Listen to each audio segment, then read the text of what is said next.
the speed cloud script. Oh! There you go. Oh! There we go. Oh my gosh, we finally made it! There he is! There he is. Olivia grunts again, but otherwise focuses on the show playing on her laptop. I look at the screen and need to look away as several men are gunned down bloodily by an old-fashioned hand crank repeating gun.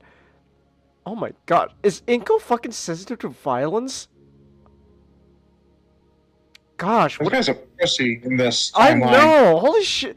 Nick, we were talking about how he was spineless in the second ending. Oh my gosh, he's wow. Yeah, he's a fucking pussy here. Oh my goodness. Oh! Holly Lingerbean, half genie hero for hire, but you can call me Holly. Your mom was a genie?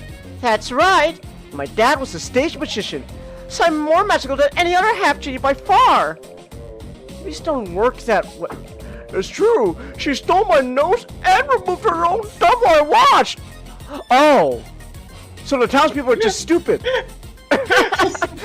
So she's out of a job because everyone's just stupid. Okay. Yes. Isn't that beautiful, Nick? No. Don't you like robot Albert Einstein? What up? Oh. I always thought of that as teeth. That's not supposed to be teeth. I think those are supposed to be Yeah, like... but it looks like teeth because you got the little bottom part. Yeah. So. Are we done? Okay, boss fight. What am I doing? Oh! Oh! Oh! You know there's a lot of Rule 34 with this woman. She's giant, and she's got, you know... Yeah. Oh, you know there's a lot of art of this lady. Okay. Look, there's gonna be Rule 34 with this game series, period, because look at Shantae. Yeah. Her beautiful harem, Arabian harem outfit. Yeah, but then you see the giant, like, fish woman, and you know, oh yeah, no, there's a lot of art of this one. She's gonna... Look, she's icing on the cake. No wonder the mermaids are attacking. He's captured their queen. Oh, it's the mermaid queen. Of course it is. All you want to do is give a hug to a giant woman. A giant woman! Steven, I think we're gonna have to kill this guy.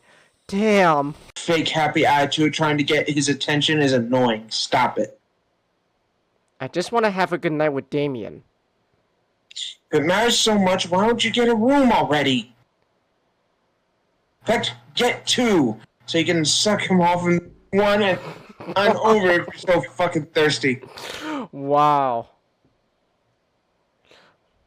Olivia! Oh! Oh, wow!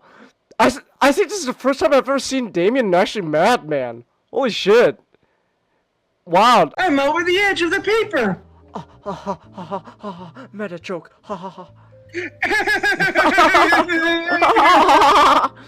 James, I was this close to as a fucking to Boyle's phone. I almost grabbed my fucking laptop and like slammed it, but then I realized, oh wait, no, I need that to fucking communicate and do this. That would have been a horrible idea. Seconds. That's the last tree you cut, blubber butt. What? All right, give me your egg. You don't deserve it. You don't deserve that egg. Okay, that sounded extra mean. Come on. Okay. Your child will never be born. See, that sounds even meaner. I know. He's not gonna finish anything. Don't worry. His legacy will be. I hope he likes his legacy because it's not gonna be great. Don't worry, the dragons are coming. I promise. Okay. Wiener, wiener, wiener, wiener, wiener, wiener, wiener. Do you want one wiener next to another? Wiener, Wiener, wiener, wiener, wiener, wiener. What about the pizza? Don't worry. Shh. Wow. Wow. Wow. Who wants a bunch of poison sumac blossoms? What? No, I'm really allergic to this stuff. Don't scratch it! You'll make it worse! Yeah, this is really getting gross. Maybe I should block your view? No? Are you sure? Okay, you asked for it.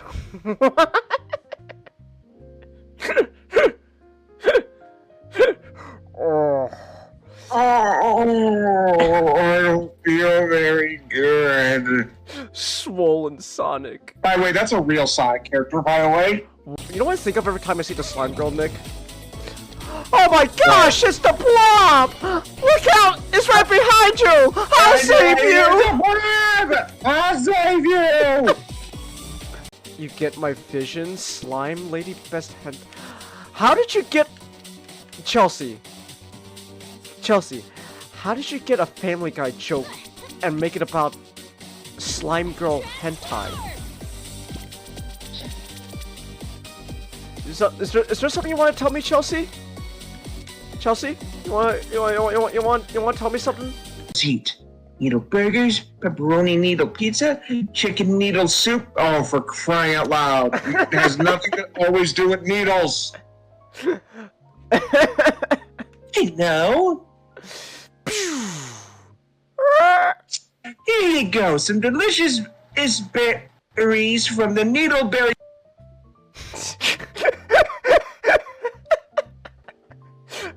Wait, Nick! No, come back! Mia's advice was, even from here I could see the emotions are displayed on her face. Anger, sorrow, betrayal, and yet...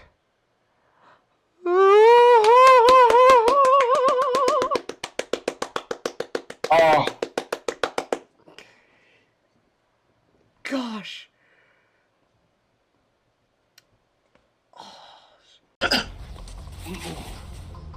주주와 이런가.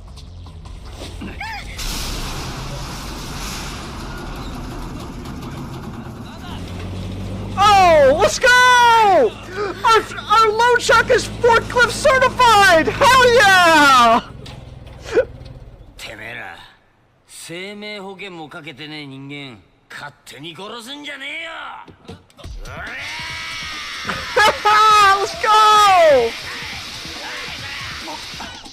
Oh, this is great!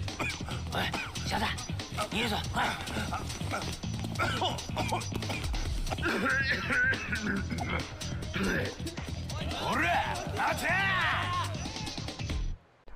Come on!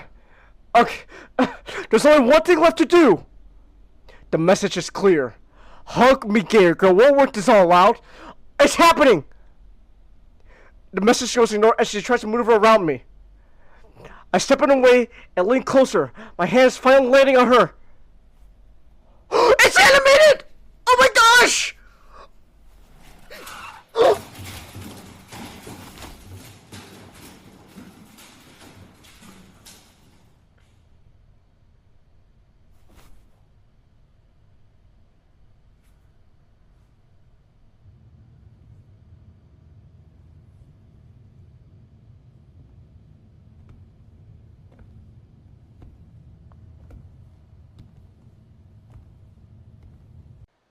I don't know long how some time is, only that it's later.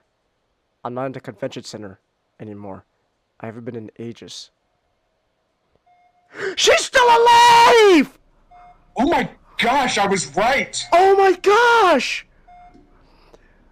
Oh my gosh, it's worse! Oh, it is! We were talking about this like the last time we were playing this, how she'd still be alive! All Yakuza bosses having a rank. So like, surprised it's not. She's kicking my ass. Oh no! Like it's not. Oh, 6 Tojo Clan, 6 chairman.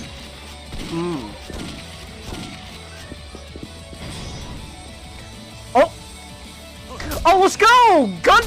I finished off with a gun! Yeah! Shotgun power! Oh, let's go! Feel the heat. Yeah! Just shoot him! He's gonna come at me with all those combos. I just pull out a gun. You pull out the glicky. Yeah. Robotnik's hovercraft, and we find an island in the sky. Angel Island, let's go! No. Oh! Oh! Of course! Oh, of course! The issue with Knuckles! Who else would be here? Who else would be here? Script by Mike Kantarovich, and there he is! It's our boy, Ken Penders. Of course, Ken's gonna be in the fucking issue that Knuckles shows up. Of course. Now, just a quick reminder that you can support me through Stream Elements. It is completely optional, but your support allows me to keep making content such as buying new games, art streams, and more. And then now, I don't know. They never got together within the show.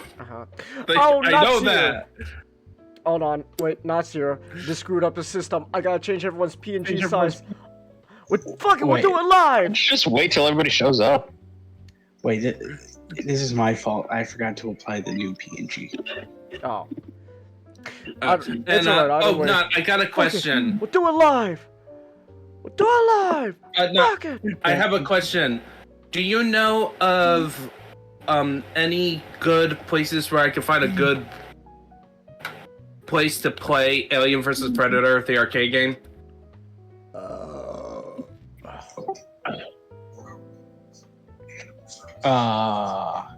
If you're talking about ROMs, yes. Emulate that! Woo! Let's go! I definitely want to find a good ROM for it. Everyone, go download a local emulator, and you could play Sonic X Shadow for free there. Even though I already coughed up $60 just for Keanu, and then I find out, it's people already got it on emulator. Pirating. So, woo! Yeah. Well, they did pirate it. Yeah, they did, but yeah. Still, it kind of, I don't know, kind of gets to me. It's like, oh, I was willing to, be patient, give the 60 clams for the pre-order and all that, and then it's like, oh, I guess if I just had to write emulator this whole time, I could have just simply waited for it to drop there. Ooh. And the wrong morals. Yeah, but look, point is, I'm just kind of a little iffy with the fact that I'm trying to be a good boy. I waited my turn, but then some people, they didn't, and now all that shit's now on Twitter now. So, yay, it's great. Thanks, Elon. I don't know what Elon has to do with this. All I know is people are already spoiling all the stuff on Twitter now, so I'm blaming Elon. Thanks, Elon. Elon. Ben, you want Elon to be as censorious as YouTube with history channels? Hell no. Hell no. Look, I have my own personal problems with Elon Musk, okay? That's just me, alright? Well, yeah, of course. I got my issues with Mr. Musk. I think he's like a hot take. I think Mr. Musk is somewhat of a little bit of a hypocrite at times, but that's just me. Point is, I don't like the fact that people are just already, just get the right emulator, play it free and all that, and then you could just post the spoilers and stuff on Twitter. It's like, oh, wow, thanks, very cool. Obviously, you could just block them and all that, but it's like, man, people just can't wait. Like patience is just no longer a virtue anymore, or no one can wait anymore. We gotta get it. We gotta play it now. Play it now. Give it to me now. Well, yeah, and also, what a way to encourage Nintendo in their practices. Yeah. Like, You fools! You have no idea what you have done. so yeah. Good job, guys. I love it. Yeah. I don't know. It's happening. I found this out through Twitter, so I don't know. I gotta have a scapegoat somehow, so I'm just gonna blame Elon. He's an easy scapegoat, right? Elon, I blame you. It's like a Pokemon, but instead if I choose you, it's I blame you. Elon Musk, I blame you. Go. Doosh. Oh, look, your Twitter is evolving.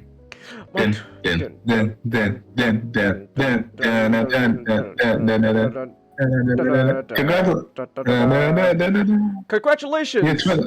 Twitter has now become X, a worse platform. Woo! And it's just like Mega Man X body with Elon head on it. Exactly. Hi there, I'm Elon Musk. Ooh. I don't You know. know, on the other hand, we have a lot of good stuff that Elon Musk did recently. Got the SpaceX stuff, which I'm really excited about. We're going to Mars. We're going to Mars, baby. We're gonna Isn't NASA? we're gonna colonize He Mars, had guys. he had his rocket ship be caught by the building in midair, which is going, and the rocket is like 100% reusable now, or like close to 100%, which means that space travel just shot the cost of space travel just shot down to like so much. I mean, it's still probably gonna cost a lot. Yeah, though. I know No. NASA just launched something up to go to not Mars, one of the further off planets. What I want to know is when we're gonna go back to the moon. Those space bridge pillars are up there. Decepticons are gonna get them anytime. We gotta stop them. Why? Come on, NASA. Get your game. Get on your game. We gotta go back to the moon. Stop the Decepticons. Michael Bay Well, told me people so. don't worry. The Indians are already doing that. The Indians. Yeah, India. Oh. Yeah, other wait, nations really? has been launching. Yep, they've been launching satellites up in the. They've been launching stuff on the moon. The No, but when are India. when are Right, we we gonna- need to have our space force go in and vacate it from evict it from our property. when are we gonna send? It was there first. When are we gonna send people though back up there? Come on, Decepticons aren't gonna wait for us. Yeah. I find it funny if we just shot drones to the areas where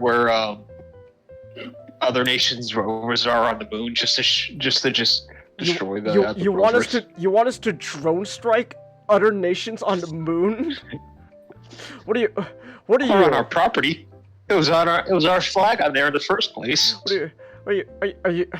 Well, it's kind of viewed right now. It's just as a research area, and it's right now considered as like Antarctica. No one owns the moon. Typhlosion is the new Vaporeon, Chelsea. Look, Chelsea, Listen, one What? Typhlosion managed to ruin the reputation of his entire species, and it was Nobody Well, owns the and- moon until the. And it's not in an official canon. It was- too, it was based on like a fucking mythological story, but then it's like nope, Yeah. that just ruined the whole reputation of entire Pokemon species. It's kind of funny. Yeah, No- because the nobody- internet are full of stupid people. Nobody owns the moon until somebody gets a base up on there. No one's gonna own the moon until they find out there's oil. Exactly. Wait, what? all this about Wait, what? I'm confused. What is this about Typhlosion? You know the whole Game Freak leaks, right? Comet with the whole like Pokemon lore and shit.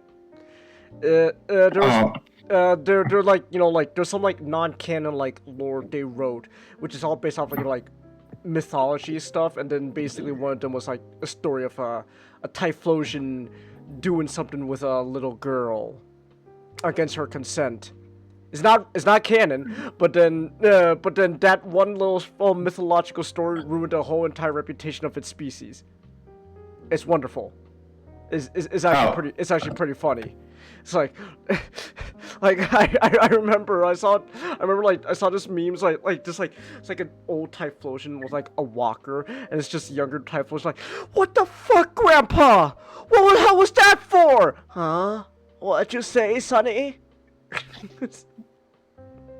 So I just find that funny. That would explain the meme I found. That would explain the memes.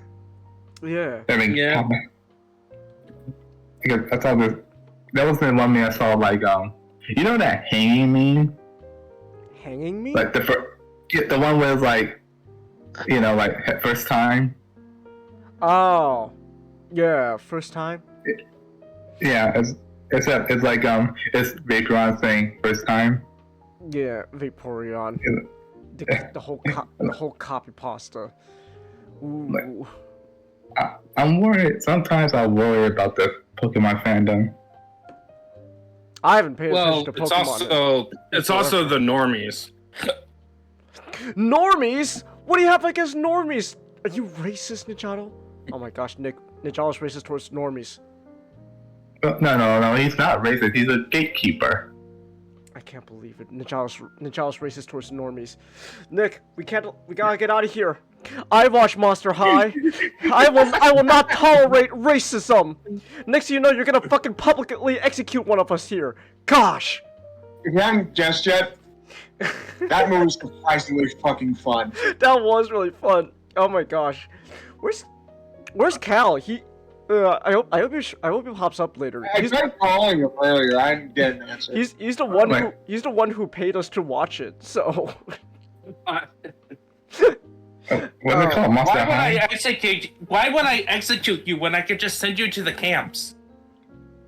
Wow. See, funny enough. See, you say that because funny enough. Nick, They did it, didn't they? No, but it's funny how the main we're not gonna get to it now, but like it's funny how one of the main antagonists of the movie was an Aryan bitch.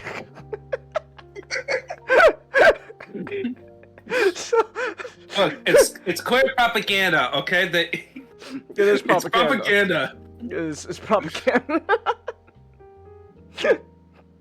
Oh my god. The normies are being oppressed by that film by being treated as the villains. What is it? The normies who are the villains, or?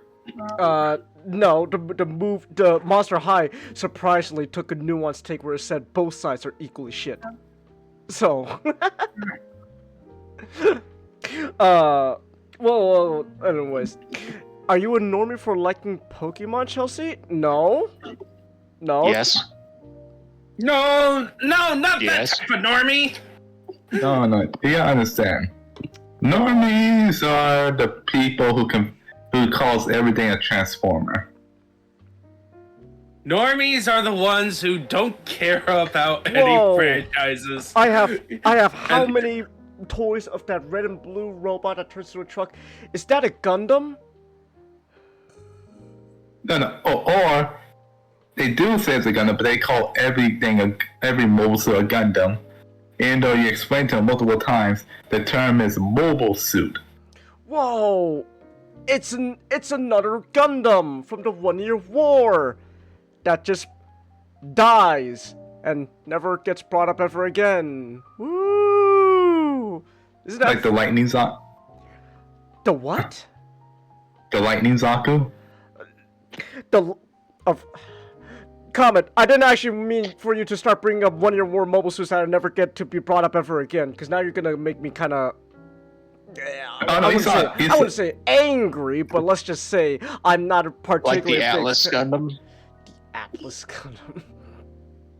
Look, I'm just tired. Well, we know technically the Atlas only showed up after the 1 Year War, but it was very like months after. Thunderball is just its own thing. I would love to read the Thunderball manga sometime soon, cause that seems wild. Cause like you're telling me that after the one, like literally like several months after the 1 Year War, we're already got the Zeta ready to go, rocking and rolling. That's awesome. That's so funny.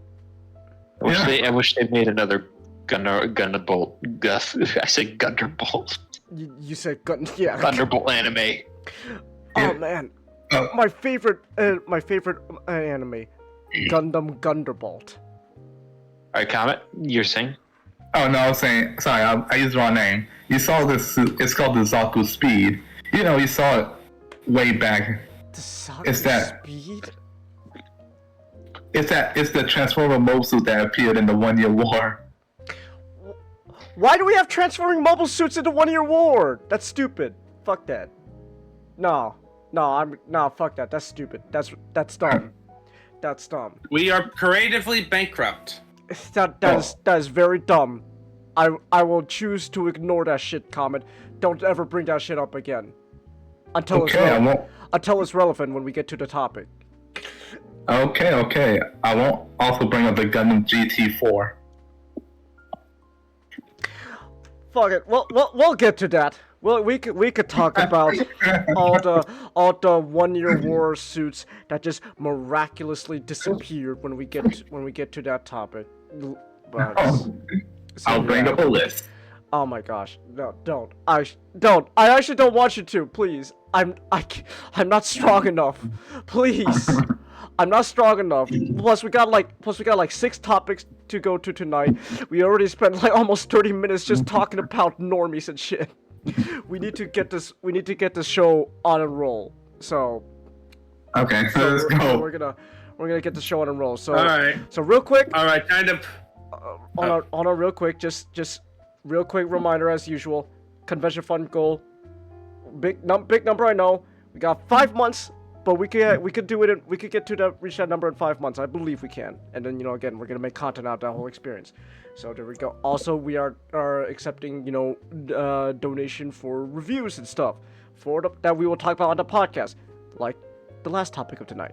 So look forward to that. All right, there we go. All the house clean stuff out of the way. So yeah, what were you gonna say, Nichado?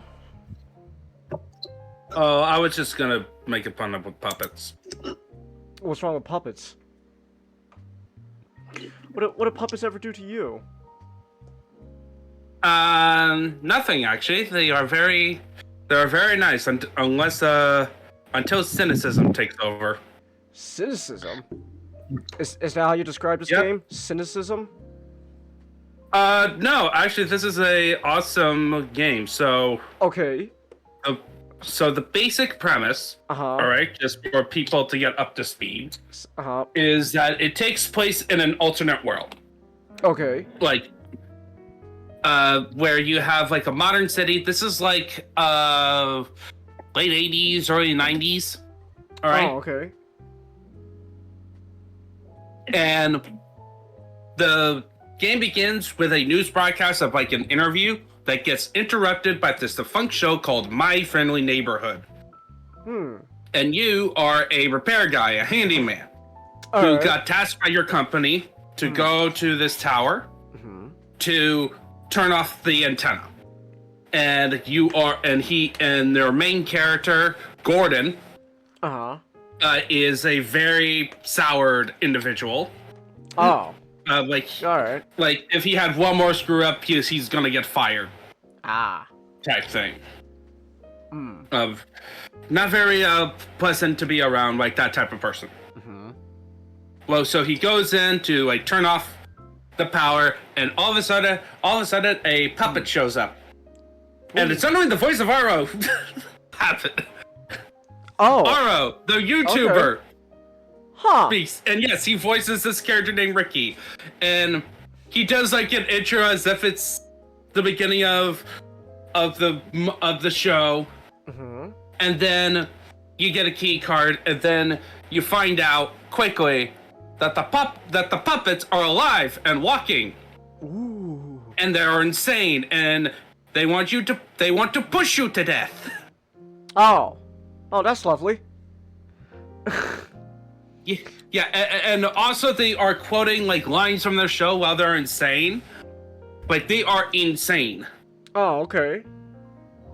And your job now is surviving to get to that antenna. You know, it'll take you through multiple places in the studio, from a set that in the My Friendly Neighborhood that is reminiscent of Sesame Street. Oh, okay. To the sewers systems, and then you go to like an office building where there's a movie theater and where all the business happens there, to a small section in the park, and then finally to Elmo's World, basically. Oh, almost world. Okay. Yeah, and that's like your final area, and then one more area, but we may get to it. There's one more area where they crank up the horror. Oh, okay. A bit.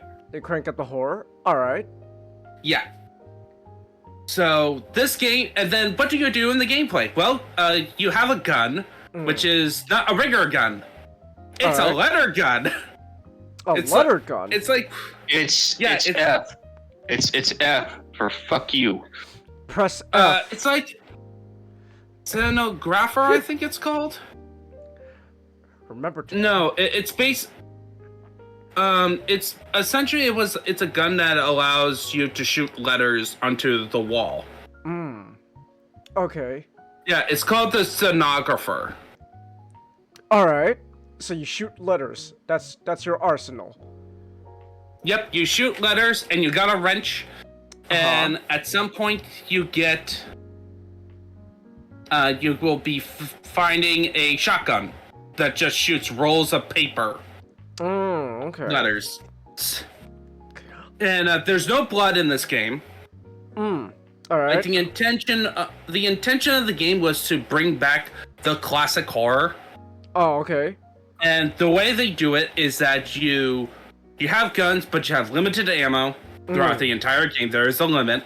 All right. I did play it on beginner just for. There is a normal. You can play it on normal and you'll be fine. Especially if you know what type of game I'm describing. So you go around exploring, you need to find keys to open doors, then you can find objects to solve little puzzles in each area. All right. And also you have a suitcase that you have to shuffle stuff around, including your ammo, including your gun, including any objects you need for puzzles. Oh, okay. And then you go into special rooms where you can spend tokens that you get through the game to save, to refill your health, and then also you have lock boxes that you can store stuff in. Oh man, it's literally just Resident Evil. Yes, it's Resident Evil. It's with puppets. It's classic Resident Evil, but with puppets. Yes. Oh, okay. And then along with classic Resident Evil, you go and find newspaper clippings and script notes to fresh out the story that is telling. Where as you go on the game, you kind of realize that the reason the puppets are crazy is not that they're evil or they're monsters. Oh, okay. Just the twist. So you explore in the game. So each area, each of the major area has an enemy a major obstacle that's unique to the area. The first area is basically a Big Bird parody. Oh, okay. Who walks around that can do damage to you if you get into contact. So this Big Bird didn't die in the Challenger explosion? No, she did not. Okay. So Reagan can... doesn't exist in this universe. I see. No. See, Ronald Reagan was on a Challenger explosion, and Big Bird was president. Yeah, but anyway, so So what you could do for these recurring, what happens at some point, especially as you go back to the areas, is that you have mini puzzles to basically pacify them. Usually you find an object to hit them, and you're helping out the puppets. So the big bird is that there's a clock puzzle where you turn a clock to different symbols, and then throughout the level there's boxes, and then the symbol that when you turn the clock to the appropriate symbol, that box opens and you get an object. And the puzzle is find the glasses and then get into a position where while on her patrol you can put the glasses on, without taking damage, which is easy because there's areas where her head will be sticking out in a certain area. So if you're like on a certain amount of stairs or like up the right size of that area, you can attach it, and then she can see now. She goes to the mirror, reflect on herself because she's been blind for years, and you can go over, have a conversation, and this is the path where you get the best ending of the game. So in order to get the best ending is to help out these puppet characters. Okay. Like so that's your side quest. Oh, all right. Thing that has a major benefit. And so I kind of want to stick to broad because I actually do recommend playing this game. And this game is also very short. You can beat it. You can beat it within a couple 4 hours. Oh, all right. Like if you know what you're doing, you can beat it in 2. Okay, that's not too bad. Yeah. And of course, where's the horror? The horror aspect comes from very good atmosphere. You get this very dark, the lighting's good, and also where they kind of put the puppets, and also the constant... The puppets always talk. Okay. So when there's an enemy when you hear their voices. And some of their lines are disturbing because it's them trying to be the helpful, cheery, children's hosts themselves that's imparting good morals, but also some of the lines are kind of twisted darkly. I see.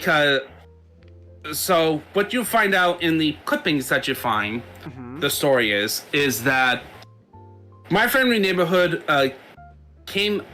was released back in the early 70s of this universe. Which came at the tail end of a 20-year war that the city was. It's basically Vietnam. Oh, Nam. Okay. Yep, Nam. Bow now. Yes. Bow now. All right. Yeah. So Vietnam happened in this world, and what happened is that over time in the show has a rise and then fall. People became cynical. You get this one article where you have a mother that basically said, but this show is teaching this person, teaching my child to be a respectful towards others and helping out. But what if they get taken advantage of? And so over time, the support of the show and of the franchise. So essentially what My Friendly Neighborhood is in this universe is Sesame Street as the TV show, but it also has a Muppet franchise in terms of movies. Oh, okay. But yeah, basically the show was losing money because of cynicism. It had a big rise, and then people think of the morals are antiquated. We need a new morality, like you find out in the city, where the cynical age, and then including big businesses taking over companies. And My Friendly Neighborhood was eventually with a lot of box office bombs because of the morals.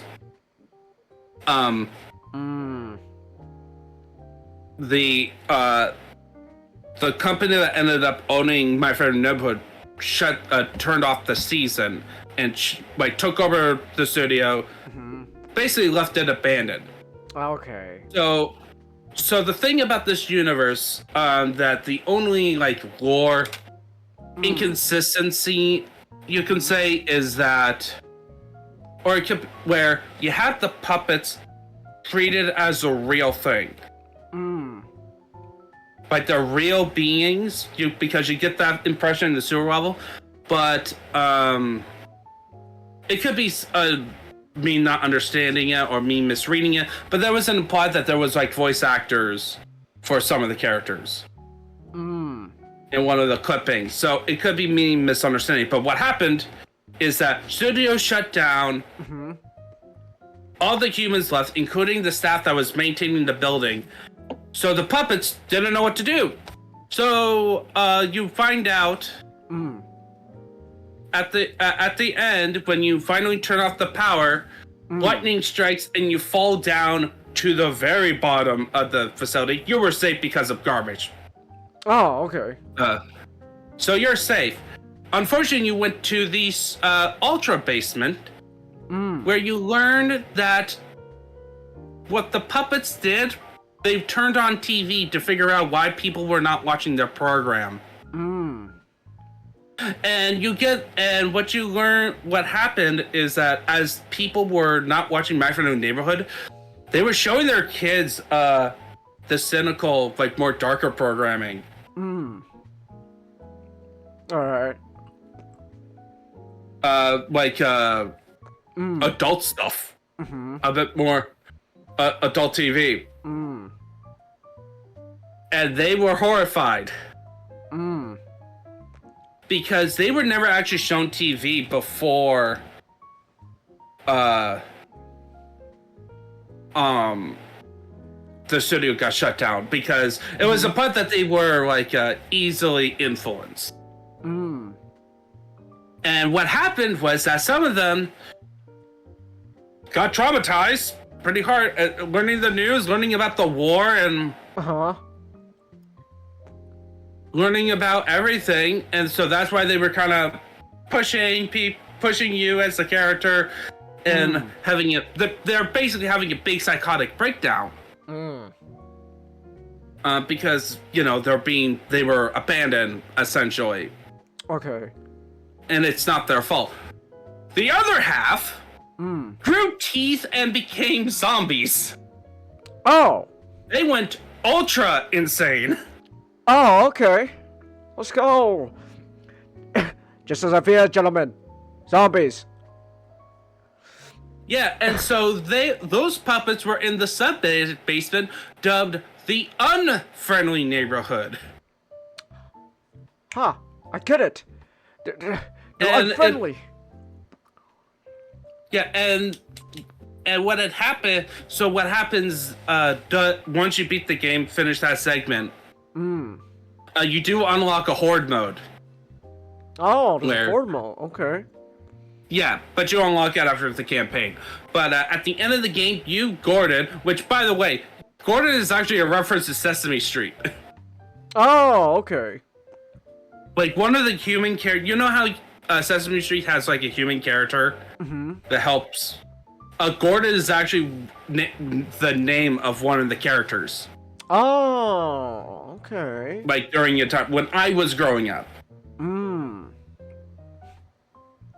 Okay. So what happens is that Ricky then, because you've been having conversation with Ricky, because over time, so the story of Gordon personally is that he was a veteran of the war. And he got the full Vietnam treatment,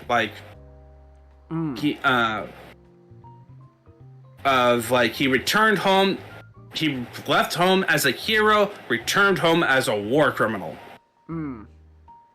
He didn't do any crimes, as far as we know, but people treated him. He got the full Rambo 1 treatment. Oh, okay. So that's why he has a sour attitude to him. And over time, his interactions with Ricky, the puppet, you get the feeling is that he wants to be a good person. But because of his circumstances, is that it does not encourage him, and the world does not encourage a positive attitude. But you get the choice at the end. One, by doing the side quest, by helping out the puppets, where you learn a bit more about Gordon, along with helping those puppets. And you get two choices at the end. So you can either take over, you either just leave, abandon. Deuces. Like, you can even leave early. Deuces, just bye.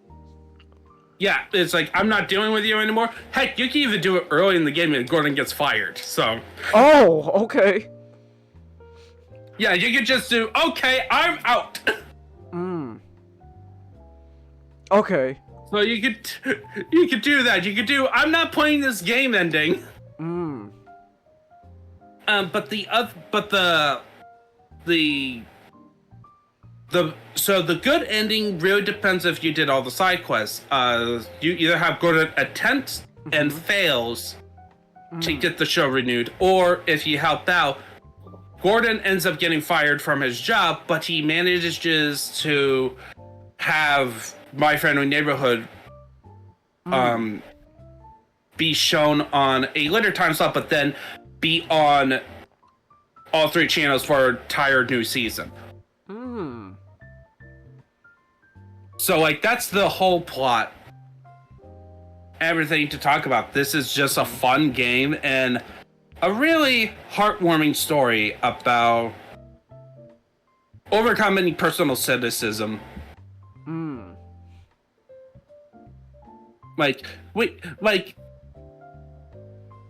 You really need people to shine a light about how you could be a good person instead of, like, much like Superman, people talk about nowadays about, like, how we need a true Superman movie. Like, this game does that, but, like, using basically the Sesame Street characters. Yeah, Okay. So that's all I wanted to talk about. So go play it. It's on like $30 on Steam, and it will be on sale. It's $30. Oh, I'm looking up right now. It is $30. Okay then. Yes. Oh, they got a demo. also, Chengiz, for you personally, it's only 11 gigs. Oh, that's nice. What do you mean This should be... No, Ninja, this should be something that should concern everyone, the size of games nowadays. Listen, Ninja, I find it disturbing that you aren't disturbed by the I am tired of games being... I saw how big God of War Ragnarok is on PC. That shit's so uncompressed. It's like almost 200 gigabytes of storage or PC. Nah. Well, yeah. Well, it's not just compression. It's also. I understand what they're going for with the graphics. I don't care. Like graphically, this game goes for art style rather than. And oh, by the way, you know how many developers made this game? How many? It was like 1 or 2 guys. Huh. Okay. Yeah, small team. Okay. It was 2 brothers. Oh. Okay then. I stand by my point. I don't want to see any more 200 something gigabyte storage games. Get your external hard drive. Ooh. I don't want to see that anymore. That shit sucks. Yeah, I stand by that opinion no matter why it's the way it is. I stand by that. Fuck that shit. So I'm glad this game is small. I'm very glad. Yeah, but upgrade those hard drives from 2 terabyte. I want to get an external hard drive so I can get more games on there, not to be able to afford to have 2 games on my PC. Yeah, so I'm glad this is a small game. That's important. That's very important to me. Alright. Alright, well, if you guys got $30 and it's a small game, you can check it out on PC. It's on Steam. So, yeah. Alright then. Well, there we go. Hold on, give me 1 second. Okay, 1 second. I'm just doing something real quick at the same time while we're talking. Ooh, excuse me. All right then. So yeah. Also, Chelsea, I didn't get to answer you earlier, but no, I'm not a hobbit. I'm a gremlin. I'm a mogwai, Chelsea. I'm a gremlin. No, gremlins. Your eyes are too normal. Well, I don't have time to alter my pupils and all that at the moment, okay? Guys, really, they're supposed to be costumes.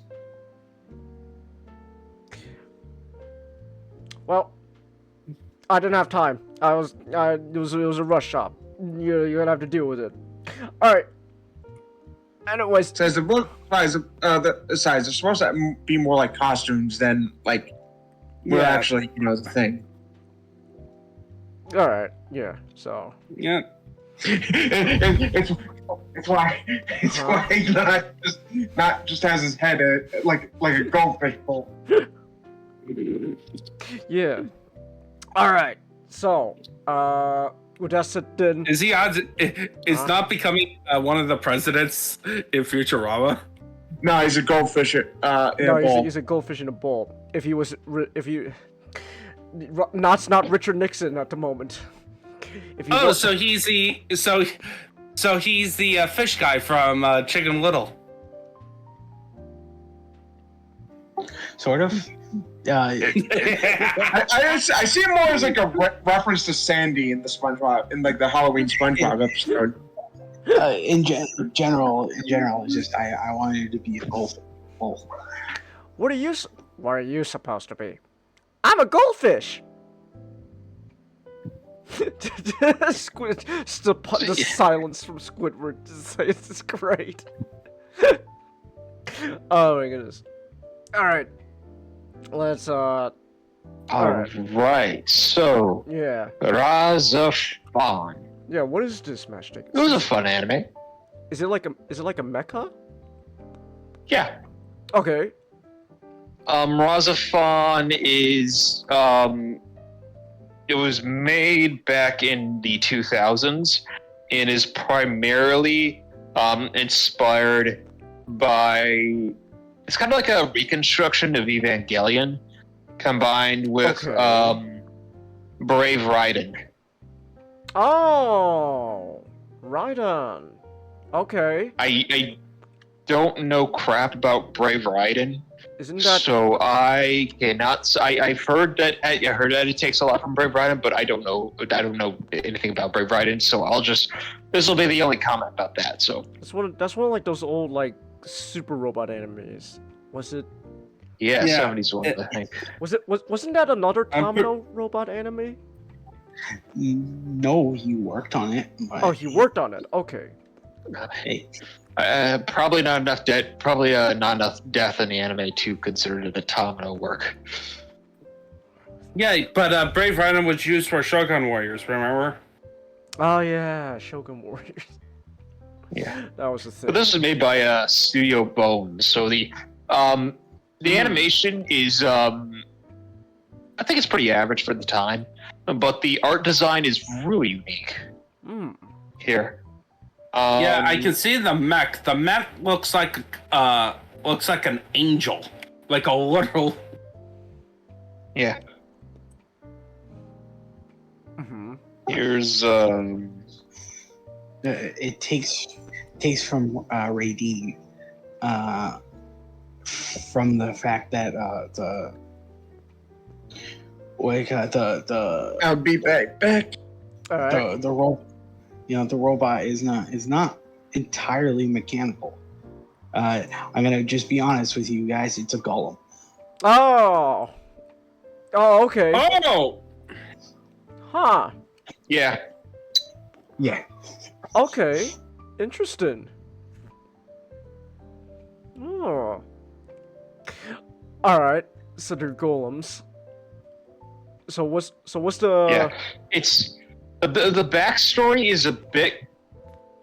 It's kind of overly complex, and you only really get it drip fed through you throughout the entire series. Ah. I do think it could have been explained a little bit better, but it's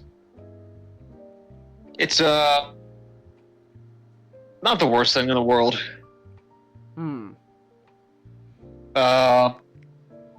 But it starts with the premise of the show is this kid named Ioto Kamina lives in the city of Tokyo, which is surrounded in a bubble, and sort of like this energy bubble, in the which looks like the planet Jupiter, and they're supposed to be like the only people. Tokyo is supposed to be the only surviving city in the world, and eventually these mysterious aircraft come into the bubble, and start blowing stuff up. All right. And then eventually, in the chaos, he meets a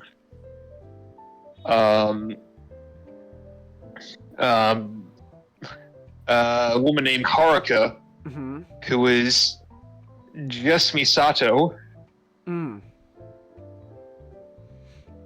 Yeah, let me see. Damn, Like everything, Masato? Like including being a drunk? The alcoholic? Not really. Okay. Damn. She does drink a bit, but it's like a lot of the characters are kind of like are inspired from Eva characters, and here in streaming backroom. All right, so 5 points for anybody who can guess which ones we saw. Haruka, Which one's Haruka? Yeah. Is It's it the one the that one looks with the red jackets and It's the one that looks exactly like Misato. yeah. Oh my goodness! It's like they just like shortened their hair, removed the bangs, and then lightened up the red. There we go, it's Masato. And How you also her doing hair is today, not Gary purple. Busey? Hold on, raise in chat. How you Her doing hair is today, Gary purple. Busey? You're doing good! It's more like a sort of like a deep, very dark, maybe like an indigo, but it is purplish. Oh, okay. Scratch that. All right. Yeah. The Ayato is kind of like a less whiny. He has his whiny moments, but he's like a less whiny Shinji, Oh, okay. I guess. Well, he's kind of inspired by so Shinji. half of the fun removed. Okay. He's cool in different ways, but you got that's Quan, who is basically who's the sort of Ray inspired character Ah. Oh, with the pink hair. please tell me there's an Asuka stand-in. Yes. Oh. Not there's no- Yes, good is she though. German? No.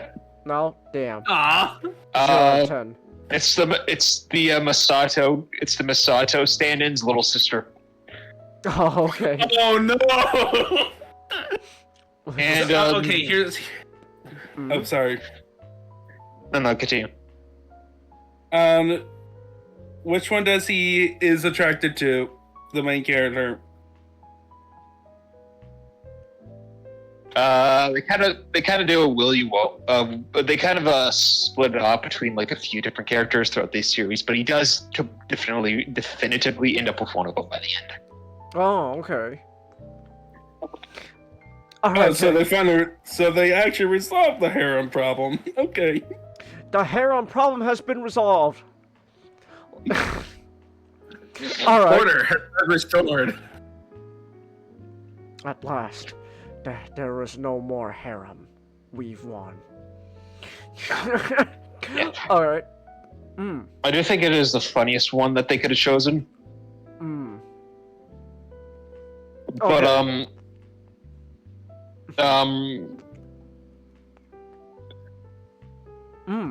It has a so where were we? So we meet up with Haruka and another character called Mishima, I think. Okay. And Mishima is this kind of a character that just pops up here and there. And all you know at the beginning is that she has a connection with the giant golem RahXephon, which he ends up on. They get out of Tokyo Jupiter, and then he finds out. Wait, no, the whole world's still there. It's not gone. Oh. I'm like in the wrong year. It's like 20 something years in the future or something like. Wait, no, like. Oh, time travel. 15 years in the future. Okay, time travel is the thing. Damn. And we're in a situation that's basically just the reverse of Eva, where the angels are coming out of the angels, which are called dolems. Not golems, but dolems are coming out of Tokyo. Okay. And then the basically nerve called Terra is laying siege to Tokyo. Oh, okay. So it's kind of okay. So are we pro Tokyo or pro Terra in this story? Pro Terra. I kind of. Yeah, it's they gotta watch it. You know what? Tokyo's a silly place. They have some issues, but most it's like the leadership part is kind of suspect. The sort of guys who are funding it are suspect, but the guys generally on the ground are pretty good, kind of thing. Oh, so your average little you're kind of like your average most organizations and protagonist organizations in Mecha. Okay. Yeah. But RahXephon, the mecha designs are great. They're all very kind of this combination of sort of not quite monster, not quite mecha, kind of in between. And they sort of designed it. They kind of have this inspiration, kind of like a sort of Western angelic, like kind of look. Oh. Okay. Sort of like that.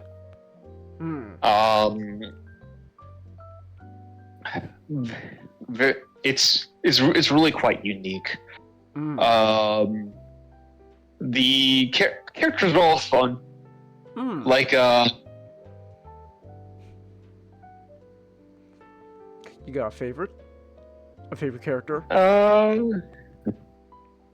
Yeah, I have a least favorite. Oh, okay. Yeah, but the bad guys are bad guys, and the good. Well, where to start? I don't want to speak too much because of spoilers, because it's well, the backstory is kind of like the actual character work and episode to episode plot more than makes up for it. And there is a lot of mystery in the show too, so like I don't really talk about much of it. But it kind of follows for a while. It's very episodic. Oh, okay. Kind of like Evangelion. All right. Where usually you'll have like the character. But instead of it being primarily about the Dolems attacking, it will be and the character interactions are first. It's about the Dolems are take kind of like a. They're not as important as the Angels or the Angels, but they do have a lot of the time they'll have unique abilities and stuff like that, like changing the weather or absorbing them or something like that. Okay. It's gonna But be that's- like end of Evangelion up in this shit. Sorry, I was just quoting something. Don't worry about me. You're not wrong. Oh, okay. You're not right, but you're not wrong. All right. Oh no, everyone dies. Kinda. Kind of okay. Oh my god! Oh! Not. It's not a no, but it's kind of like like limbo. well, you have to see. Okay.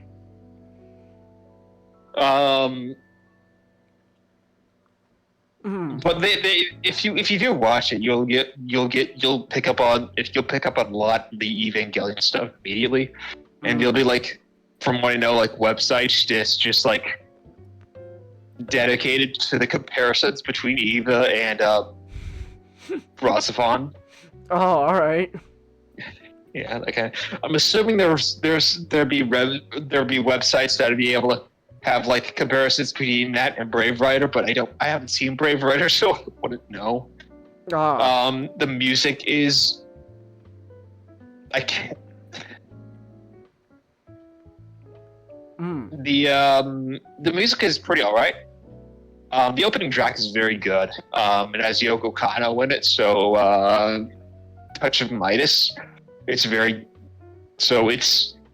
like anything she's touched, it turns to gold.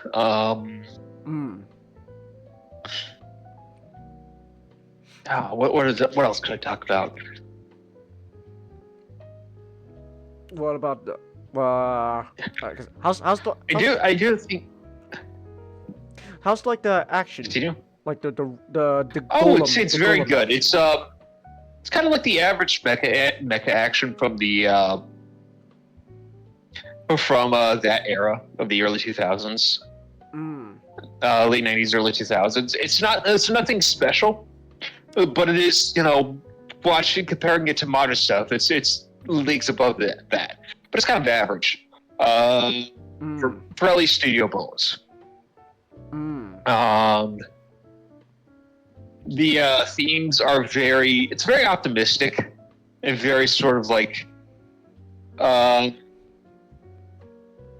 of finding your place in the world and getting over your own personal faults sort of themes.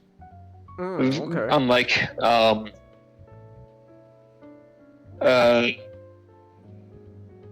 the original Evangelion, All right. where it is kind of like you kind of lose in Evangelion, but yeah, but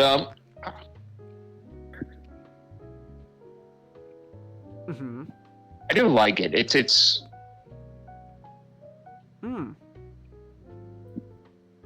it is quite fun, and I give it a recommendation. All right. Give it a 6.7 out of 10, Okay. or maybe a 6.5, like above average, certainly. Okay. Cool. All right. I know you've seen it. What do you think? What do you think about it? I liked the RahXephon from what I remember. It, like, what was it? What's that crazy guy's name?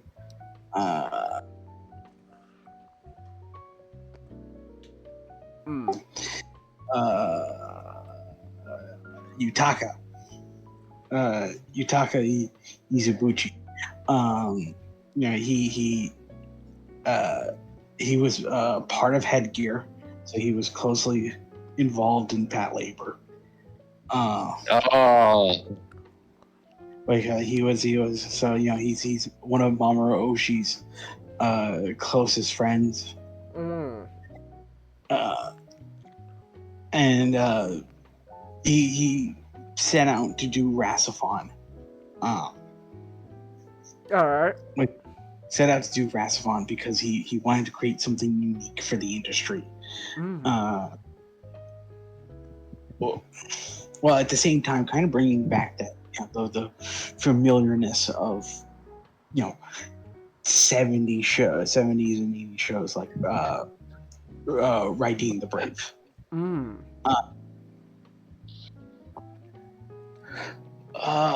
Now, the Ava point, is kind of very interesting because, as far as I know, Izubuchi never really brings it up. Which is funny because it's kind of like dipped.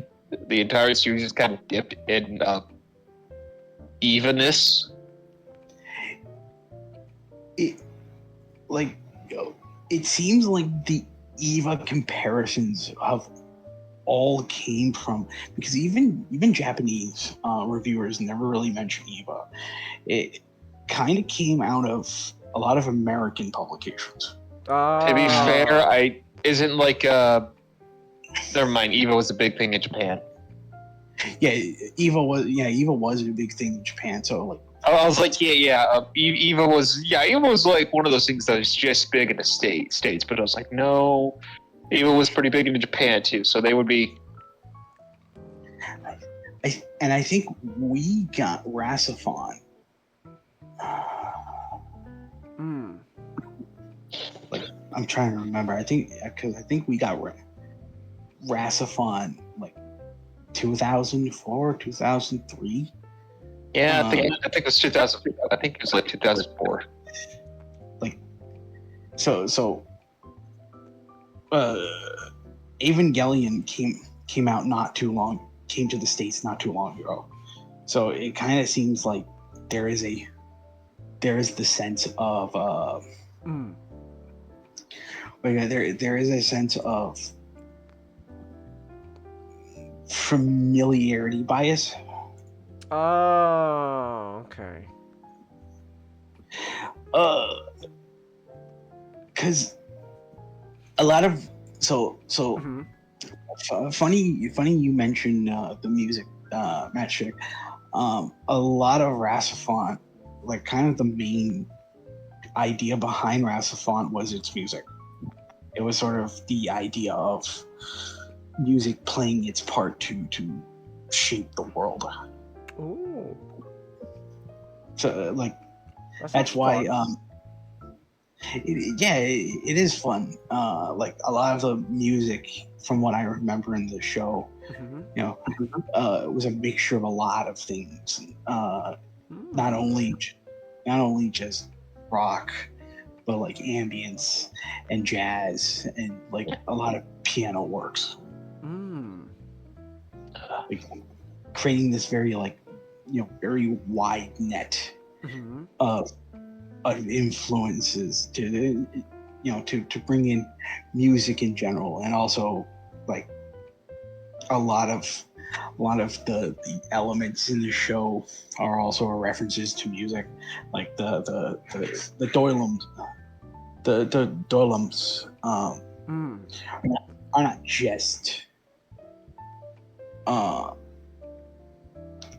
not just a changing of the word golems.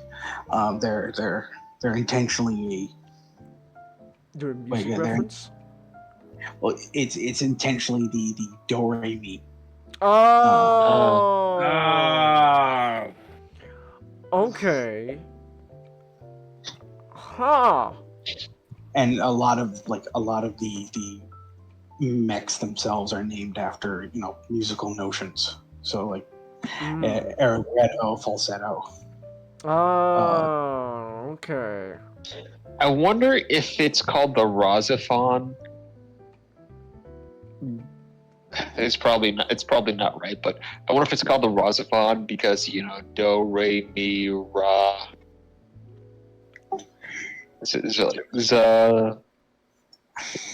Do re mi. Do re mi fa sol la si do go re. Yeah, you wouldn't be far off on that. Hmm. On that. Okay. Ooh. That's neat.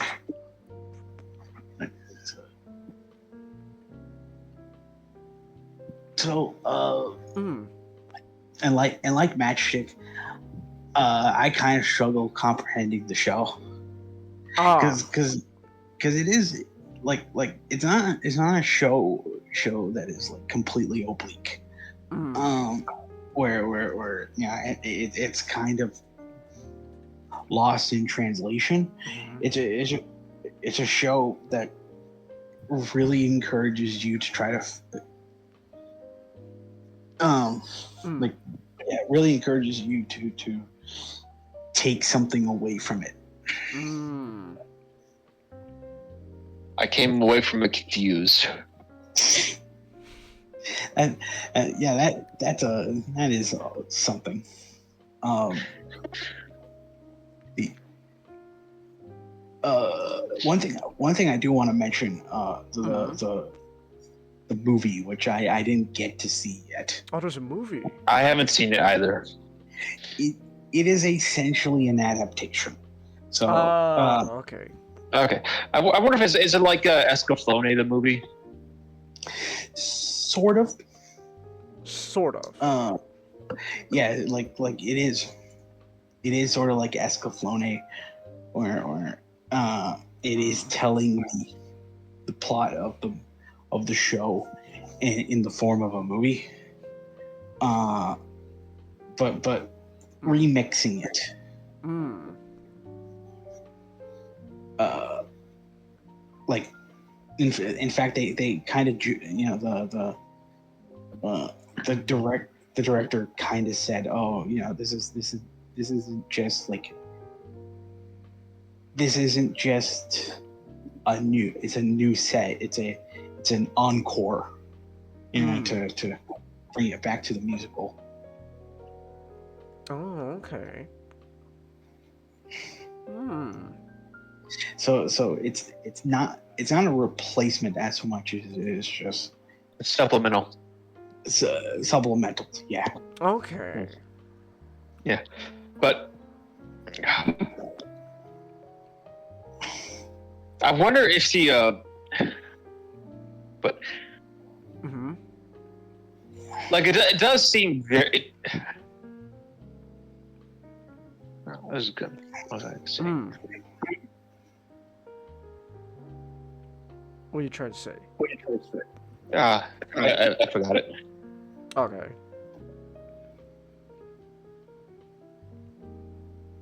All right then. Bruh. Oh. I do think maybe RahXephon would be an anime I would probably appreciate more on a second watch, because I kind of would have a bit more knowledge of it and would be able to appreciate it more.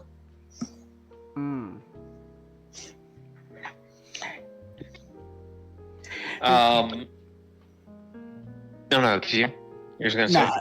I was just gonna agree with you. It's like, yeah, like even if I do watch RahXephon again, like you, I take away something I maybe hadn't gleaned from the first time around. Okay. Probably be easier since you know what will be happening, and you can have a bit more detail on the finer things in it, because a lot of it I was like, all right, we're doing this now. Okay, I'll just roll with it. Okay. But and I decided for this to sort of watch a video detailing the sort of backstory, the RahXephon backstory, and I was like, wow. Okay.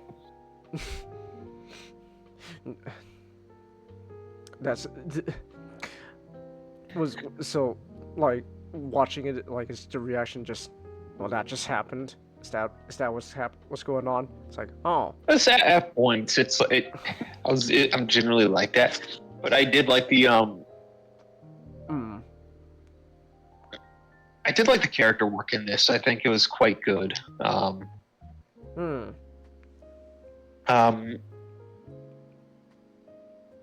It did. All the characters were all endearing. I'm having. I kind of forgot a lot of their names, but I was like, I do like them. But I like the sort of one of the sort of smaller villainish characters. The albino sort of liaison from the a group called the Bobbum Foundation. I like him from just kind of being a snake. Foundation? The Bobbum Foundation. They're the sort of suspect group that's funding Terra. Oh, okay. I also like the reporter. He's good. Like there's a sort of investigative reporter that kind of knows that's always knows sort of more than he's letting on and getting his nose and everything. But I like him. Most of the main cast I like. Okay. Quan, and then the reporter gets killed near the end of the show because he knows too much. You know too much. He gets promoted to base commander. Okay, that's funny. Oh my gosh, it's like Ted. It's just that took guts. We need guts. I'm promoting you. You have a lot of problems, don't you? The one American that shows up is a big titty cowboy girl who's blonde. Of course it's American, and of course it's a cowboy, and of course it's a woman. So of course you need big boobs. All right, that sounds like America in anime. Let's go. All right. Okay, I need to see this. All right, so that's awesome. All right. All right. Yeah. Okay. Yeah. Of course. So, Ayato's pretty cool, but for the most part, he's sort of for him, he's just a lot of it is just kind of the mystery of what's going on with him and Tokyo Jupiter and that kind of thing. Of finding his place in the world, which is he has those whiny moments though, which I don't really care for, but it's all pretty cool. Okay. Wait, does he get over them quickly, or? Yeah. Normally, a lot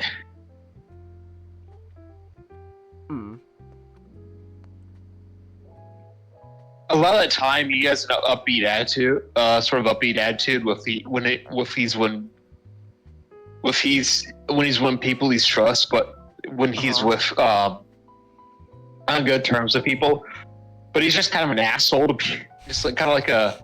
He's an asshole. Like asshole in not a fun way. Oh. Like he's kind of to people who doesn't really like, and it's kind of annoying. Just kind of unpragmatic. Okay. Yeah. Oh, so he's Amuro. He's like Amuro. Amuro. That's kind of a. He's like he kind of has a bit of Amuro in him. Amuro, you need to get in the Gundam right now. No, you can't make me. I'm not talking to you. Amuro, for the love of God, get in the robot right now. We're gonna die. No. And then Bright shows up. Oh no! No, first Amuro needs to run Don't away really with think the, he with the had- I Gundam. There weren't many moments. There weren't many moments where he was like, "Yeah, I don't want to get in the Gundam," and then someone had to bright slap him. But there were a few slaps here and there. But yeah, that was RahXephon. Hmm. It's not. I thought it was pretty good. Alright. It's not one of my favorites, Mm-hmm. but I think I watched through. I recommend it. Alright. Cool. Well, there you go then. Alright. Yay, big booba, Chelsea. Of course, that's the one thing that grabs your attention. Of course. Of course that is. Alright. Ooh, big breasts. Wow. So scary. Alright then. You know what else has big breasts? Sonic fan art. Alright. Speaking of Sonic fan art. Well, it's not fan art. Speaking of Sonic, Comet, are you still with us? Black Comet? Uh-oh. No! We lost Comet! Oh! Damn. Alright. Well, I need to head to bed. Oh, okay. So, have a good night. Good night. Have a good night, Okay. John. Megan. Hold on. Black Comet, can you hear us? Mr. Comet? Hold on. What's going on? Hold on. Wait a minute. Hold up. Wait a minute. Something ain't right. Well, let's give Comet a minute. See if he responds.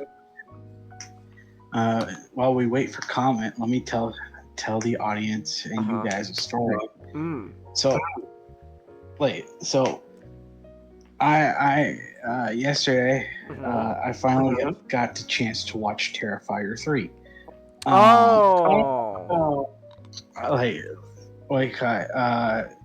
got to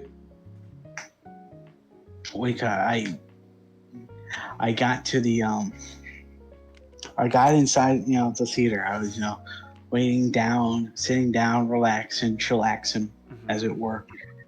And then, not a lot of people showed up, but the people who did showed up were very interesting. It was very old, very older couple. Okay. A man and a woman. And a family of 4.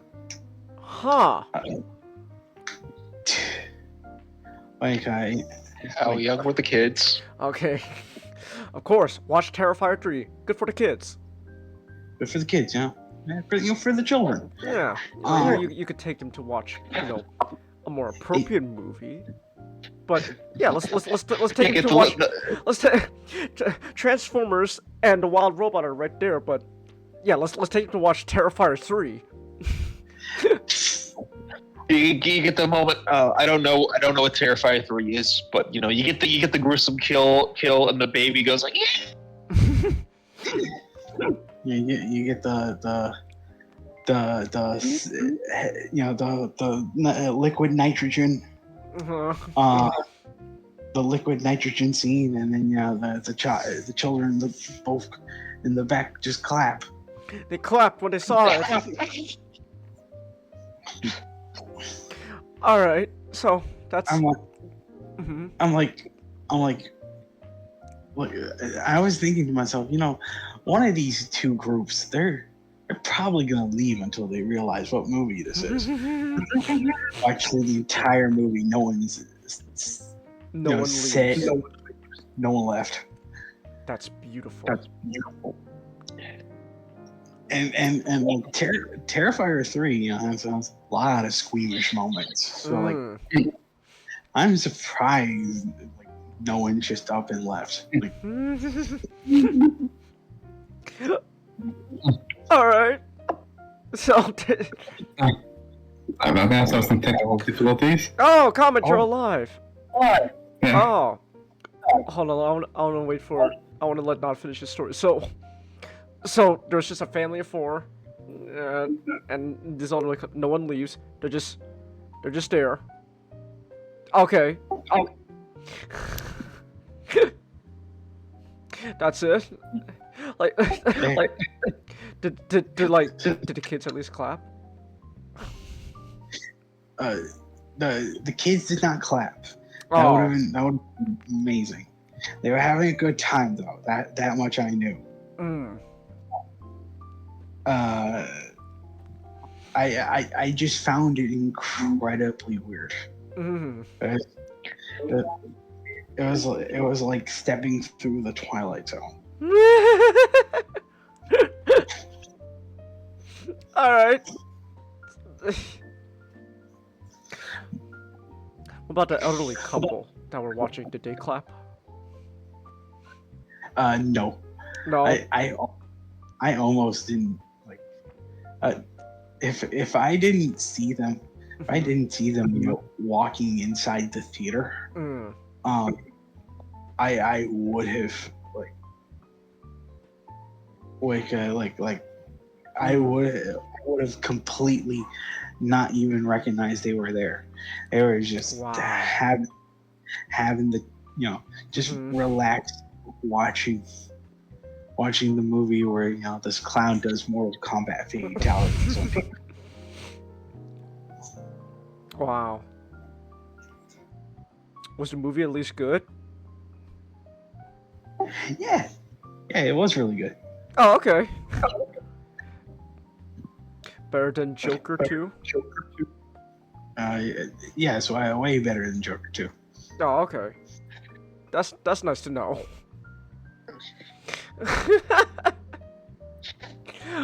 All right.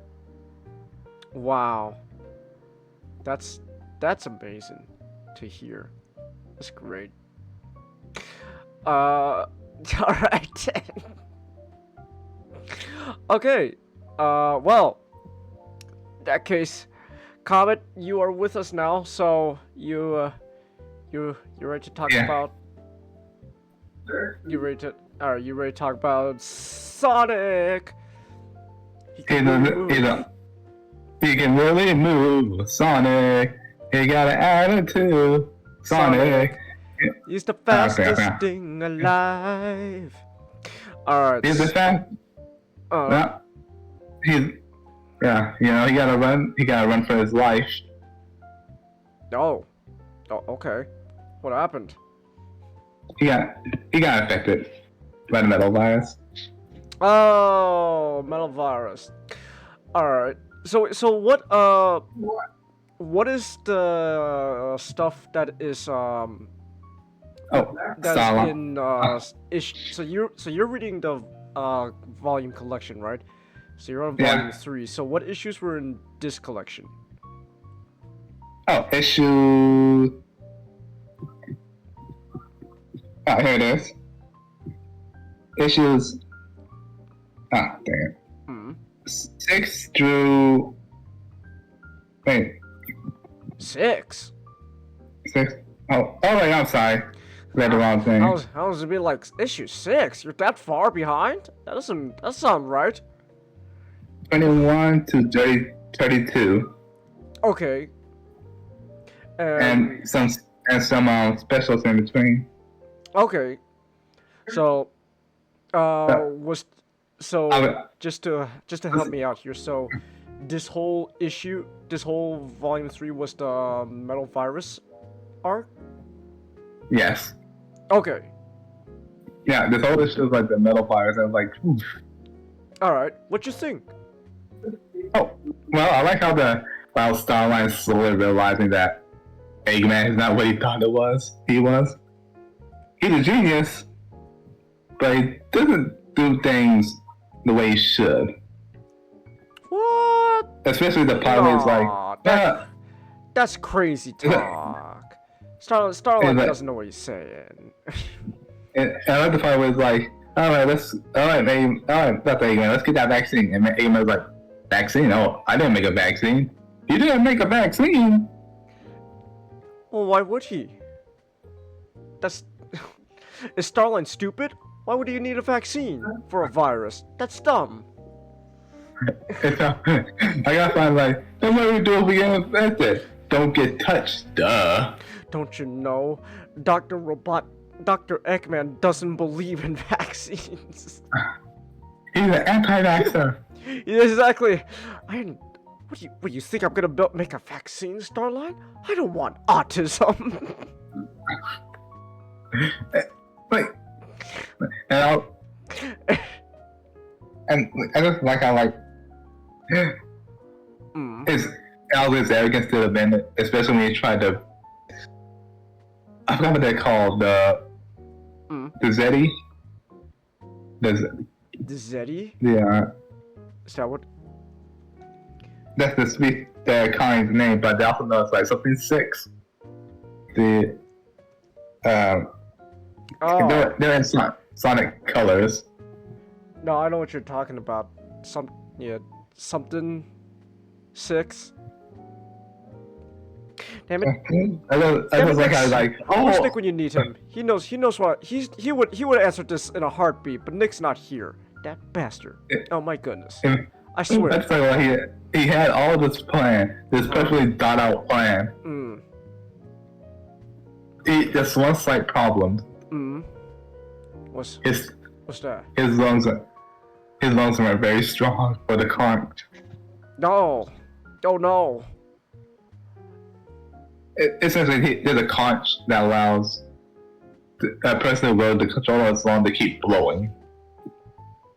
The magic conch shell. That's exactly what I thought when you talked about it. A club member! Oh, magic conch shell. What should we do now? Nothing. All hail the magic conch shell! Yeah, I still find by that the metal virus is pretty much the Sonic the zombie apocalypse. Yeah. And they don't hold back on it. Eggman created a zombie apocalypse. And they even got the trope where like, I'm sorry, I got touched. I just didn't want to be alone. Well, yeah.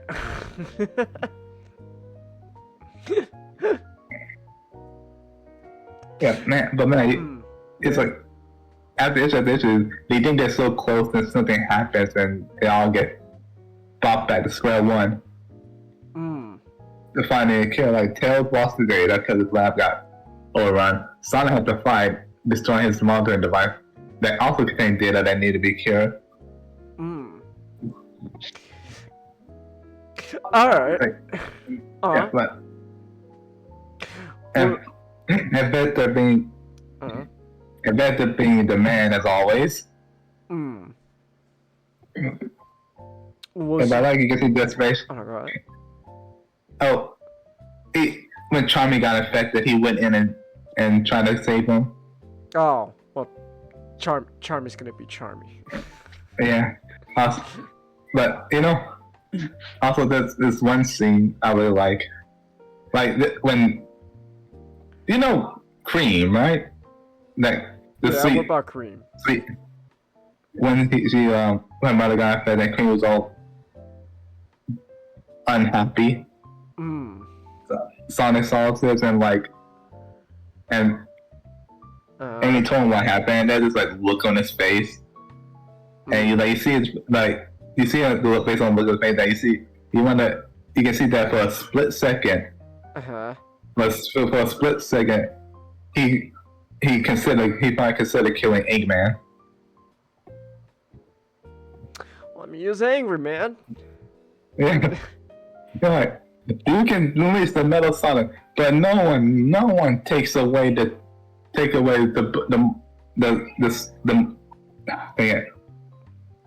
but no one makes Cream sad. Look, man, he's been running all day.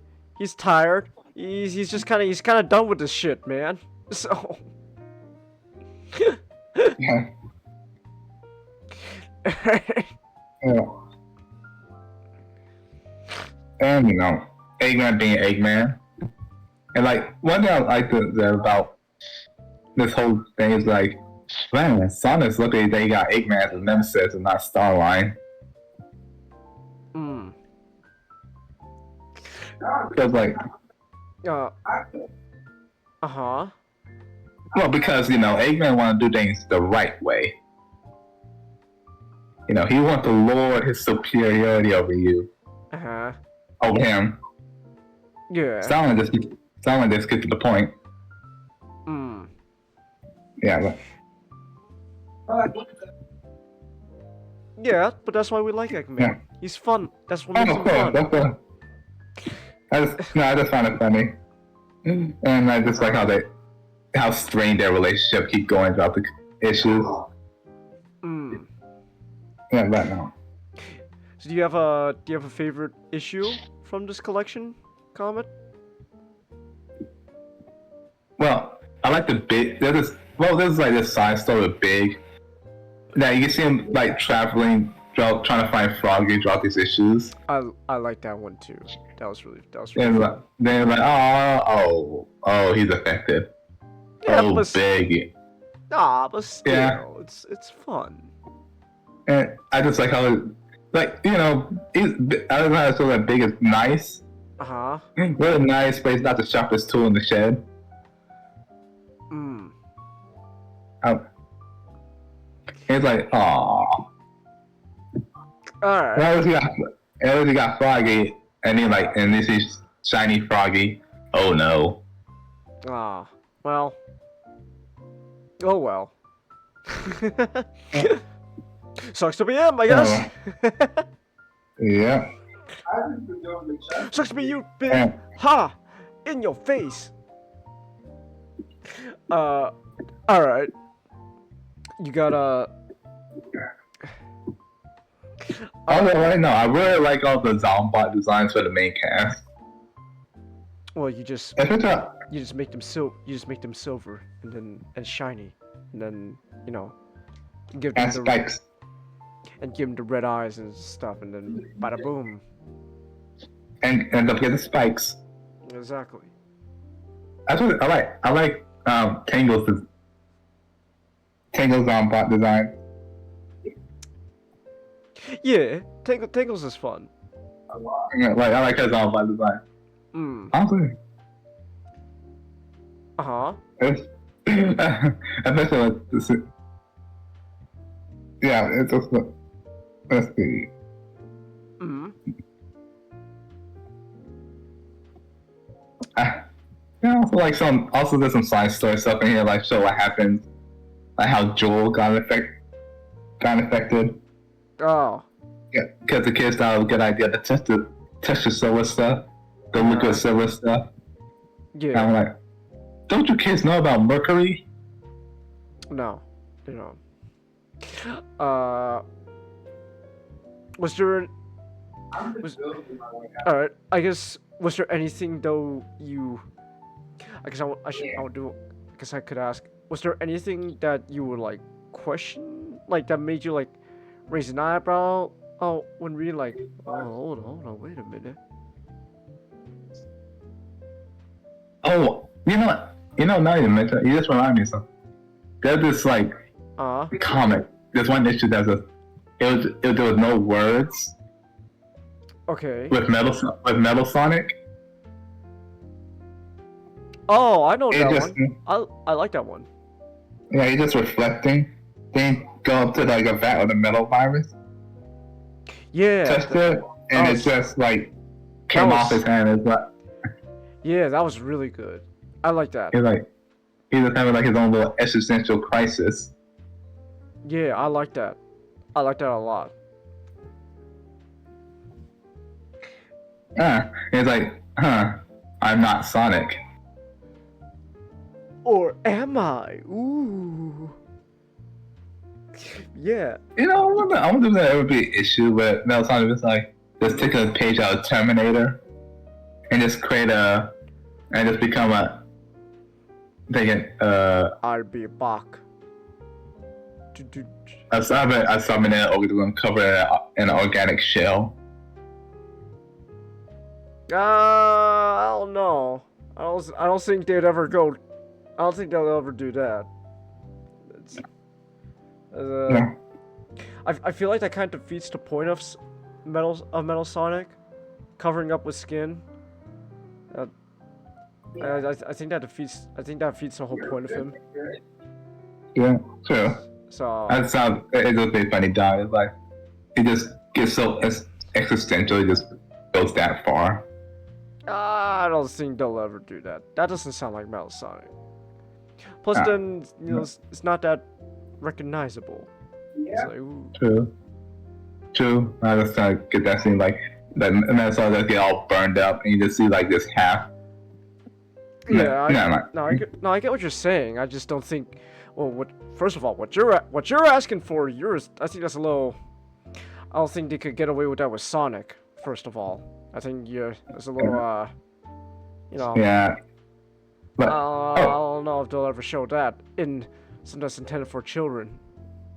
Comet. True. So. Yeah. And that's just, kind of fun. Like, also they really showcase this one issue showcase Eggman's kind of, well, I don't know what to call it, but it's when Starline finds Eggman's man cave. Okay. And he saw all his toys, and he saw himself as a toy, but robotified. Uh-huh. And then, Starline was like, and, he started asking questions. Started getting doubts about working with Eggman, because, I don't know what you're talking about. Nah, Eggman's perfectly sane individual. Don't slander Eggman, Comet. Gosh, don't make up lies to slander Eggman. Goodness gracious. Everybody thought, he's gonna turn me into a robot one of these days. No. I don't know what you're talking about. Sonic Pickle? Where did you get Pickle from, Chelsea? What are you talking about? Chelsea, Well, say pickle as in the cucumber, or pickle as in a problem? oh, there is Sonic Curry. I'm not eating that So shit. maybe, I ain't eating Sonic Curry, Comet. I ain't eating blue curry. That shit sounds terrible. No, thank you. You can have the Sonic Curry, Comet. I'm not touching it.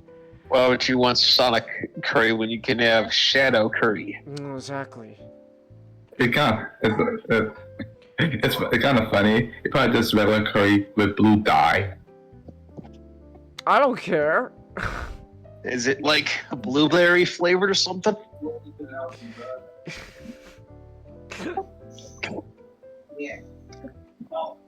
Would that go well with rice? I don't think I've heard of blueberry and rice. That's a new combination. So. I can imagine blueberries with rice. Like people doing that. I don't like blueberries myself, so I wouldn't eat it. But I can imagine people doing it. Oh, I forgot. Oh, I forgot. Whisper trying to give Eggman the JFK treatment. But Whisper tried to assassinate Eggman? I don't remember that. I don't remember Eggman's that. vice president tried to. Are you saying the wolf is part of the federal government? She's a glowy? Are you saying the CIA teamed up with what you call the wolf to assassinate Eggman to become the new president? Oh my gosh. I will not tolerate you calling a Sonic character a glowy, Comet. Thank you very much. Actually, quick tangent, by the way. There's a... the Magic told me this last night. Is it true that later on in other Gears games, those, like, glowing enemies are called glowies? Yes. That's amazing. It is. I get to shoot federal agents in Gears. Let's go. Terry A. Davis is looking down and smiling on the world.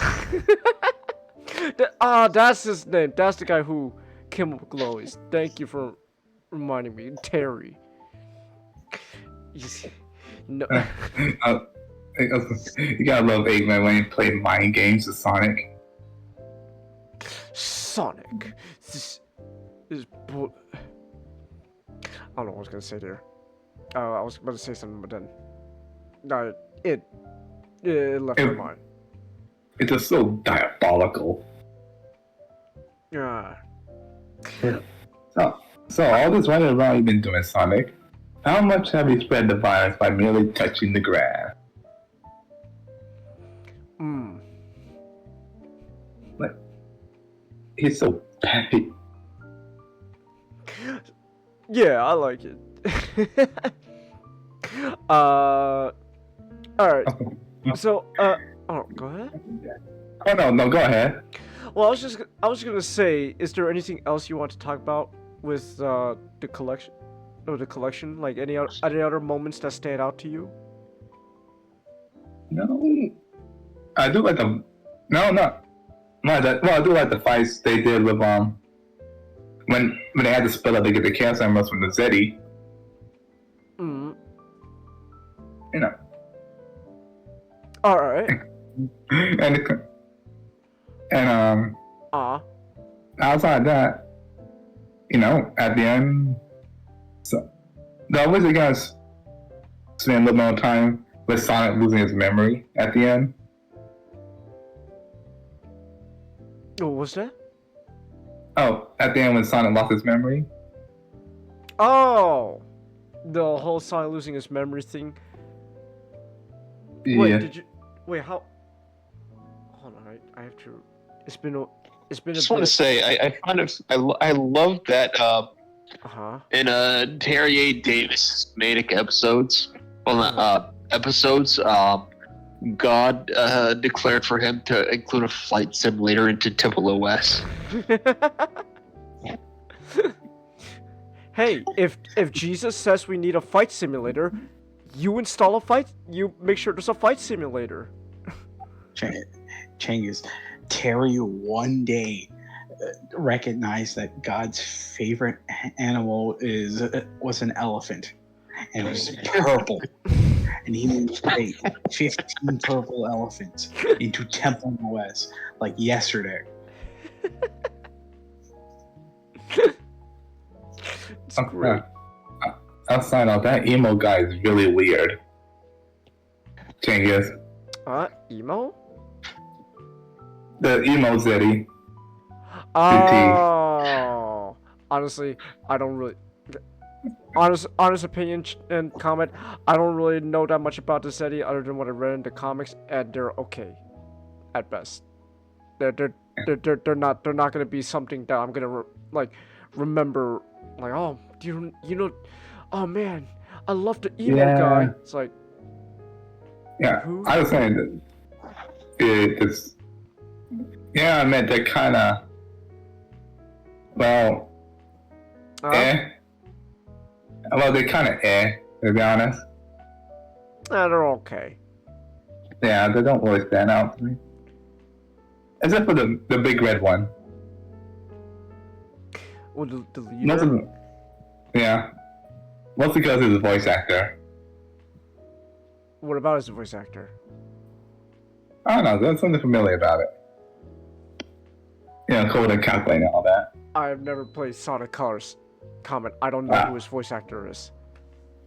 Oh, okay. I don't know. I'm not a Sonic expert. I'm trying my best, but I'm not a Sonic expert. And Nick's not here. He left to get damn cigarettes. That bastard. He left just like my dad. There we go. Insert dad joke there. What was it? What? You can say something? Oh no, I was saying rough and tumble. I was gonna say a line from Rough and Tumble. They're fun. Yeah, no. They're a bunch of goobers. Goofy goobers. Rock. Do do do do do do do do do do do do do do. So yeah. All right. Also, I learned that Eggman carries a gun. Well, he's strapped. Comet. What? You think he's gonna fight a hedgehog bare-handed that can run super fast? Fat chance. He's gonna level the playing field. Comet, don't you know that the gun is the great equalizer? You can level the playing field like that. Yeah. Also, I just spotted a JoJo reference. There's a JoJo reference? Yes, Where? let's see. Page 310. Comet, you can't just say page 310. I don't have the collection. What issue? Let's see. Issue. I say about.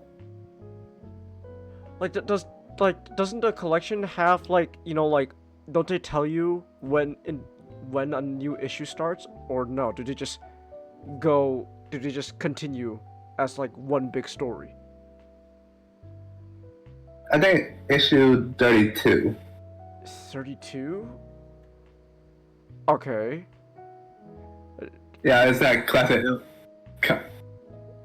know that scene where it shows I forgot who, Theo or JoJo getting closer to each other? That they mean. Everybody mean it. Oh, that little a goofy meme. I was gonna say dumb, but I want to say dumb. Goofy is a better word than dumb. That's a better adjective. Goofy meme. I get what you're saying. I don't think if it is a JoJo reference.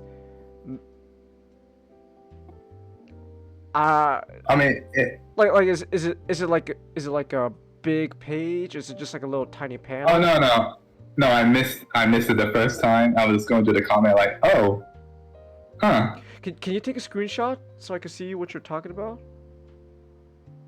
Sure. Cause you're reading this through Amazon, right? Yeah, Kindle. So if I see what you're talking about, then I'll probably get it. So, screenshots can help.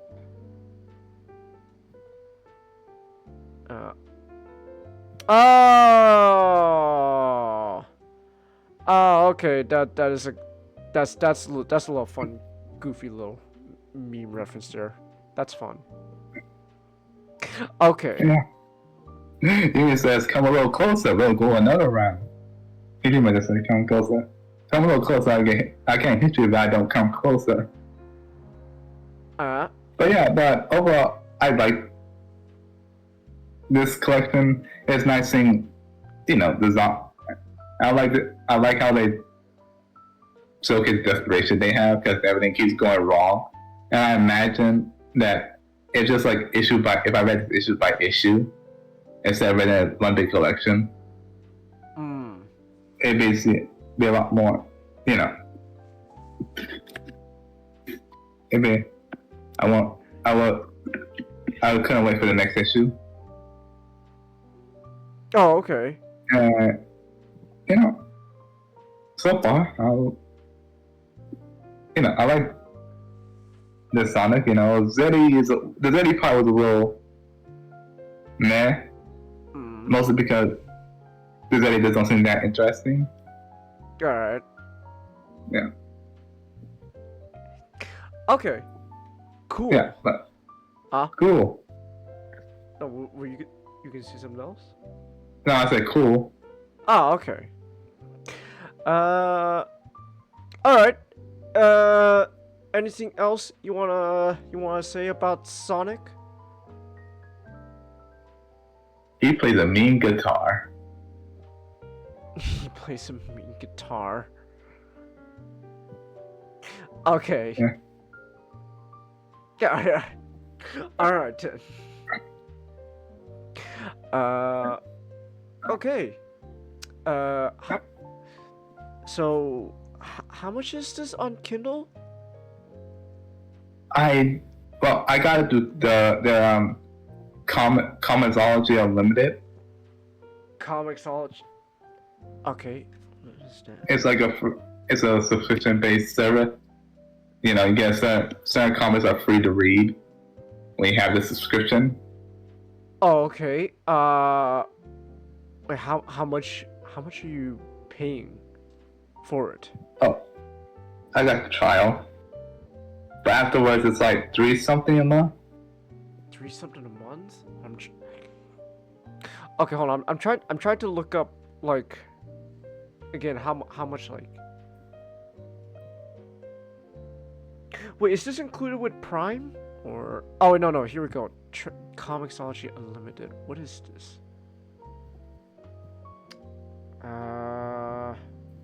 Free with unlimited membership. Okay, I'm trying to. Oh, $5.99 a month. $5.99 a month. Oh my gosh, $6 a month. Goodness. Okay.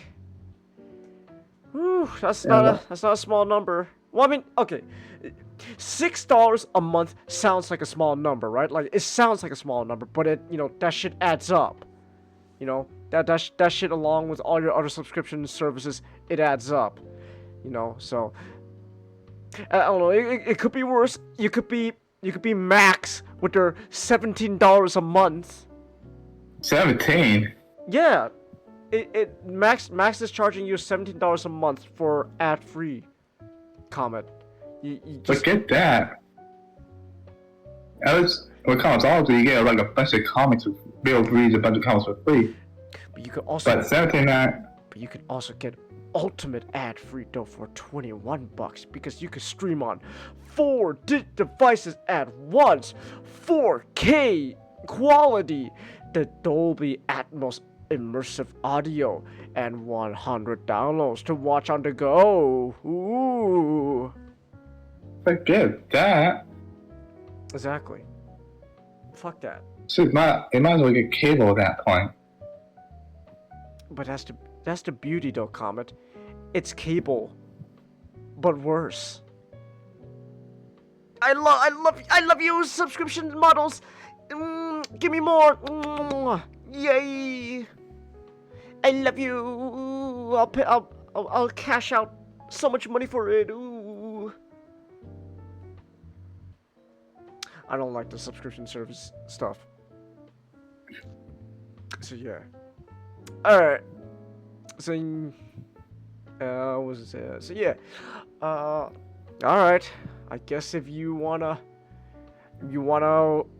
cough up $6 a month for Comixology, that's one way to read it.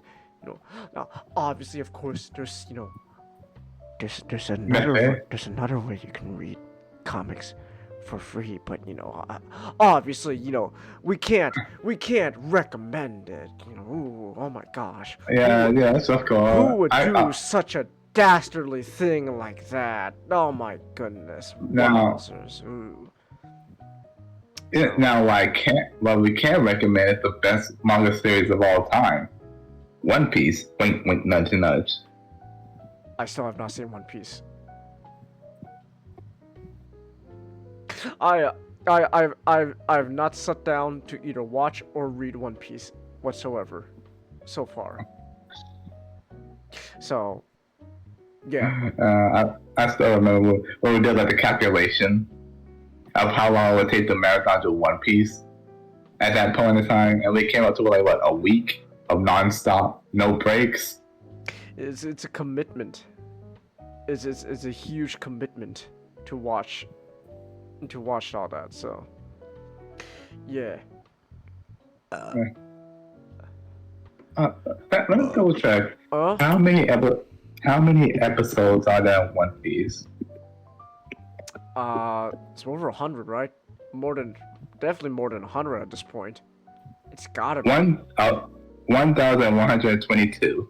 Yeah, so that's That's a huge commitment you gotta put aside for One Piece. That's like an year-long. That's like an year-long watch right there. So. With five OVAs, 13 TV specials, and 15 movies. Yeah.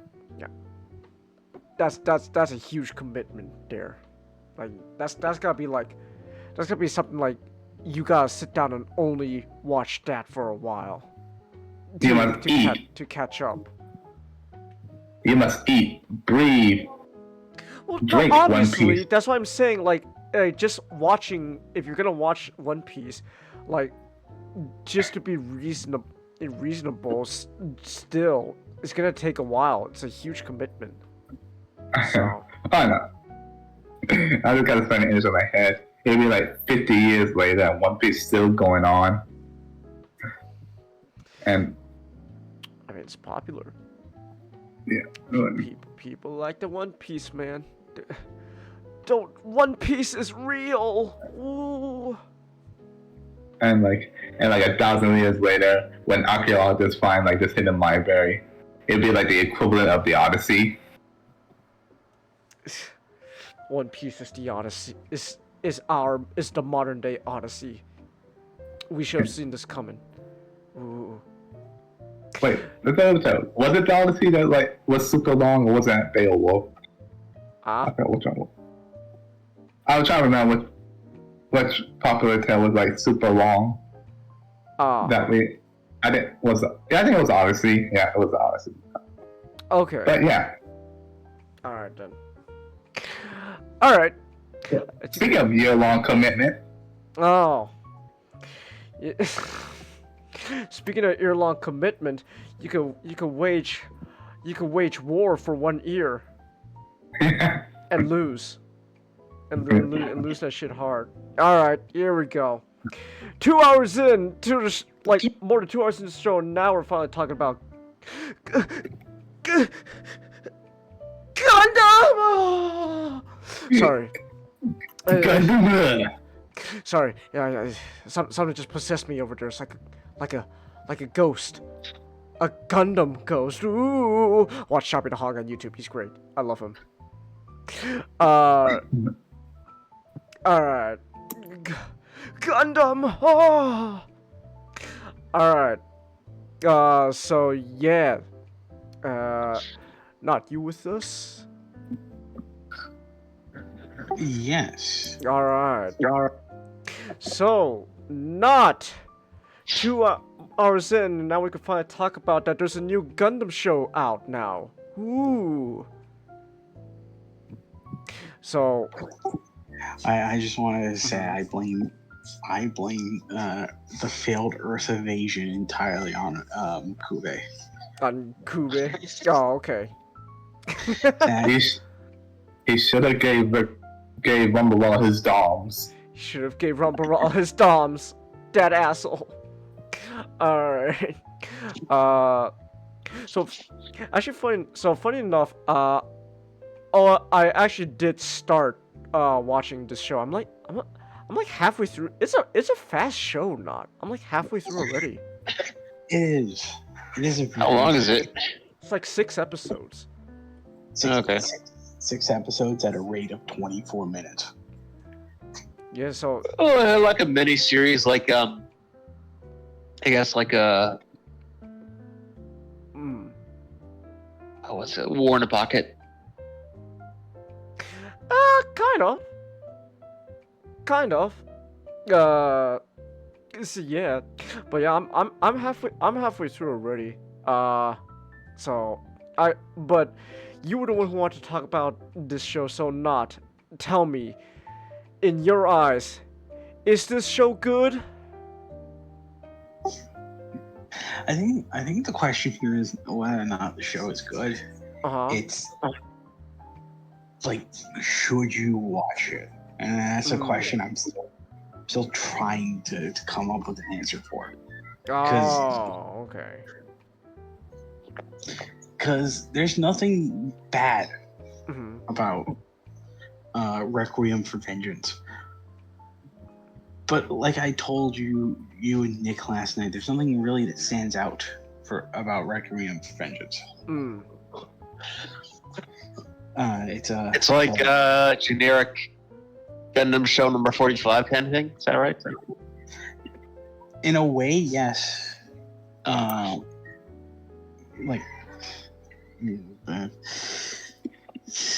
Changus. Mm. It's the year of our Lord 2024, and guess what we have? We have another Gundam show set in the 1 year war. Oh, let's go! 1 year war. You know, we could do the Grips conflict. Does That'd be nice. another 1 year war story? Does it feature another Gundam that I didn't know about that happened to exist during the 1 year war that just never shows up ever again? You know, that should just be the free space, like a bingo card sheet. Another Gundam that appeared during the 1 year war. Wow. Well. At least Thunderbolt is its own thing. Like I said. Well, I love Thunderbolt because it kind of just feels like it takes place quote unquote in the 1 year war, because a lot of Thunderbolt doesn't really make sense in that aspect. I know, like in the manga, they already have like the Zeta ready to roll out in like less than 1 year after the 1 year war. It's like, whoa, exactly. Where the fuck did this come from? So to be fair, all the moves they made during the 1 year war. It's like, I won't be surprised that they create something a proto Zeta out at the end. Whoa, a Zeta Gundam! Wow.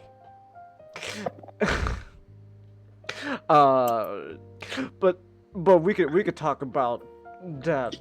We could talk about Thunderbolt later. So, specifically this show, Requiem of Vengeance. At least to help us out, like what's it about? Not what's the show even about? Besides, who has the vengeance? Not another one. Who was requieming for a vengeance? Oh. It is the year 0079 in the universal century. The side three has proclaimed independence from the worldwide, from the all-encompassing government referred to as the Earth Federation. No, they wouldn't. Oh my gosh. They, along with another cluster of colonies, have decided to rename themselves the Principality of Zeon. Oh. After 6 months of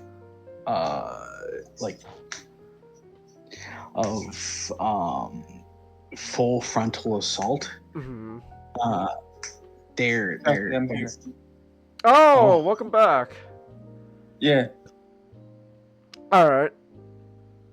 You're just in time to hear about another 1 year war story.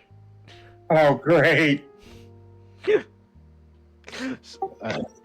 After 6 months, the full frontal assault has stagnated in progress. And the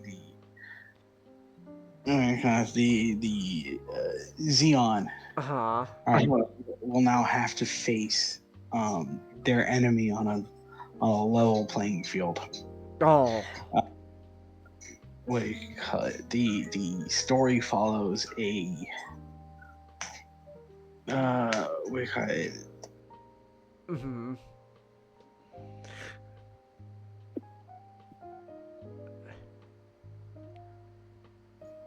and the story follows.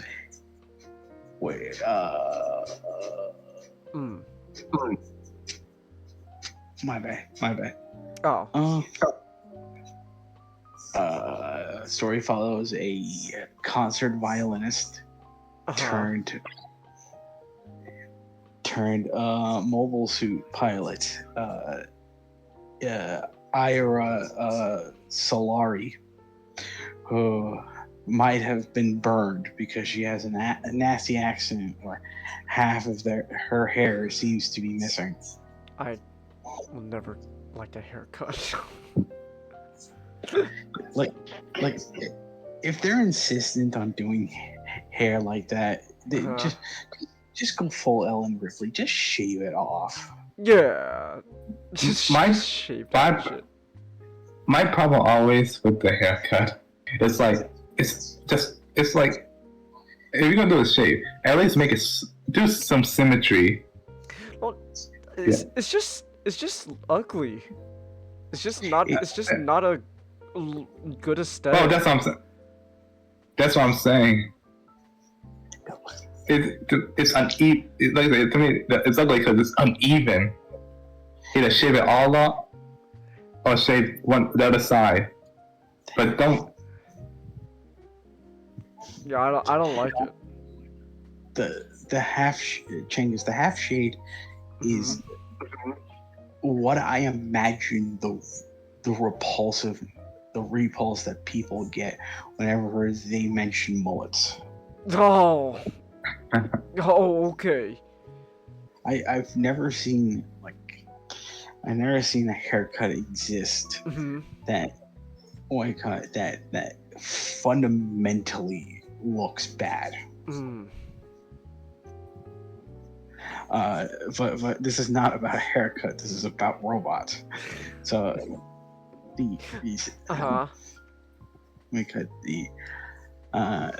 Solari heads a mobile suit battalion referred to as the Red Wolf Squadron. Named as such because her Zaku 2 F-type is painted red. How inventive. How many red Sakus do I need to know about in the 1-year war or not?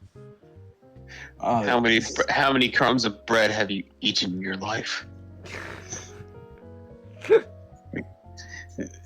Like this show missed the great opportunity to make the Johnny Ridden joke where they just see her red Zaku and just feel like, oh my god, is Char Aznable here? It's the Red Comet. Whoa! No, actually, what I would do is like just to be honest, I would like, well, is that giant riding the Crimson Lightning? That's his nickname, the Crimson Lightning. Yes, the Crimson Lightning. No. That just sounds. I'm sorry. That sounds too similar to Red Comet. Well, James, the joke with Johnny is even though he's a lot more of an accomplished pilot than Char was, everyone keeps confusing him with Char. Oh. You see, Char has a better marketing team. Is it the mask? Is that what makes Char so much more likable? Oh my gosh, he's got a cool mask, guys. Holy shit. Well, Black Comet. You can correct me if I'm wrong, but I think Johnny joined up joined in Xeon much later than Char did. So Char was already a war hero by the time of the Battle of Loam. So whenever anyone thinks of a red mobile suit, they just think of Char. Oh, okay. Okay, that makes more sense now. He joined at age 22, was a sergeant major and part of the early production type during the Battle of Loam. Okay, that makes sense. Oh, so he did fight in the Battle of Loam. Yeah, which he was part of the Captain and Sister F-type. Okay. Also, looking at the model kit for the show, her Zaku is actually kind of more of like an orangish red than like straight A up lot- red. It's a lot more of a rouge red. Mm.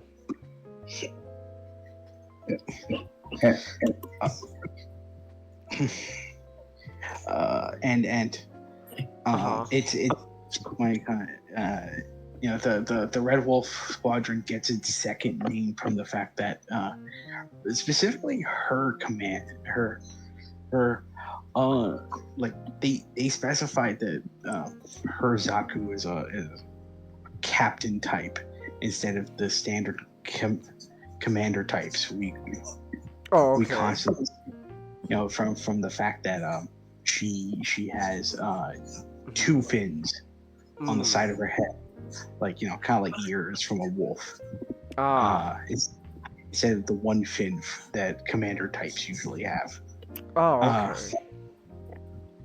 And there are parts of her mobile suit that kind of look, that are made to be reminiscent of a wolf.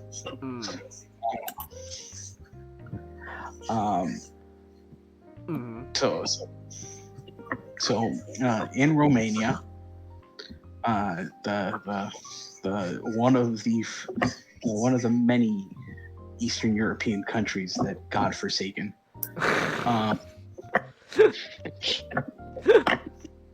Wow. All right. So they're fighting in Romania. They Ira and her squad get like are finally are made earthbound to help with the Stein Battalion's conquest of a Fedi outpost within the Eastern Bloc. And from there, they get to meet the scary, the devil, as it were, the Gundam. The Gundam. How many white devils should I know about in the 1 Year War? Not Too many white devils. okay. So many white devils that you'd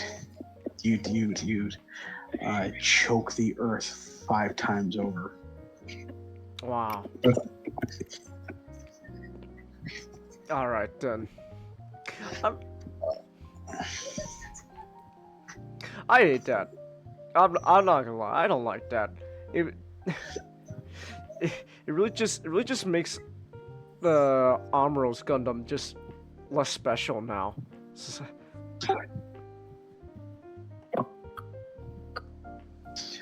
Yeah, the like quite literally it becomes like that scene from Toy Story 2 with Buzz in the Isle of Buzzards. It's like it's like they're like Grandpa is at this point Grandpa doesn't really seem like it was cutting edge technology as much as it is just a variant in a sea of equally convoluted, a lot more convoluted and inconsistent variants.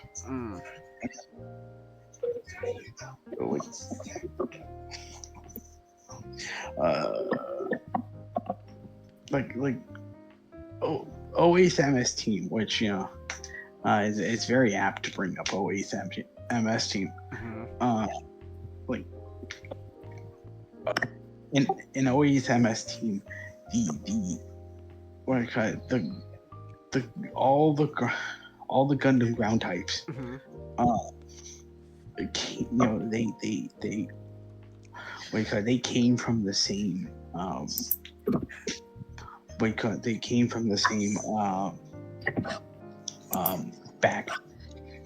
came from the same blueprint as you know, they're derivative models. But they're still you know, they're still worthy of holding the name Gundam. It's just the grandpa itself is special because it's an all-purpose unit that's meant to, you know, learn faster than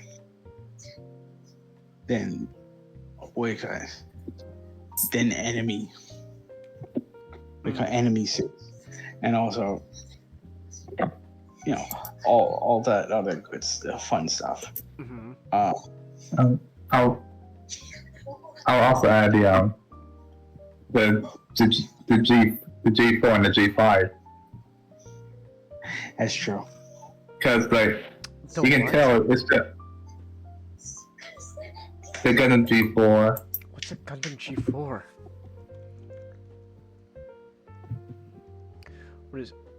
What is this? It's from the Comet space game. Okay. So another Gundam from the 1 Year War. Yep, it's another Gundam from the 1 Year War. But at least you can tell they just took the RX-78 and just strapped some extra stuff to it, rather than looking like it's a completely brand new thing, you know? Yeah, but still, it's another Gundam from the 1 Year War. Man, the Earth Federation really had a lot of Gundam projects in its latter months. I was telling Not this last night when he was giving me the initial breakdowns. Did Arnold's dad just give all the secrets away? Cause the original gun was supposed to be a secret, right? But I guess he's all right, here you go, guys. Here's the blueprints. Go nuts. Also, I believe these were also originally regular Gundams. They were one of the many Gundams that they initially developed. Because, you know, along the RX-72. So but then they took the... They just took... There's more than one RX-78 2. Not just different gun, another RX-78 2 running around.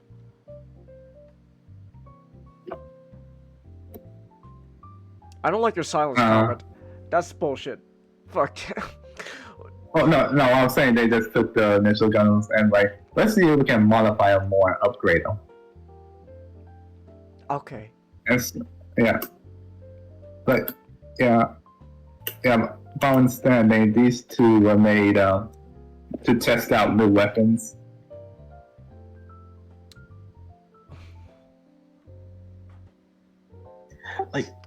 Okay. Okay. I like that, brother. Put down. Is Colin watching? Why do he know how to put the Gundam Ghost? Do. Anyways, I think we're getting on tangent. We're getting on tangent. So I guess speaking of another Gundam in the 1 Year War, what's so special about this Gundam in this show? Hell if I know. The problem with the EX is there's very little it's funny because describing describing the Gundam itself almost itself kind of feels like a description of the show in general. So there's nothing that differentiates itself against any other Gundam. It looks to me it looks too much visually to the Easy-8, especially a lot of the off-white and some of the gray. It looks very much like an Easy-8, but if it was allowed to keep the V-Vent. And it has a Gatling gun. It has on it. And it has on its shoulder.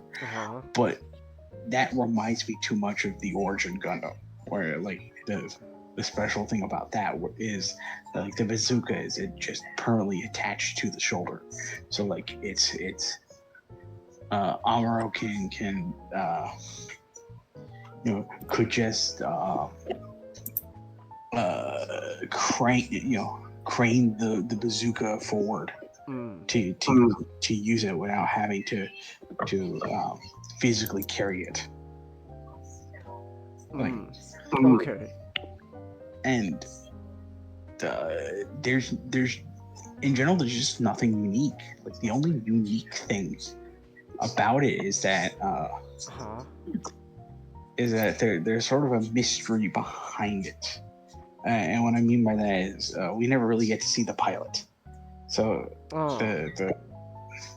the show treats the Gundam like it is a character onto itself, which is interesting, but then the problem comes into the fact that the like I said, I'm a broken record at this point. Like I said, the EX Gundam doesn't really do much to stand out.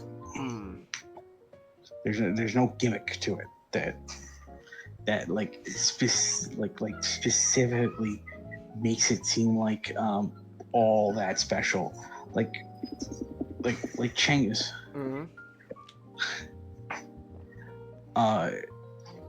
Imagine, if you will, you create the same premise of a mobile suit stalking these survivors, these refugees, across across Romania. Imagine instead of just having a Gundam, it was a sniper. It's a gym sniper 2. Or like gym sniper 2s are made specifically to be high functioning, high functioning that that can pick on giant targets as well as smaller ones. Because it can, it uses a lot of its power within its rifle. So there's an advantage to there's an advantage to it, and also a disadvantage. But the EX Gundam, for as mysterious as it is, we don't really get to know a lot about it because the show doesn't really break away from the Zeon perspective, which I'm not saying it should, but I'm just saying there's no moments throughout the show where like the characters themselves, think, where the characters themselves are like, or Iria herself is just going like, the Gundam, like, this is what we know about the Gundam. The Gundam can do this, it can do that.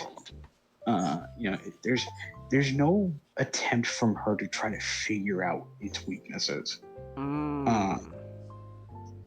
Then just coming up with last minute plans to survive just a little bit longer.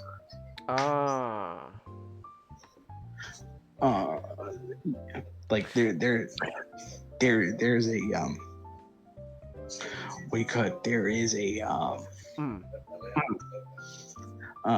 like episode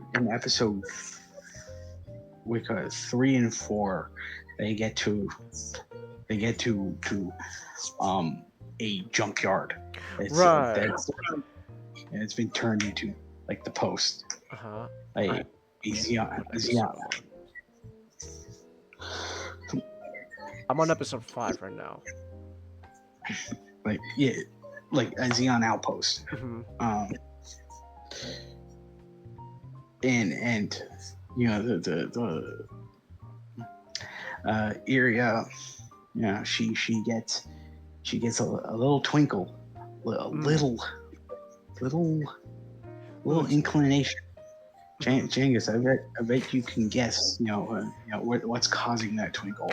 Oh, you're talking about her like spidey sense going on. I know. The show's so far the show never stated, but like it's pretty obvious what they're trying to do. I was gonna ask, like, in the original Gundam show, was new type powers ever treated like a spidey sense? In a way, yes, because like a lot of the time, excuse me, there are several times where Amuro would just sense like someone's aura, and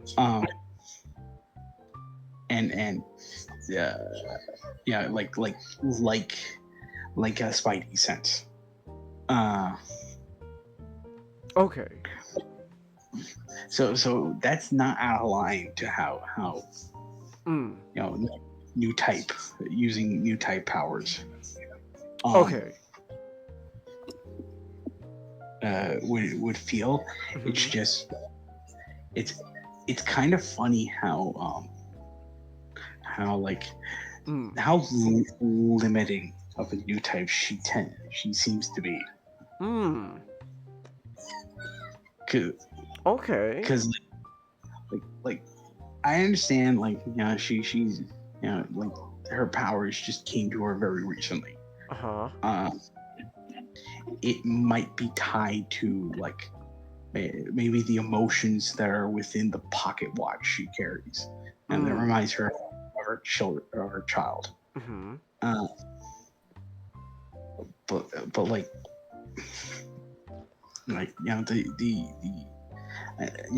one of the aspects to new types is that the more they're near someone, the better they understand them. It's almost in a way, a lot of new types are sort of like Taskmaster. They don't necessarily like mimic someone's fighting styles, but a new type that who knows you better than you are yourself is a dangerous person. So is the pilot then the Gundam new type? Like, is that what's implied? Yeah, it very much implies that she is a new type, but what about the pilot of the Gundam? The Gundam, no.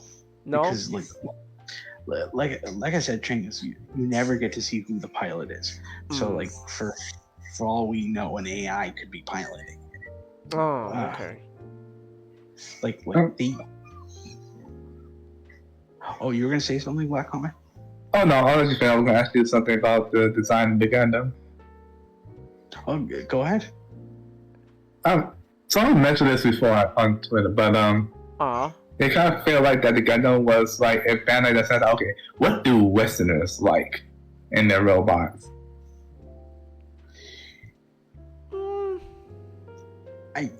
I can sort of see that.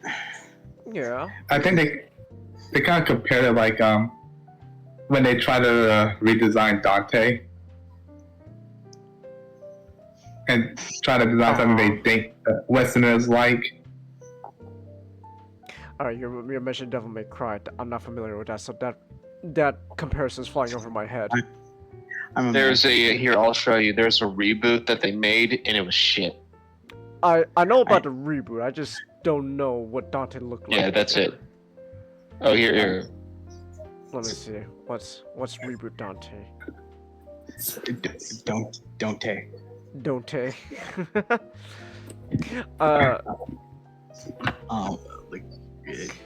So Chang was there's a famous scene in a reboot Devil May Cry. This is a quick tangent. We'll get back to the thing. There's a scene in Devil May Cry. Here he is. Like, wow. That's Dante. They sucked out all his aura. Is he British? No, he's just wearing a coat with the Union Jack for some reason. That'd be Okay. amazing if he was British. Okay. Still awful, but amazing. They sucked out all this sauce. He has James. no aura. You know how, You were saying not? James, there's a natural joke where like a storm happens and a mop gets on his head and the mop looks like classic Dante's hair. He's looking in the mirror. He's looking in the mirror and he goes, "Yeah, not in a million years." Okay. The reverb didn't last long. Okay. Okay, I want to make really that comparison. Like the Gundam in the show. It looks. I wouldn't say it's that bad. Like there's something about it that I kind of dig, and I like it fits the role of, like, you know, evil looking Gundam. like, yeah, it has. It's a Gundam that has like red eyes. That's kind of unique about it. Oh, I think I do think of I do think something like, even if it is kind of like the EZ8, I think there's something about the head design that like helps kind of give that, like, I don't know, aura of, like, you know, ooh, spooks, you know, ooh, evil. Spook. Yeah. Like, no, it is interesting. No, don't get me wrong. It is interesting. Like it almost reminds me of like I'm almost reminded of the GPO2, where like the point of the GPO2 was the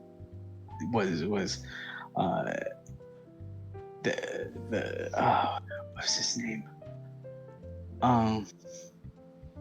Can't believe I'm blanking out on the name. The main the main antagonist, Gato. No. The Diaclone creator. No. Oh. Kawamori. Kawamori. It like Kawamori kind of made it explicitly a point that that like the GPO2 looks sinister because Gato pilots it throughout the entire show. So like yeah, making a Gundam look intentionally sinister. There's something there. Like, I don't think it shines completely through with this design, because it, like, I'm gonna look up who the designer was. I'm looking this up. Gundam EX. Okay, here's a wiki page. RX-78GE Gundam EX. It's also worth noting because, you know, Black Comet did bring it up, sort of bring it up with the. Oh yeah, he was a. Kimotoshi Yamane. He worked on 8th MS team. Okay, so that's there. MS Igloo G Gundam. Oh. A lot of seed stuff, but Gundam Origin. Like from what I read about him is he very much acted like an assistant to a lot of like main designers. So he was an assistant to Katoki, to Okawara, because mainly he did some mechs, but mainly he did the design for like a lot of like the tanks. And so like you know, there's a reason why there's a lot of like Type 61s and like who designed the EZ8 again? Oh, same guy. Oh, that explains a lot. Yeah. Okay, there we go. That explains a lot. Mr. Yamane, you know the Easy 8 you designed back then? What about it? Do it again, but evil. You got it, fam. And put him on a diet. Evil.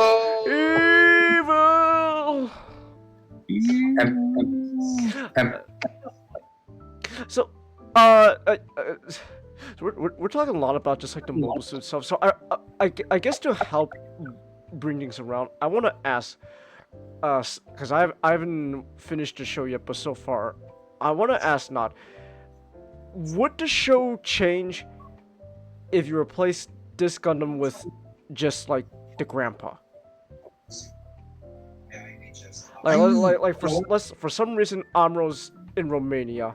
Yeah, but like for some reason, you explain, he never talks to any of the pilots or anything like that. He's just silent. What to change the show? Like making it the grandpa would make it kind of interesting because it'd be sort of very similar to a concept in Zionic Front. Oh, okay. Where there's a mission in that game where you have to you and your battalion has to do reconnaissance on the white base and the Gundam itself. And the point of that mission, Changus, is that the Gundam is unkillable.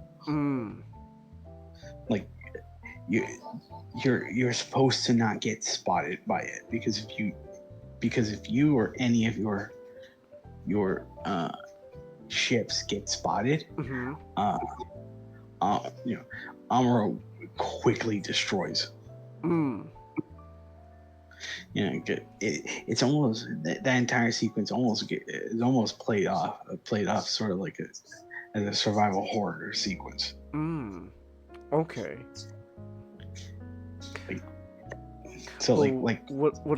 What about in this show, like would like the story at all be affected if you just change Gundams?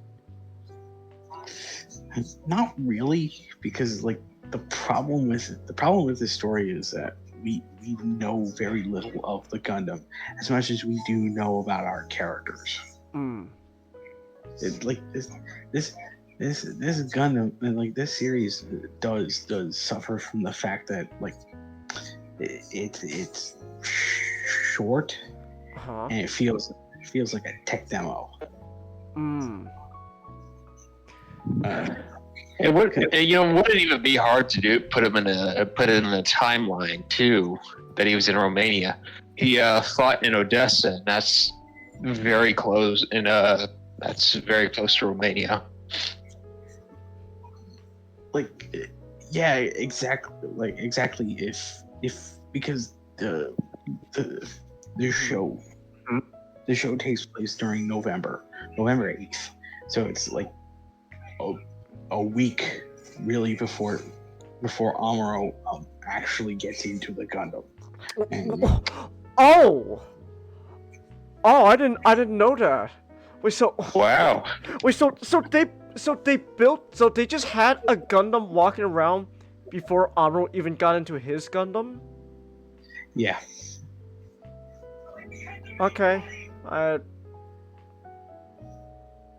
don't really like that. It's happened so many times, and I'm numb to it. Okay, at least to me, maybe it would be more forgiving if if this was after Amuro got his Gundam, like maybe the idea that they mistake this Gundam for Amuro's Gundam, but no, okay, I guess it's another Gundam before Amuro ever got into the original. Okay, that's well, I was not even sarcastically. I'd like to see a story where they show a Earth Federation prototype that's not a Gundam, that's super powerful. Something else, like a competing So build or something like that. I think that'd be a nice shake-up sometime. Not a Gundam. not also I kind of also want to know, so like what is like the I'm now on episode 5, so I'm on something. I'm 4 episodes in. So like, what exactly is like the point of the show? Well, okay, maybe not point, but like what? So like, so far it just seems so far for 4 episodes it's just been we gotta survive the Gundam. Is that it? It seems to be it, because like Okay. in the background of the show kind of makes a mention of the fact, again, the show isn't. The show does suffer from a lack of originality because it's a show from the Xeon perspective, and it just talks about how they're remorseful of the fact that they've hit a plateau. They're not moving any forward, and it seems like the Federation is slowly inching their way towards victory. It's a show. It is a show of of seeing these guys remark at the fact that they are losing a war. But Okay. at the same time, they don't expand upon it. Like there's like mentions of the fact that like, oh yeah, there's so many deaths on our end. There's we've gotten almost we've gotten almost every major point. We haven't gotten South America yet. Jaburo. So like Jaburo. Okay. So like wait, we reached our limit, and we're losing too many men for very little gain. So it's like, what are we doing? But like I've seen that before. I've seen that in War of the Pocket. I've seen that in MS Igloo. They don't add anything new to this fire outside of just paying lip service. Like we mentioned it earlier, how it feels like how the Gundam feels like it was created with a Western sensibility. Isn't like apart from like Sunrise co-producing it, the production staff, like we talked about this the other night, about how like the creative staff is of two Westerners. Like the director, who is also the CG director, he's I believe he's European, because that name Erasmus is not an American name. That is not What? Erasmus? Erasmus Rostow? Erasmus. Is that how you say his last name? Yeah, I'll just here. Let me just put a name in the back room. That's not an American name. So Here. Rosdow. Brost. That's not an American name. Here. I'm gonna look this up. Like and like the writer, he hasn't really touched a lot of like anime projects. Like he's most known for doing a lot of Western cartoons. Like he's worked on the 2003 and 2012 versions of TMNT. He worked on several Transformers Transformers projects. Yeah. So like, and also kind of the fact that they mentioned that like, oh yeah, Thunderbolt and 08th MS Team were inspirations behind this one. It feels more like this feels like a fan film. Like a fan film proof of concept. Right? This feels like we're watching the pitch for the things they liked in the show, in the shows they liked. Because there's literally a moment where the Gundam has to fight against 2 Goof customs. Let's go! Goof custom. Genius. We're not. This is. We're not being serious. We're goofing around here. Oh. This is the goof. This is a goof troop. The goof troop. I like the goof custom though. It's a cool suit. Yeah, the goof custom is a great suit, but it's like My favorite group. It's my favorite goof. Hey, why is it called the goof custom? because the goof didn't the goof, apart from being strictly a ground type mobile suit, Raoul's goof didn't have a lot of long range capabilities, because Raoul himself, he is he's like a wrestler. He is a he's a scrap-em fighter, and that's why like mainly it has the electric whip. But like the goof custom solves the range issue by adding the mini gun. Okay. Okay, it looks like he might be German. Oh, German. Okay. Though he has a Greek first name. Ah. Yeah, it's not an American name, that's for sure. This is no Zaku, boy. No Zaku. There's no American boy, no American. I want to ask you this, not because I've heard like some like mixed reactions to this on like social media and all that. One thing I've seen a lot of people say they like is like the Gundam being portrayed like like that like a horror villain. So I want to ask, like, if the show leaned like more into that, would you think it would like have more to bring to the table than it does? Yeah, it'd make it a lot more unique.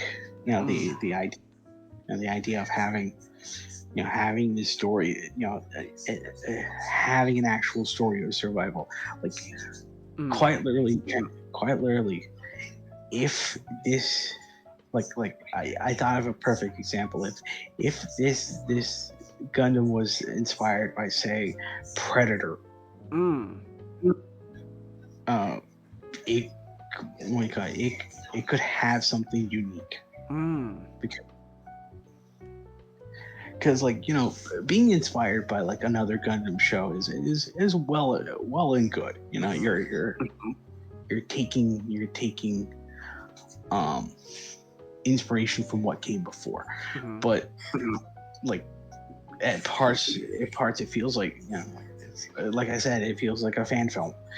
It feels like, oh yeah, those are my you're recounting your favorite moments from that thing you liked. It's hollow. Yeah. Like you like all the superficial stuff about what you're referencing. Yeah, exactly. Like, because we don't get to know Ira as a character. Like, we just know that she likes the violin. she cares about her family, but we don't really get a full scene that shows her relationship with her deceased husband, or like her relationship with her child. We just know she has a child, and that the pocket watch she carries with her was something that child hold dear as well. So you could tie it into her new type abilities, where the strong, like I said, the strong emotions that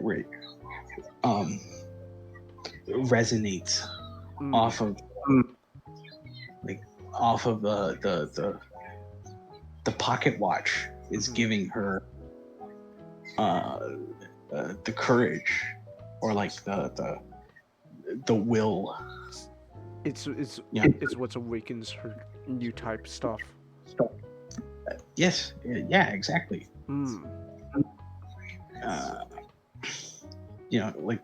Like if this show was about, okay, we need to outsmart the Gundam. We need to outsmart the Gundam. We need to understand its weakness. There'd be something there.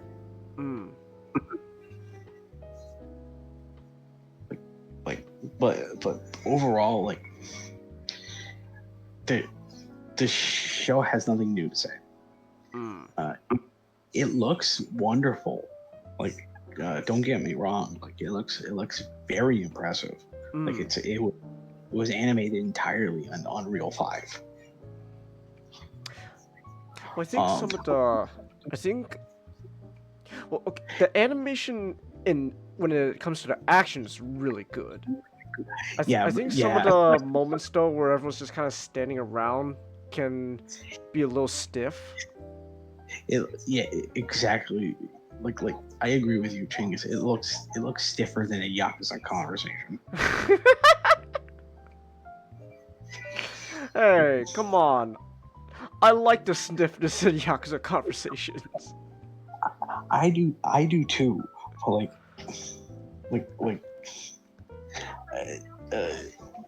I think like the fact that there's a lot more movement like in like the conversations in Yakuza compared to like a lot of like the standard conversations in this, where it's like people's lips are flapping, and they're kind of they're kind of moving their head, sort of like they're drunk.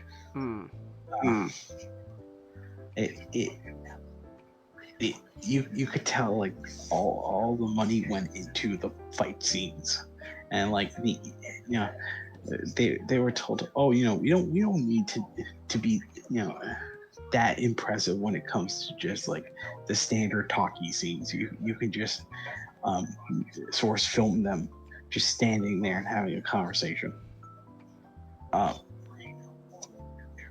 like the fight scenes look pretty, and I like the music. I know that the guy who did the music, he's not an incredibly well-known name. He's not he's not a I'm on the wiki right now. Wilbur Roger II.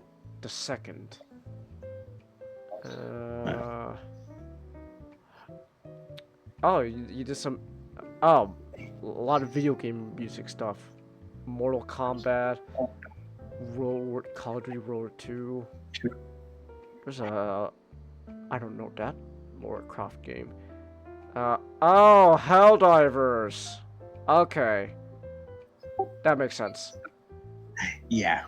Yeah, you could. I could hear it. Yeah, that makes a lot of sense. Like I like the music. It's not like Sawano, or that or like Yoko Kano, but like it's some good music.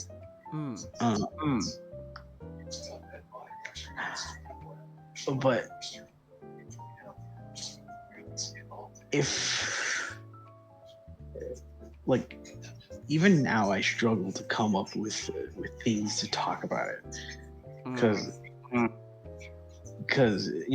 this is not like an all-time great like a Turn A or a series that I may not like as much, but I like talking about with, especially with you, Chang, as like Seed. It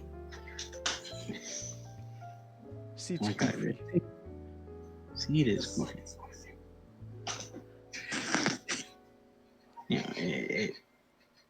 It feels like filler.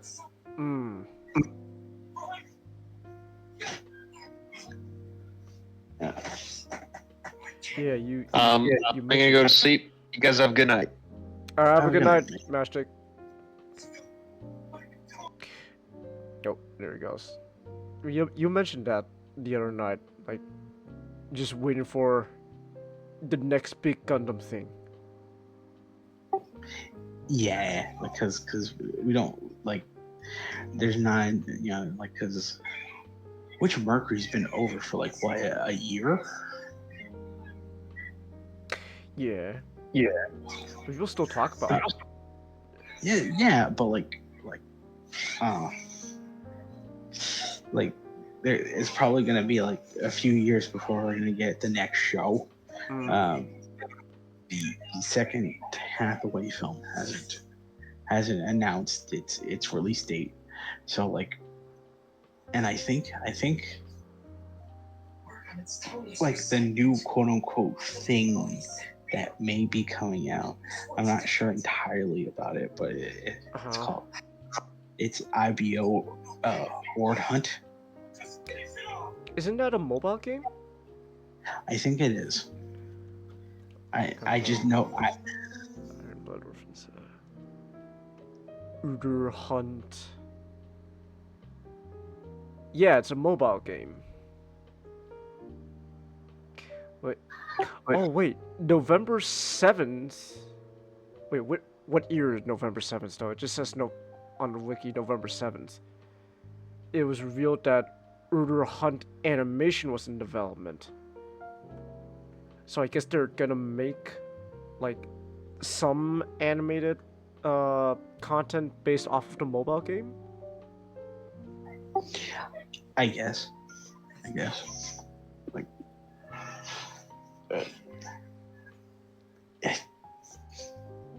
it all seems silly. Yeah.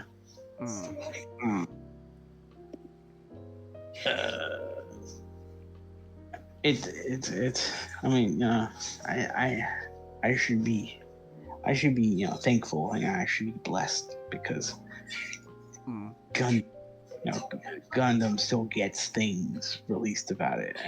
It's one of the most popular series ever. But sometimes you get those things where it's like it's not terrible, but it's not amazing, and it just exists, and you don't know how to talk about it.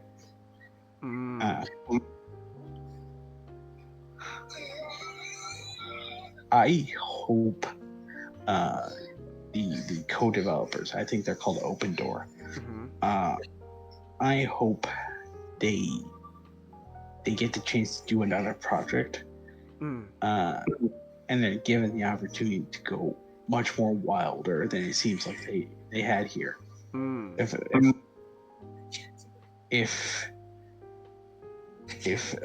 we get something crazy like G Savior 2, I probably would talk, have some more things to say, good or bad. But for right now, if you're a big fan of Gundam, check out Requiem for Vengeance. But if you're a casual, this is a series filled with a ton of great stuff. You shouldn't watch this because it's new. Take the time to see, Gundam X, or Yeah. or the original, or Turn A, or Zeta. Well, you need to watch the original before you watch Zeta. But you know what I mean. Okay.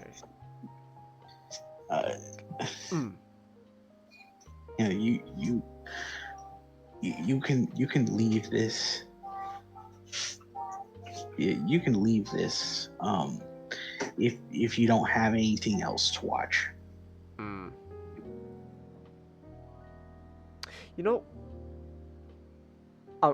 This thought just crossed my mind. I don't know if this is that apt of a comparison, but it kind of sounds like what have you said? I'm still gonna finish the show. I'm like more than halfway through at this point, so I might as well finish it up. It kind of sounds like this show kind of sounds like what Transformers Cyberverse was kind of meant to be, which was kind of like the tie-over show. I like Cyberverse a lot. It's Man, if Cyberverse was a holdover show, man, they really screwed the Well, I don't know what's going on with our Sparkman, which, by the way, man, is coming out this Friday. Season 3. Yeah, we gotta. It's coming out. Yeah, we Yeah. Yep. Yeah. But I feel like you and I should. What? The hate plague is back. We never got the hate plague since Beast Machines.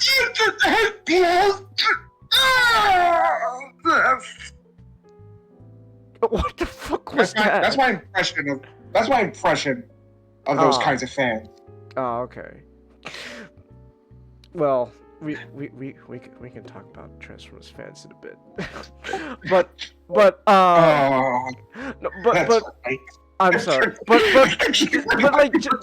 just to finish my point, as much as Cyberverse was always kind of meant to be that tie-in show between what even came before Cyberverse? Was it Robots in Disguise? Robots in Disguise. Really? Yeah. No. Fuck. Hold on. You know what? It's because Cyberverse feels like it came out much sooner than it actually did. I feel like Cyberverse is something that I'm still thinking of to this day, even though it came out back then. But Cyberverse was meant to be that tie-over show. It was only 11-minute episodes you could just watch on YouTube. But so it kind of sounds like this Gundam Requiem is kind of like that role a Cyberverse was. It's that tie-over show. You're watching it until the next big thing hits.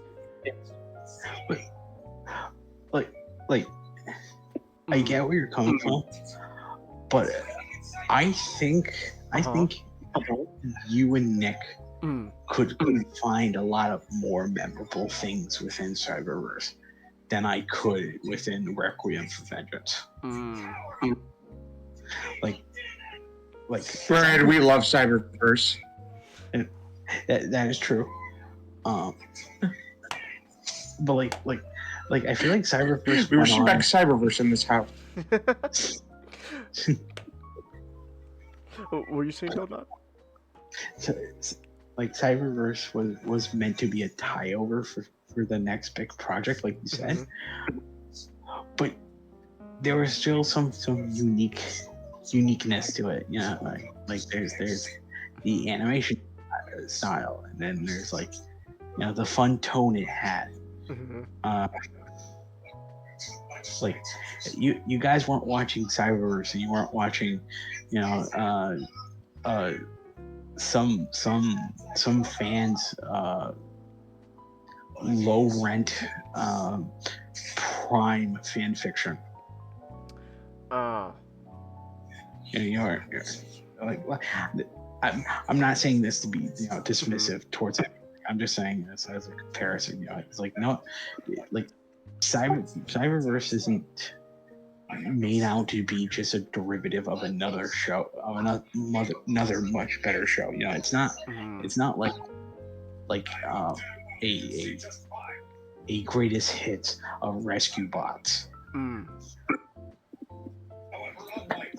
Although I wouldn't mind another Rescue Bot show. When it was Rescue Bots Academy. Yeah, but one that also, you know, felt like Rescue Bots. Okay. Yeah. Rescue Bots Academy is fine, but it's definitely feels more like the preschool show than Rescue Bots did. Ah. Okay.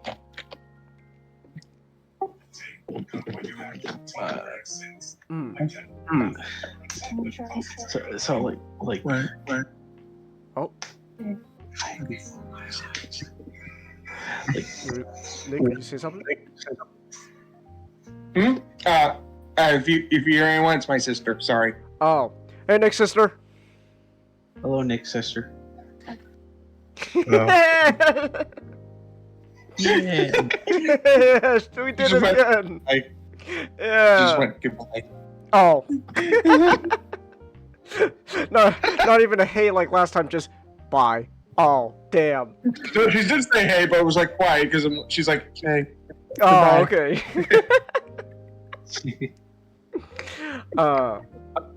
Like, I don't know how how much this show will get remembered. Okay. Alright then. I think one thing I want to mention is it's not Gundam related. It is Transformers related. Oh, okay. On X, I did get to see two Transformers fans, bash each other's skulls in. Oh. Oh, really? Okay. I'm interested. That may be a bit of a rhetorical statement, but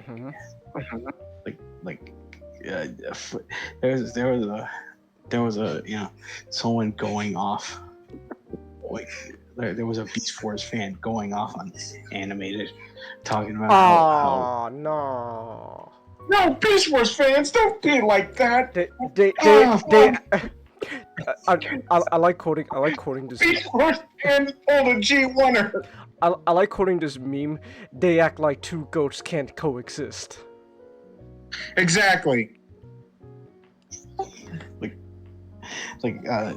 You had like one tweet where it was like, oh yeah, like they were talking about how they were talking about how like they didn't like the art style for animated. Like they were saying, oh, it's there's a ton of moments in animated. It isn't right, because I'm watching through animated, and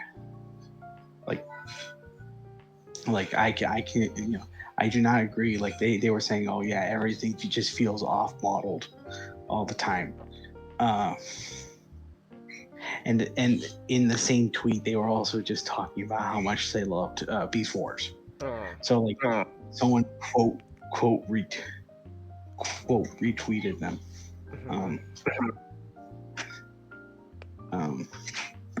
They did a side-by-side comparison of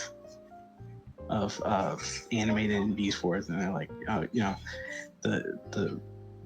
the show that supposedly has the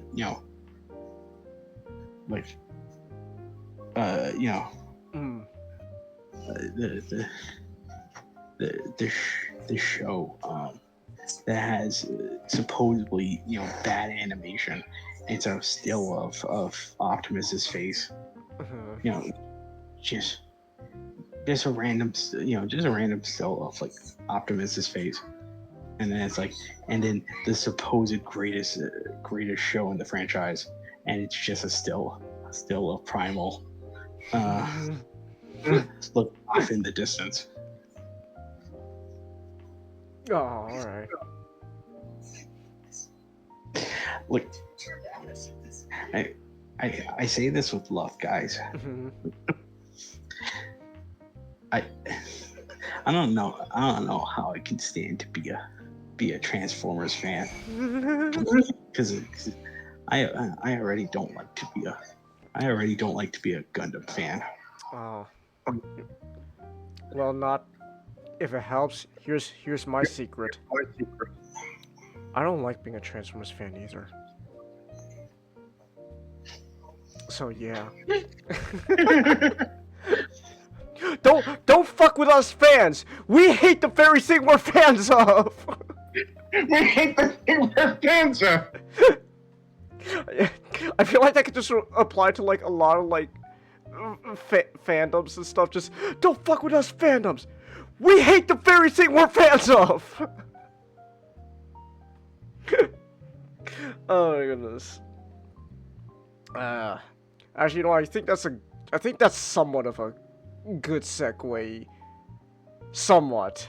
Speaking of fans, yeah, here we go. Time to be a little more negative. Oh boy. Okay. So, yeah. This is Colin. Did somebody say Transformers Prime? So you are watching us this whole time. Oh my goodness. What's your costume? What's your costume? I wasn't And aware I was supposed to go in costume. why aren't you in costume? We're all doing costumes. You I wasn't aware I was supposed to do a costume. My costume is. You can pull out the My pony. costume is You cute. can pull out the pony avatar you used a while back. I'm too busy. Anyway, what were you saying about Transformers Prime now? Transformers Prime. You fucking-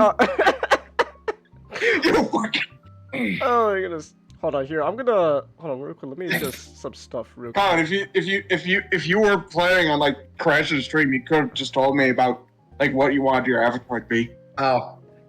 Well, I didn't really plan on it up until I saw that you were talking about Transformers Prime, so I've just kind of been waiting for you to segue into it. Well, we're not really talking about Transformers Prime. I know what you're talking about exactly. I was just more or less abbreviating it. Okay.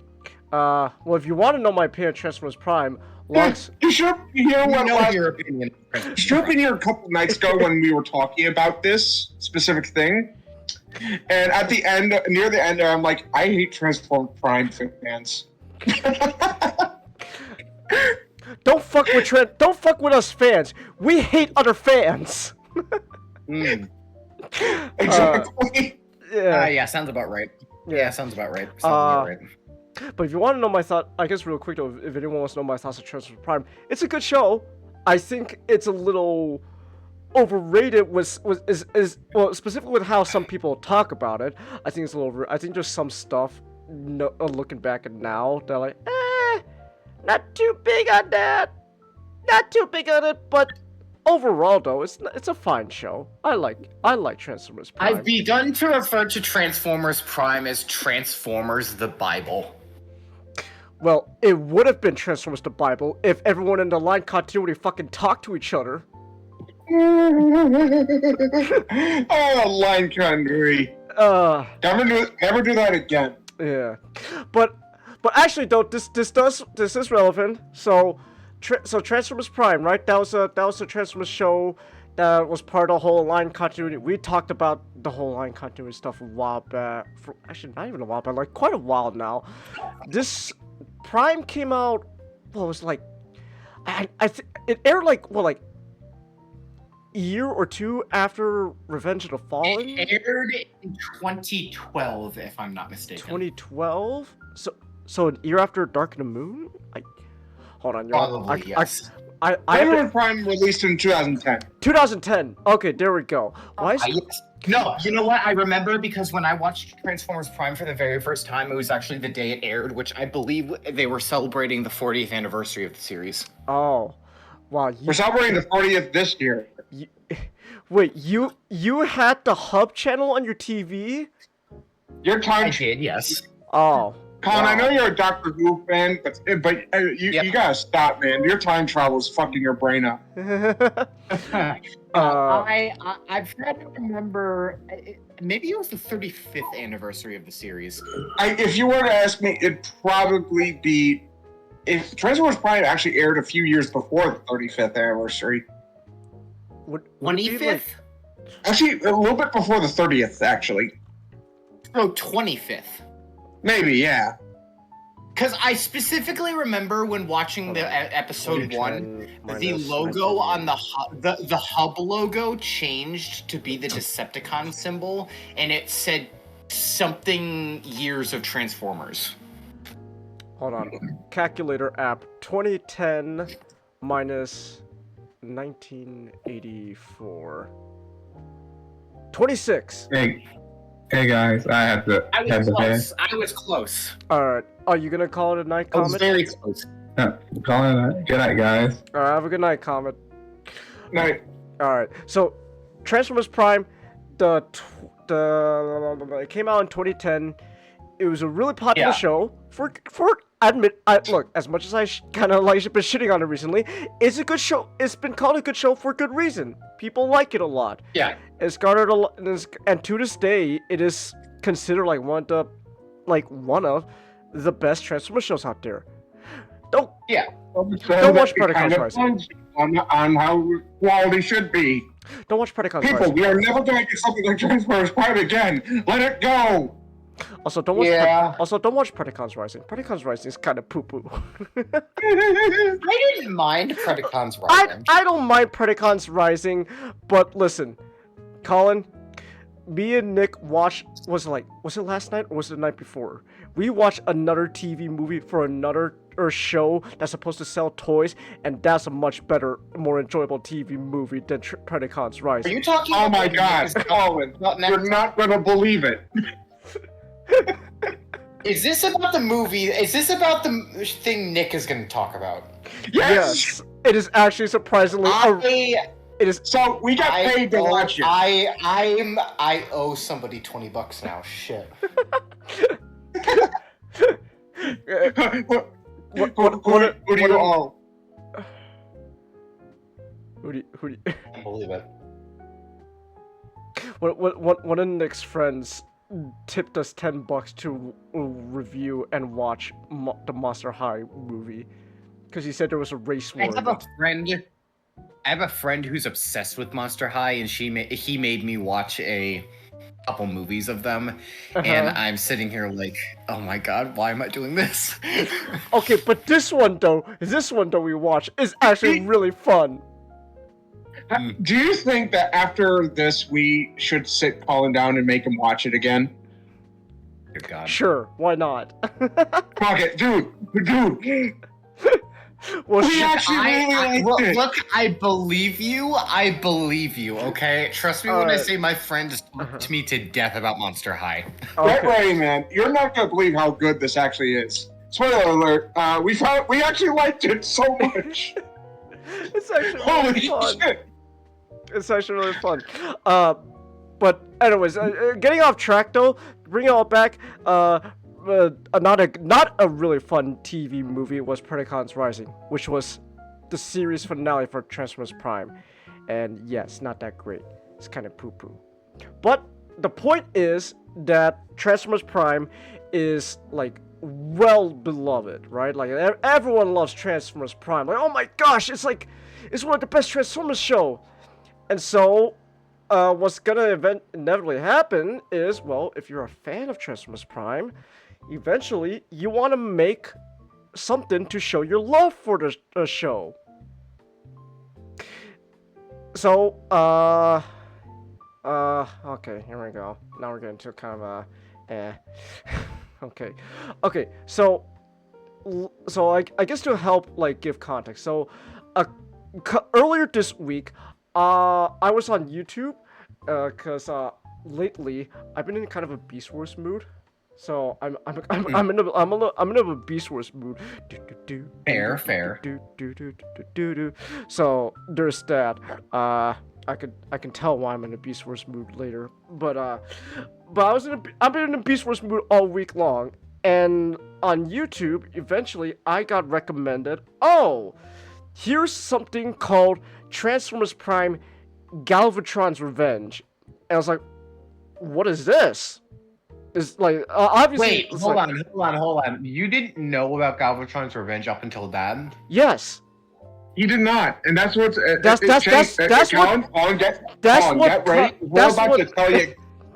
what sent me down this rabbit hole. That's what sent me down this rabbit hole, Colin. So I watched the trailer, like the third trailer, right? And I was like, okay, this is interesting. It's the animation is very rough. There is straight up, Colin.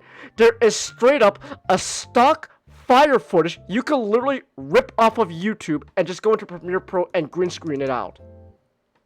Like no, hold on. So the thing is, Chingus, I've known about Galvatron's Revenge since it was announced for the first time. But I didn't. Hold on, man. I didn't, Colin. This is the first time I've ever heard of it. And so, eventually, so then what happened was later on, I think it was like a couple, like maybe the night after or a couple nights later, me and Nick were hanging out, right? And what happened is, we as usual, we end up going down the Transformers rabbit hole with all our conversations, like as always. Every time we talk, Nick, it always ends up being, okay, but how do we make this about Transformers? Yeah. So I think we have Transformers brain rot, man.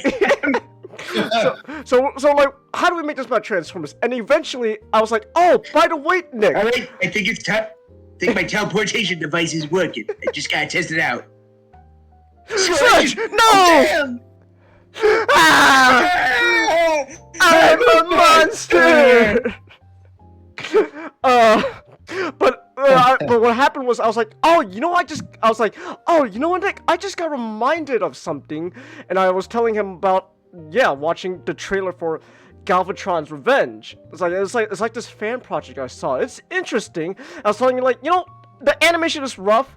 That's straight up a stock fire footage. I hope, you know, like, it improves.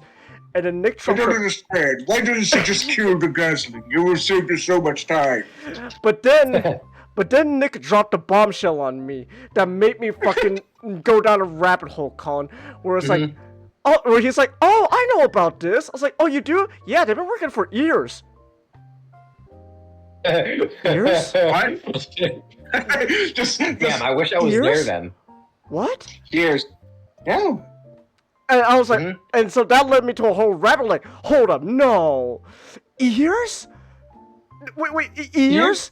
Years of work, and they have a stock footage of fire? Hold on. And it's like, hold up, no, you have to be gassing me up. Hold on, man. And that went down a whole rabbit hole researching. We found their website. And then you found out about the controversy, didn't you? Controversy? What? What? There's a controversy? What? Hold on, what? Hold on! Wait a minute! Colin, you did not mention a controversy! Now we're learning Hold about on! things about this What movie. controversy? What controversy? Hold on. What controversy? Oh my gosh! Okay, hold that thought, Colin. Hold that thought. We're gonna get to it. Oh my gosh, I'm actually curious now. Controversy! I need to say it. I need to say it. Okay, well, what is... Galvatron's Revenge announced VA for Optimus is the most racist and homophobic person in the Transformers fandom. What? Ooh. Wait. No. Okay, hold on. Wait a minute. Okay, now, Colin, I'm gonna be a little controversial here. Like, okay, because I've heard some racist shit. Now I need to ask: is this like actual racism, or is it like he said the N-word once as a joke? Oh gosh, a Tumblr trend. Okay. The guy's name is Orbital Beacon. Orbital Beacon. Oh, I know Emperor Kumquat. She's I haven't seen much of her content, but she's neat. Just read what she said. Out loud to the class. Okay. Wow. Okay, I'm learning this the first time. Oh. So this is what it's like. Oh, wait a minute. I scrolled down. Oh, hold up. Ooh, that's oh, listen. Listen. Okay. Here's a little thing, right? Okay. If you're not, a supporter of like the LGBTQ plus stuff and all that, as much as we hate people, as much as people don't want to hear me say this, it's a free country. You're allowed to believe that shit. Do I agree with you? No, but you're welcome to think that shit. I think this guy here though. I read the stuff. I think there's a little bit of an overreaction there, buddy. You might I think it's a little overreaction. You might want to tone that down. Like. But by the way, what's funny though is he ends it off with a classic, go jump off a cliff in Minecraft comment right there. He did a classic little thing there, the KYS. So like, ooh. Chingus, we will not stand for bigotry, racism, and sexism here. Now I think that you should take your own life because we don't value lives here. Ooh, really ended it off with a good old KYS there. Ooh. Okay. All right. Hold on, you got to pay for Galvatron's revenge? Wait, what? Hold on, wait a minute. Hold on, give me a second. I'm going under YouTube channel. Wait, hold on. If it's a fan content, isn't paying for it illegal? Hold on. I'm going under YouTube channel right now. I gotta know, like, do they have I don't see it on YouTube. Hold up. Wait, oh, they streamed it. They live streamed it under YouTube Wait, wait, hold on. Okay, I'm learning so much even now. You show your world premiere of your fan movie is a watch party? Yep. Listen, I don't mind watch parties, but if that's how you reveal your big thing, All right, so it's a watch party, but where do you see it? On YouTube, they live streamed it 4 hours ago. YouTube did the whole thing where now they categorize live streams as separate from videos, so you gotta go to the live section. I tried finding that. I couldn't. Oh wait, I see it. Oh, that's what it got confused. That's what confused me. Cause wait, just go on the live. Yeah. The live it's a watch party. Oh my gosh, it's an actual watch party. It's a you just see them at the side. Yeah, that's how you premiere your movie? A watch party? Yep. Hold on. Changes. Do you think that they turned off the comments? No, comments are there. No, comments are there.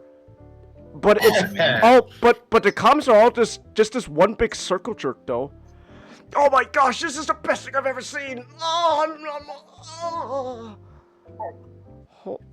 I'm surprised. I did not know that they premiered this as a watch party. Like this is your big reveal. Esports came out over 30 years, nearly like 5 years, over 25 years ago, and it looks way better. Man, I was good. Look, man, I'm not gonna lie, Colin. You coming in has kind of ruined the whole flow of this going on, but in a good way, because I'm even now to this hour, I'm learning more stuff about this. It is amazing. So funny enough, so when we first were gonna do this, we were gonna go, yeah, this movie's a scam. But then you get but then Chang is like, I think this is more confidence than anything. That's not scam, it's stupidity. And now it's like, this might be a scam, actually. Okay, so you don't have to And then pay. I come in, and I think it's a bombshell drop. So you don't have to pay for this. I do think that was that Oral Beacon guys saying KYS is a little stupid, a little cringe. Like, really, buddy? I'd like to mention once again. Well, okay. This guy's the one voicing Optimus Prime. Yeah, I was about to say. Yeah, that's a little iffy. But at the same time, okay, Colin, you have to understand. I was gonna go in this with the mindset of like, not even knowing anything about like the creators and stuff. It's pretty much talking only about the art. Knowing about the artist itself, it definitely doesn't help.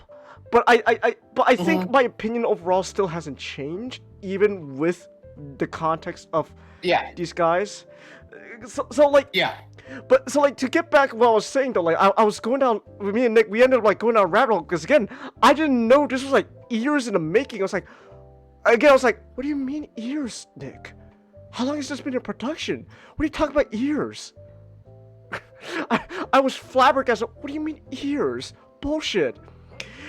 And then like, I see that there's like a GoFundMe page, and read like the description, and they said they've been in production since 2014. This has been in production since 2014. $13,581 have been raised in the GoFundMe, and literally days ago, people are still contributing to this. This is you, Changus. That silver picture. Bro was flabbergasted. I was like, what? So that's what Colin, that's what initially led me to believe this was a scam, because like $13,000, like 10 years. It is 2014. It started in 2014, or at least they say it started in 2014. It's now 2024. 10 years. And your end result is a stock footage of fire that you could easily go into download, rip off of YouTube, just edit it in through Premiere Pro. Yeah. So I was like, no, this has to be a scam. But then like overnight, I got a little conflicted there, Colin. This before you brought everything up, where I was like, but hold on, like, is it really a scam? Like I need to know more. Like okay, like who's working on this? Like how many people are working? Like, is it one guy alone? Because like if it's one guy alone, then I think things will start to make a little more sense, right? Like, okay, if it's just one guy alone, maybe like listen, I understand that animation is hard as fuck. I 100% understand that. Like even like I've seen a lot of fan animations on like a similar level as what I saw with Galvatron's on Revenge, right? Because at the end of the day, animation is hard as fuck. And I have nothing but respect for animators. I actually wanted to be an animator initially in college, but I ended up. Oh man, rest your innocent soul. Well, I wanted to be an animator. Life, a lot of stuff happens with life. I'm now going for graphic design, but because I like graphic design, it's fun. But graphic design's a good choice. Yeah, but I initially wanted to be an animator, and let me tell you, like even just learning about animation initially, it's hard, man. Like on paper, it sounds easy, right? Oh, you just gotta draw every frame, but that's that's easier said than done. Like actually doing it, animation's hard as fuck. Animation's hard. It's time consuming. It is grueling work. So I was under impression like, oh, if it's just one guy, then everything kind of starts to make sense. Like animation is just hard as fuck. But then but at the same time though, Colin, there's a linger of thought in the back of my mind. It was like, but $13,000, $13,000 raised for this. And the best you can do is a stock footage of fire. that you can easily edit through Premiere Pro. Something's there was always a shout out. So like, and then and but like even then like me and Nick we were going down this rabbit hole for like quite a while now, Colin. So it's like okay, like it's like oh. So like eventually I'm like, oh no, Nick, there's a team behind this, right? There has to be, because like the YouTube community posts are saying like, oh, you know, my editor is on the job right now doing the final touches. It's like, okay, so there's a team behind this, right? So that means it's not just one person. So like I'm not going like, so like do they like are they like hiring people to work on this? Is that what's going on? Which I don't know if that's legal or not when it comes to like fan animation. Well, no, actually no, I think so. Like if you're just paying out of your pocket, then I think if you're paying animators for like a fan animation, then that's still legal. I think it's just if you make money off the actual product itself. That's illegal. The rules are basically you can raise money for the project. Right, but if you make money off of it itself. Make money off of the yeah, if you make money off of it itself, then that's illegal. So I assume like, oh, so like with the $13,000, they're like, so like they're probably like hiring animators or something, right? Something like. Oh, go ahead. This does remind me of something that actually happened recently. Oh. Okay. And this may potentially actually be a scam too. Oh. Okay. Studio, like there was an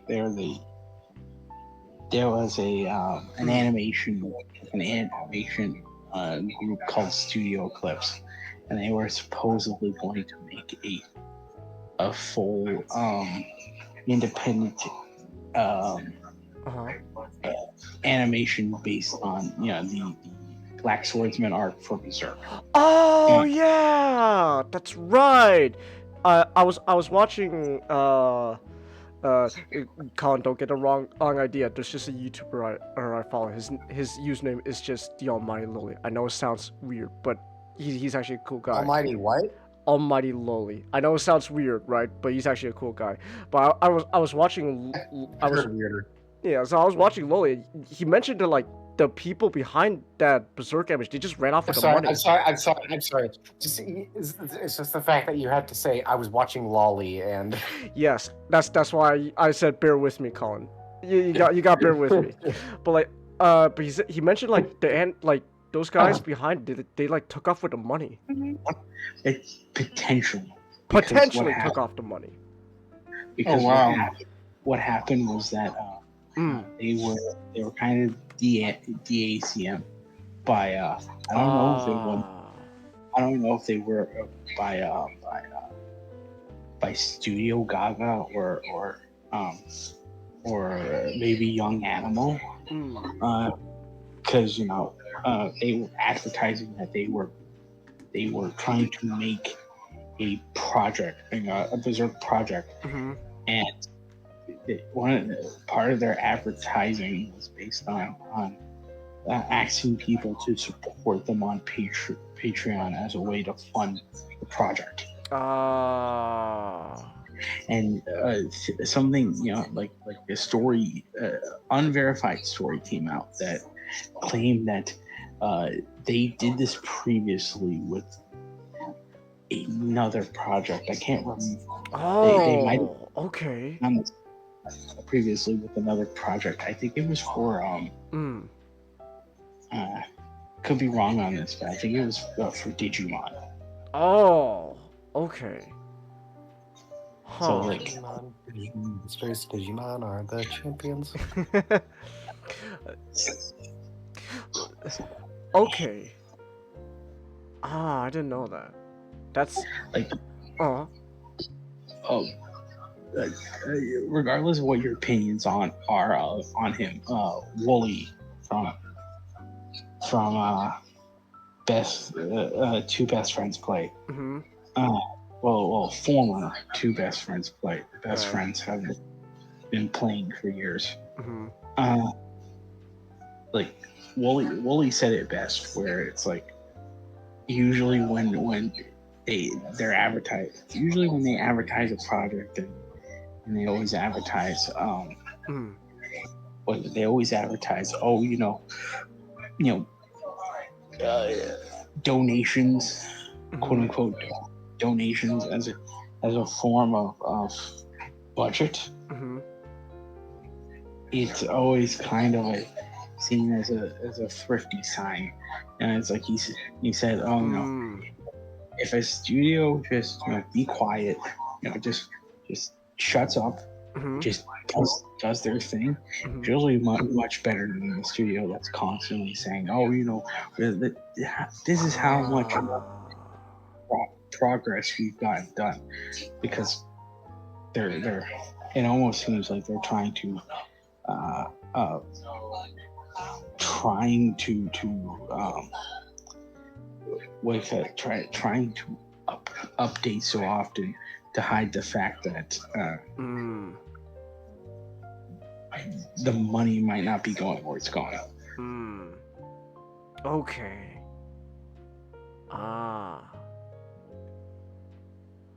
Okay then. That's interesting. So okay.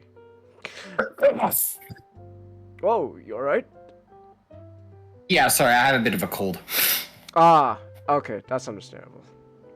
Allergies fucking suck. I know, man. Amen. Amen, man. Allergies are the worst. If allergies were a person, I would commit murder.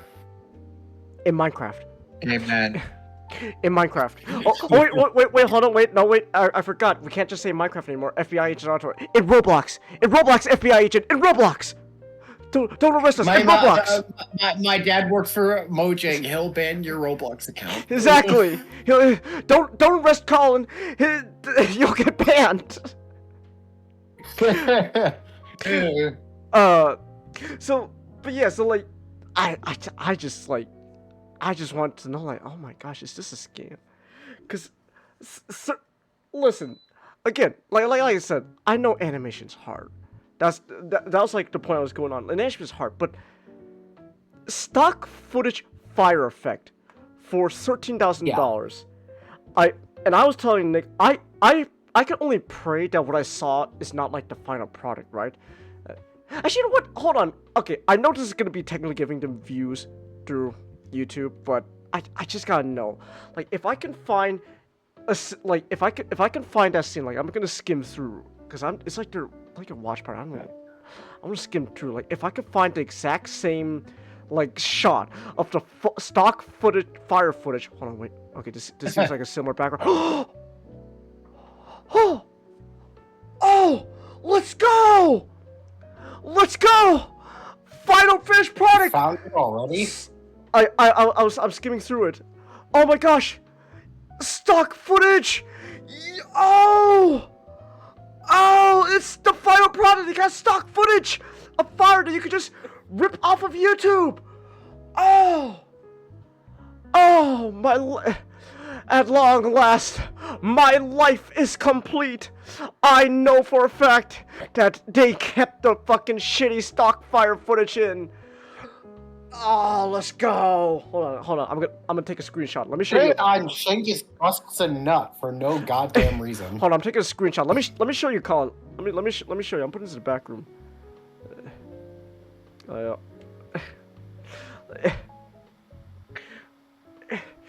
Let's go! Stock fire footage!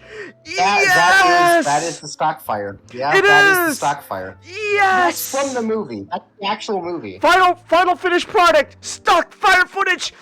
Oh, I love it! I love it! Woo! Also, I like the meme you posted on. You're not affiliated with me.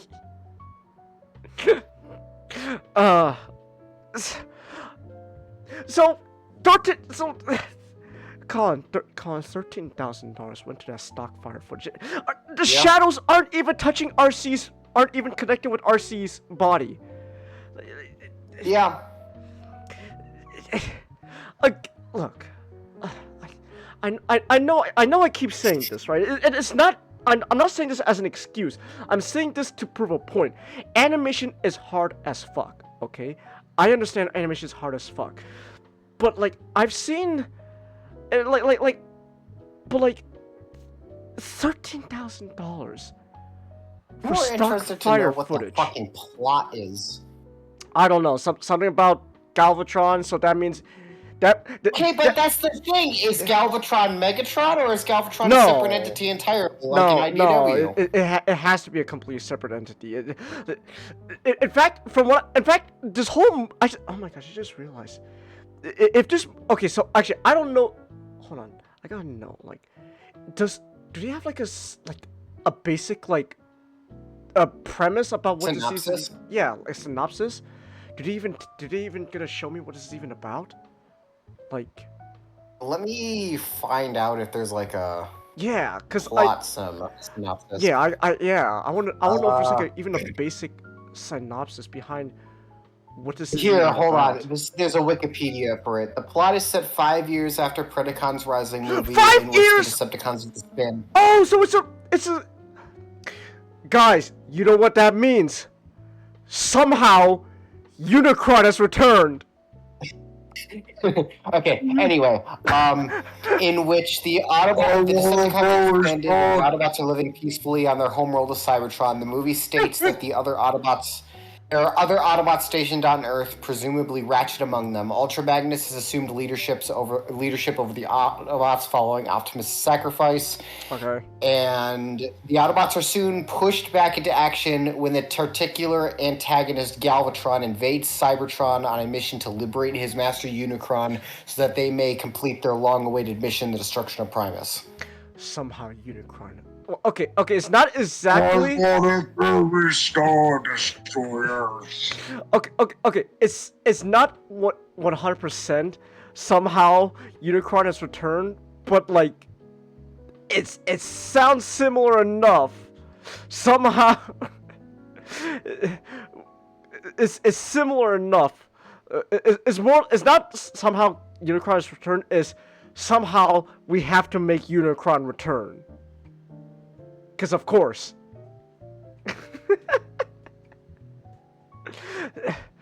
Okay. But like, I feel like I'm losing concentration now. But like,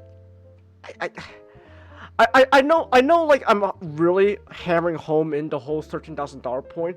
But like $13,000 is a big number. Like, you know what you could do with $13,000? Quite a bit. You could do quite a bit with $13,000. Like you could like maybe what's like rent a Okay, car. so apparently, according to this, Galvatron is revealed to be one of Unicron's creations against the 13 Primes. Of fucking course he is. Of fucking course he is, Colin. Fucking course he is. Ooh. Hold on, I'm looking this up. Like, how much would it cost to like rent a car? Now, do you know how much it would cost to like rent a car? A lot. I think like to rent a car would be probably like. Also, apparently, the evil guy, they're not called Decepticons in this movie, but they're called Destructicons. Of course they are. And it includes Galvatron, Cyclonus, Scourge, and Slipstream. Whoa! Just like the villains from the '86 movie. And the Decepticons in the movie are Starscream, who's only mentioned, Shockwave, who's only mentioned, Onslaught, Vortex, Swindle, Blastoff, Brawl, Bruticus, and Megatron. Somehow Megatron is returned. I mean, to be fair, Megatron returning isn't out of the stretch, given the fact that he's not dead. But somehow, Colin, Megatron is returned. Also, Rodimus is in this. I immediately don't like it. Okay, well, screw you. Yeah. You know why you should forget if Hot Rod? Yes, Nick, it's a joke. It's a joke, Nick. It's a joke. Oh my goodness.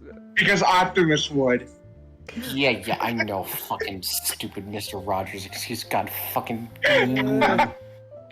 I'm sorry. What were you saying, though? Not. I was asking you how much it would cost to rent a car.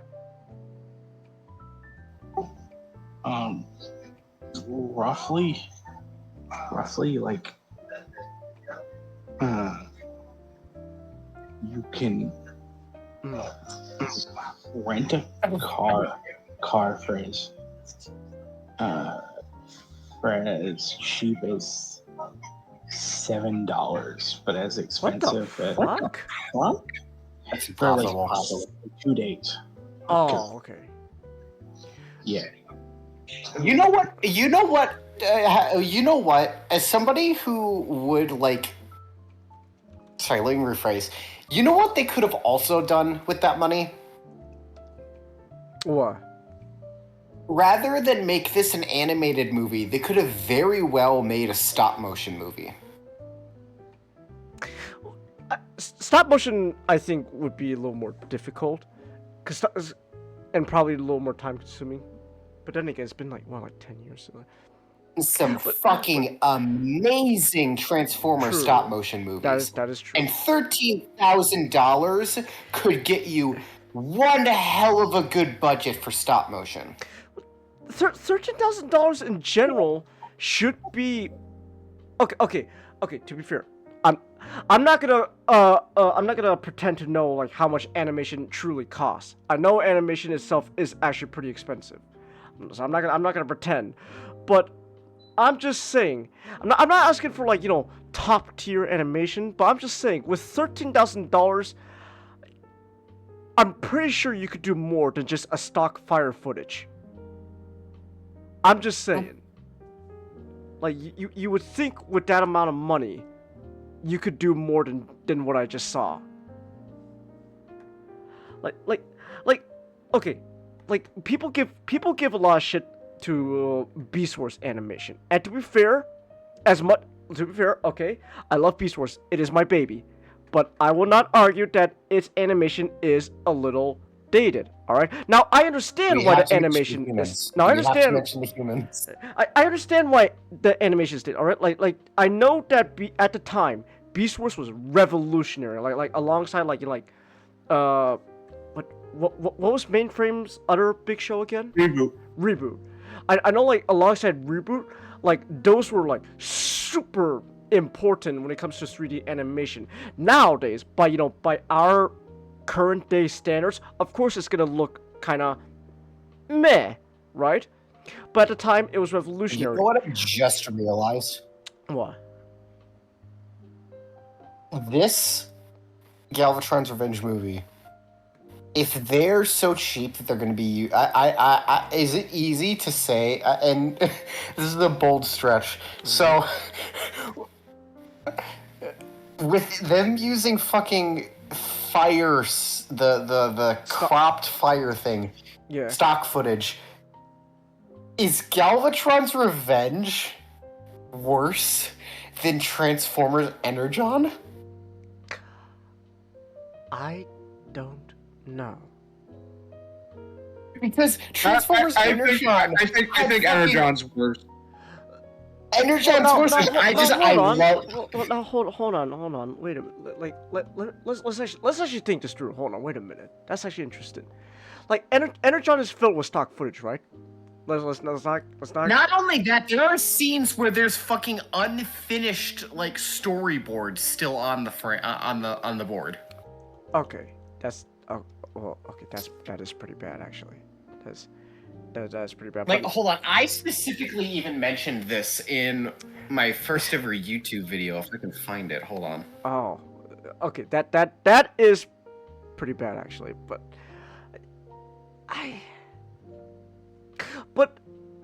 But Colin, like at the same time though, like a lot of that like stock footage, right? Like they had to personally animate it, right? Like even then, I mean, they had to Yeah. personally animate that stuff.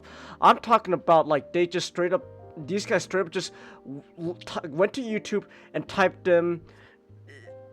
In fact, I'll do it right now. Just go into YouTube, just type in green screen fire effect, fire and smoke Found it. effect. Found it. I found it. Hold on. Oh, alright. Like, I'm literally like right now on like YouTube and like you could literally just Posting it in look this- streaming backrooms. Alright.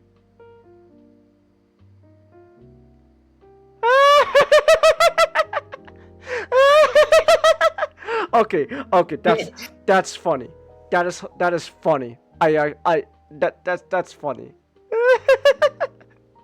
That was in an actual episode. Okay, that is funny. That is pretty funny. I will not mind. So is this just as bad as the fire or worse? I'd say worse. I'm not gonna. Yeah, I might actually have to lean towards worse, because that's literally just like. By the way, it isn't just standing there either. It's animated moving. It's a shoddily moving PNG. Yes. That's goofy. That's funny. Yes, it's shoddily moving PNG. I don't know. I guess maybe that would be worse. I suppose. So yet again, Cyber Energon continues to be the worst fucking thing made for Transformers. Okay. I maybe. I guess, but like my. But like my point still stands though. I just skimmed through their final product and it just really makes me question what are they doing with the money? What are they doing with the money? Even then, right? Like if we're not just talking about the stock fire footage, I watched the trailer, and so what I'm seeing, if that stock fire footage is still in there, that means everything I saw in the trailer is also in the final product. Like the animation itself is just really stiff. Like it's really stiff. It's a little slow, and I think honestly, if I think I would be less upset if no one poured money behind this. If they didn't have the whole GoFundMe, right? If they didn't have a GoFundMe page, I think I would be less upset at what I'm looking at. Because then I would be like, oh, it's just, a fan animation, and like the only really negative thing you could say is there's a controversy around the cast with one guy saying that how all gay people are, cheese pizza lovers and stuff. It's like, okay, that's stupid. Go fuck off. Like him saying, oh, oh, you gay people, you just like cheese pizza. It's like, no, fuck off. That's stupid. You're bullshit. I like it would be a little controversy, and no one would really want to pay attention to this. But then people have 2 days ago, people were still giving money towards this. Oh, okay. Welcome back. I'm right now. I'm saying how I would be less upset if people didn't pour money behind this, because 2 days ago, Colin, people were still donating to the GoFundMe. Actually, wait a minute. 2 days. If the whole thing is done, they had to be done. Okay, like I know, like there's always like last minute, like editing and all of that. Yeah, no, that doesn't like, make any sense because like, usually usually they shut down like GoFundMe almost immediately as the project ends. Are you? Is this to pay the editor? Are you paying more money to? I don't know. Are people donating to pay the editor or something? Because the animation, at this point, if the animation is in this state that I'm watching, it has to be done. This is the finished product. So like, why are people still giving away money? Where's the money going? I don't know. I mean, see, not this is what I'm talking about, Colin. I was gonna go into this saying. You're making good points. You're making good points. I was gonna talk about this going and saying this is a scam. Then a shout out went in my mind saying, well, maybe they're just stupid. And now it's going back to this is a scam. Yeah. So I could probably also explain why I said like the whole maybe they're just stupid, which is so like they're also at the same time, besides all this, they're also like saying they're working on all sorts of different projects as well. They're working on a Dinobot fan like animation thing that's gonna come out after Galvatron's Revenge. Okay, now hold on, wait. Now I'm thinking. So, is the money then going towards that? But then why would you still use the Galvatron's Revenge GoFundMe page? Shouldn't you start up a whole new GoFundMe page to fund the other project? Definitely not making any sense here. They're working on like a Dinobot thing at the moment as well. Like they're already got like concept art and shit, and apparently, and then like they also have like apparently like what Nick looked up, like they want to make this like a trilogy of like fan movies or something. Like a trilogy, you know, the perfect three. It's like, is that where the money's going towards? Okay, I'm going to act this with this whole scam viewpoint again. I was gonna say why I thought it was like a incompetence thing. It was like, you know, like, oh, like they're working on a Dinobot thing at the same time. So I think, and you know, they have like a whole show. So I figure, oh, maybe this is a case of they're just, you know, stretching themselves too thin because they have too many ideas they're trying to cook all at once. Because I was like, why are you doing this? You should focus only on your first project, Galvatron's Revenge. Make sure that looks as good as you can, and then you can focus on the other stuff. Now is not the time to start thinking up of you know, working on concept art for a Dinobot movie, right? You still working on Galvatron's Revenge. So like, I thought, oh, maybe this is kind of like an incompetence thing. They're just, you know, stretching themselves too thin, working on too many projects at the same time. That's not a very smart thing. Now, at the same time, now to be fair, you could argue it's like, this maybe both. Maybe it's a scam and everyone here is stupid. Maybe it's a scam and everyone's stupid. But like, I would be so much less upset about this if it was just like their stupid thing.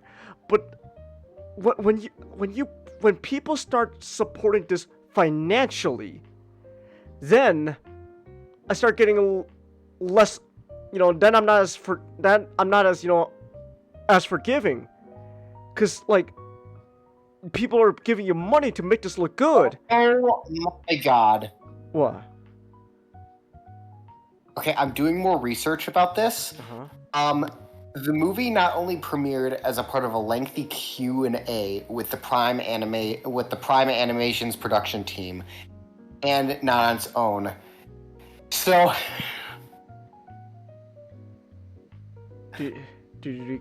apparently, they're selling the movie for $50 on Blu-ray or $100 for a 2-disc edition. Okay, so yeah, that is a scam. Okay, so that and illegal. That's illegal. That's illegal. You can't sell. They're selling the movie. You can't do that. That's illegal. So they're breaking the law. They're breaking the law. Okay. Okay, they're breaking the law. I'm gonna see if this is only something that somebody. I'm so far. I'm gonna make sure. Make sure. Yeah, so. like, unless like, did they say it themselves that they're gonna make this a whole like Blu-ray thing? DVD. Okay, like if you're gonna put this on like DVD stuff, right? Like maybe they could like give it away for free somehow. I don't know, like could you do that? Like if you go to like a I don't know. I'm trying to. Like I'm actually like thinking this I'm actually questioning like okay, like if you go to like a convention, like let's say like Comic-Con or like a Transformers exclusive convention like TFCon, and you're not selling this. You're just like giving this away freely to people. That's not illegal, right? That's perfectly fine, right? I think, Give away for free, that's fine. like if you're just handing it out to people, like, hey, check out my movie. Oh, okay. Like that should be legal. I think. But paying for it, that is illegal. Yeah. So like the question is, are you actually paying to buy the Blu-ray/DVD for this? Which in that case, then yes, that's illegal.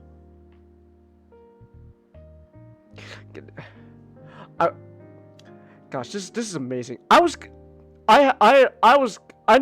I was gonna go in with a whole rant and stuff about this, but man, I'm learning more and more even now about this. This is amazing.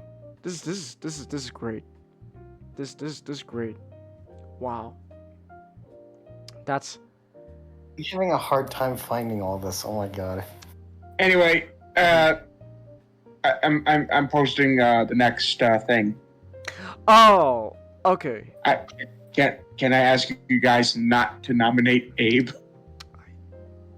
Nick, Because I know he'll win, and that's gonna fuck up another nomination. Nick, I hate to tell you this, but last night when we were kind of talking about it, I don't think you were here.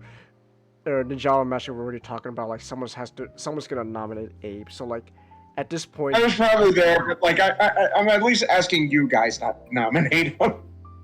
All I'm gonna say is, I'm glad the real fucking vampire won. Oh, Alucard, you know what? That should have been obvious. Of course he was gonna win. I mean, Yeah. I think I was pretty smart with that. Let's be honest. As soon as he was nominated, Yeah. he would win.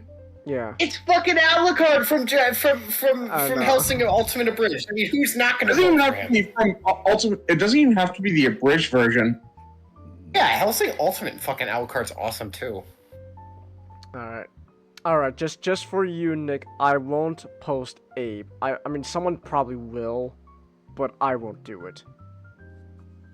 Here, Nick, I'll do you a favor and post somebody who actually does deserve to get this nomination. Here, you know what?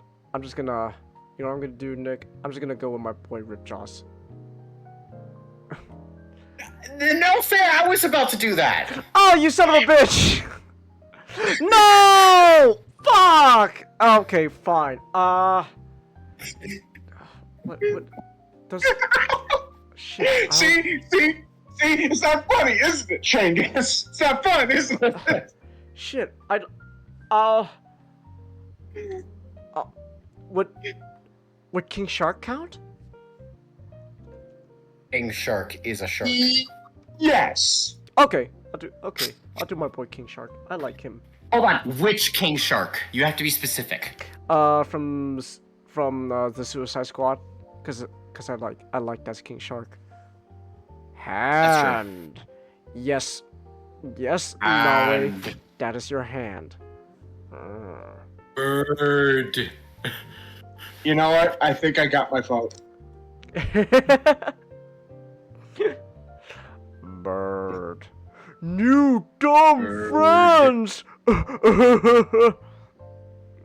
I like King Shark. Nanawa's a precious boy. I like him.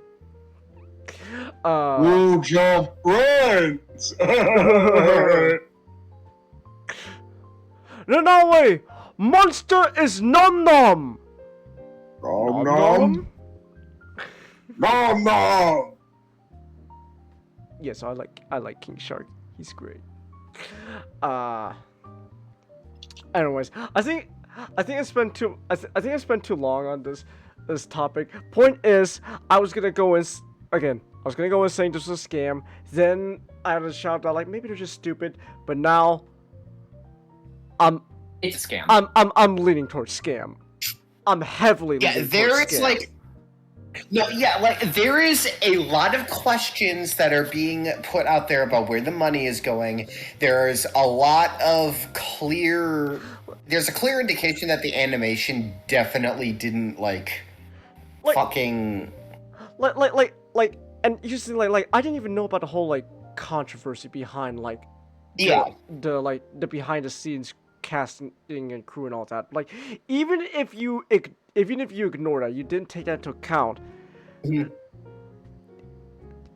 Where's the money going, Seem right. man? Yeah. Where's the money going?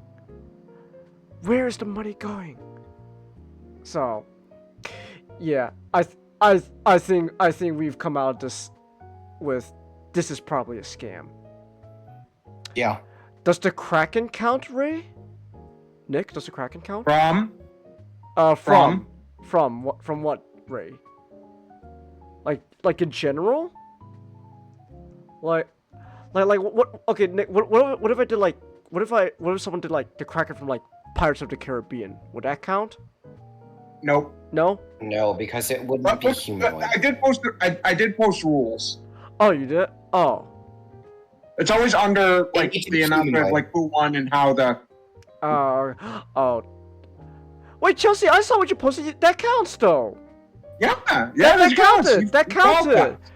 Yeah, the fish prince. The fish prince from Zelda, he counted.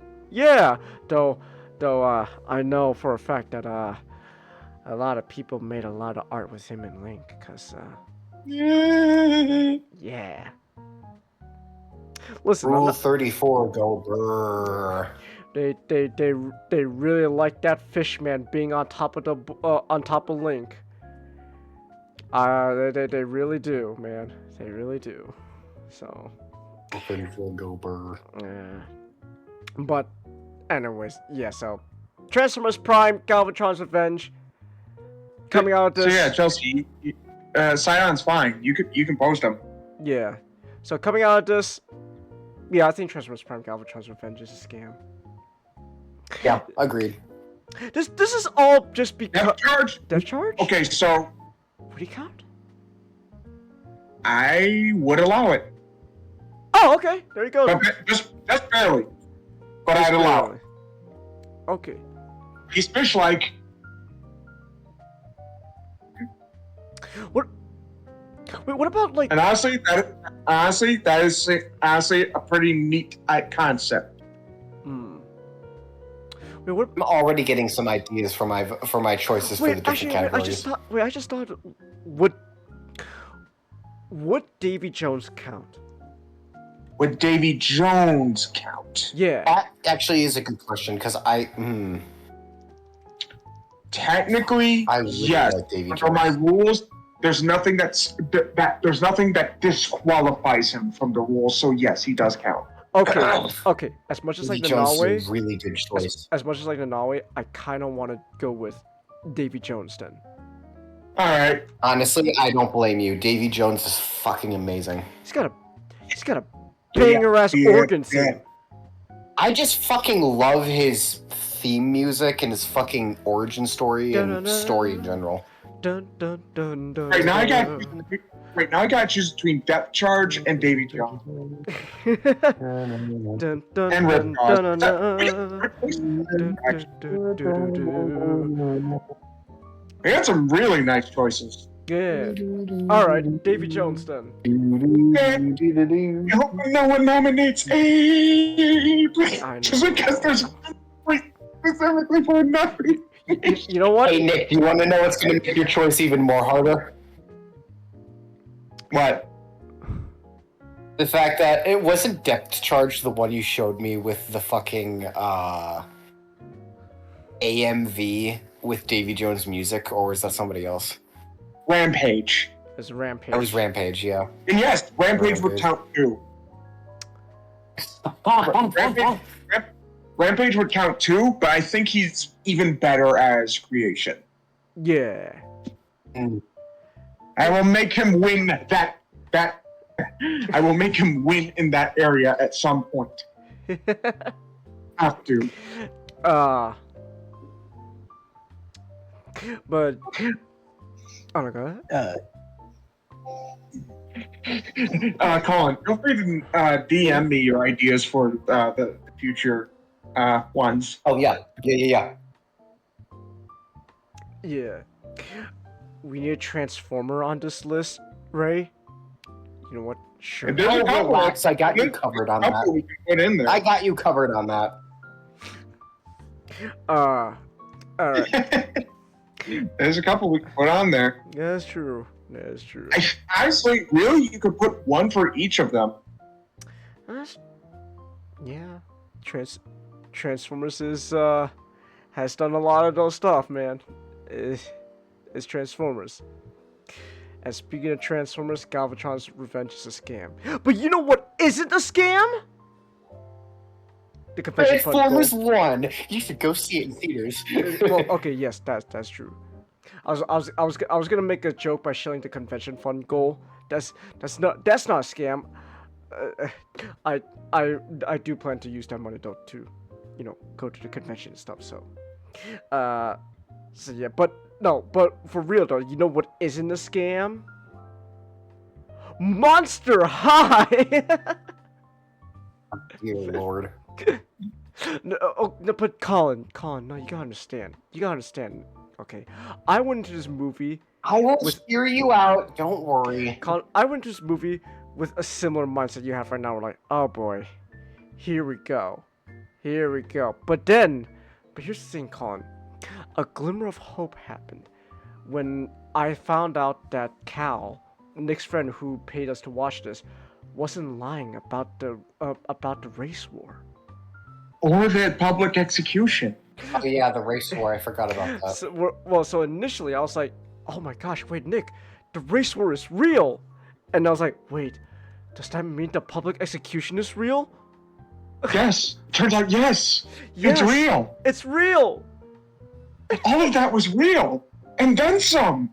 And then some. We got fucking race war in this shit. Oh my gosh, it was great. We got some Aryan-looking bitch instigating shit, too. I know! And Colin, honestly, there's so much. There's a lot of things I can say, but I think the highlight moment for me. There's a lot of highlights, but I think the one that comes to mind at the moment is how after everything that happens, the movie literally just ends with like a girl going to the main character, just going, "Good, you've done it. You've stopped racism."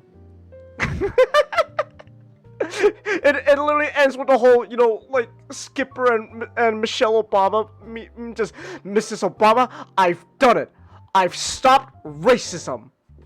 Thank you, Skipper. Now I'm free to roam this earth.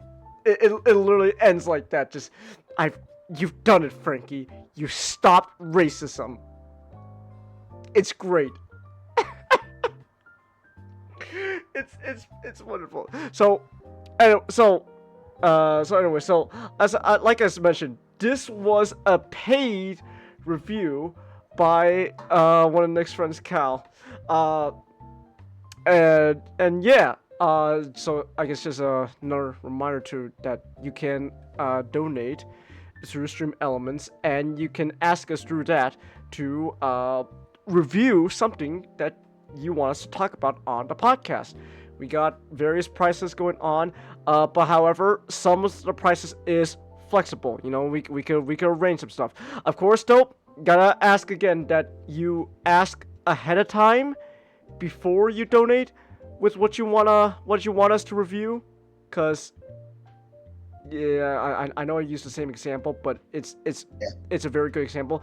You pay us like $10 to watch a Serbian film. Fuck no.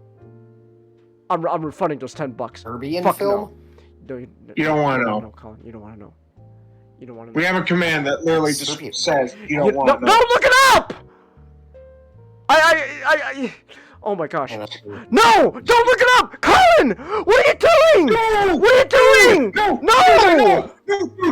Dude, we're serious? Don't look it up. No! You'll fucking hate yourself if you do. Colin? Ew. Ew. Oh my gosh. Ew. Oh my gosh, why would you do that? Ew. No! Ew. Oh my gosh! Who off? How is this legal? Why did you look it up? Why did you look it up? Who is this? Why did you How look is it this up? illegal? I don't know. Why'd you look it up? Why did you look it up, Colin? Why did you look it up? How is this illegal? I don't know. Oh my gosh. Why did you look it up, Colin? Why did you look it up? I thought this is illegal. Ugh. Get that off your search Gross. history right now, Colin. Get off your search history. Fuck that. Oh, relax. I had my search history turned off 24/7. Oh my gosh. I can't believe you. Why? I told you not to look it up. Fuck. Would you believe me if I said? Would you believe me if I said I've looked up worse? Yeah, there's probably worse, and I know about worse. There is That worse. still doesn't- that still I doesn't- don't that still want to doesn't know mean that about. this is good. I don't know. I don't want to know about worse, though. I don't want to know about that. So, don't tell me it. I won't. Don't worry. I won't. Gosh. Oh my goodness. Anyways. God damn it, Colin. Shame butter. Shame butter. For shame on you. God. Oh my goodness. Where the fuck was I? What was I talking about before we went on this whole thing? Monster High. Oh my gosh, let's back to something good. Monster High, Ghouls Rule. We were paid to watch it, and I'm happy to say I kind of want to watch more of this stuff. if the other movies are like this, then I kind of want to see them. So basically, the whole premise of the movie is, okay, Colin, that in the world of Monster High, right? There's monsters, which the girls and stuff, and there's the normies, the regular people, the humans, the normies, Colin, and there is racism that exists between them, because every year on Halloween night, Halloween is a holiday where the normies do whatever they can to basically. See. Okay, hold on, Colin. Funny enough, that's skeleton. That's gonna be it's gonna be Changus's suggestion. And no, you're not allowed to choose that for Alien. Well, the second one. Really? You're not allowed Really? to choose that. You wanna know why? Because right You're now, doing it. No, I know. Hold on. Which one is Chingus doing? The first one or the second one? he is doing the second one. I mean, first one. Okay. First one. I'm doing Scott McNeil. No, you're not allowed to Okay, good. Chingus, you are cultured and you know what scary godmother is. I applaud you. Yes. Hold on, real Good. quick. I'm just gonna tell Harley right now, real quick. I see you talking to Harley in Meme Channel right now. Megatron is Frank. Easy said, done. Shockwave is Dennis. Starscream would pretty much be Mac. That Rumble is Charlie.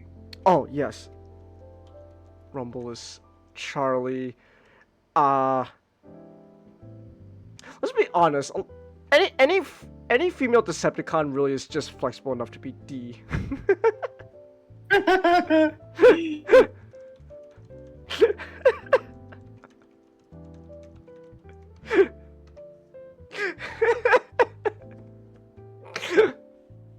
Oh my goodness. But look, as long as Shockwave is Dennis and Megatron is Frank, that's all that matters to me. Hold on. Hold on real quick. I'm also gonna hold on real quick. I'm just gonna reply real quick to Harley again. Just Starscream. We found the bike.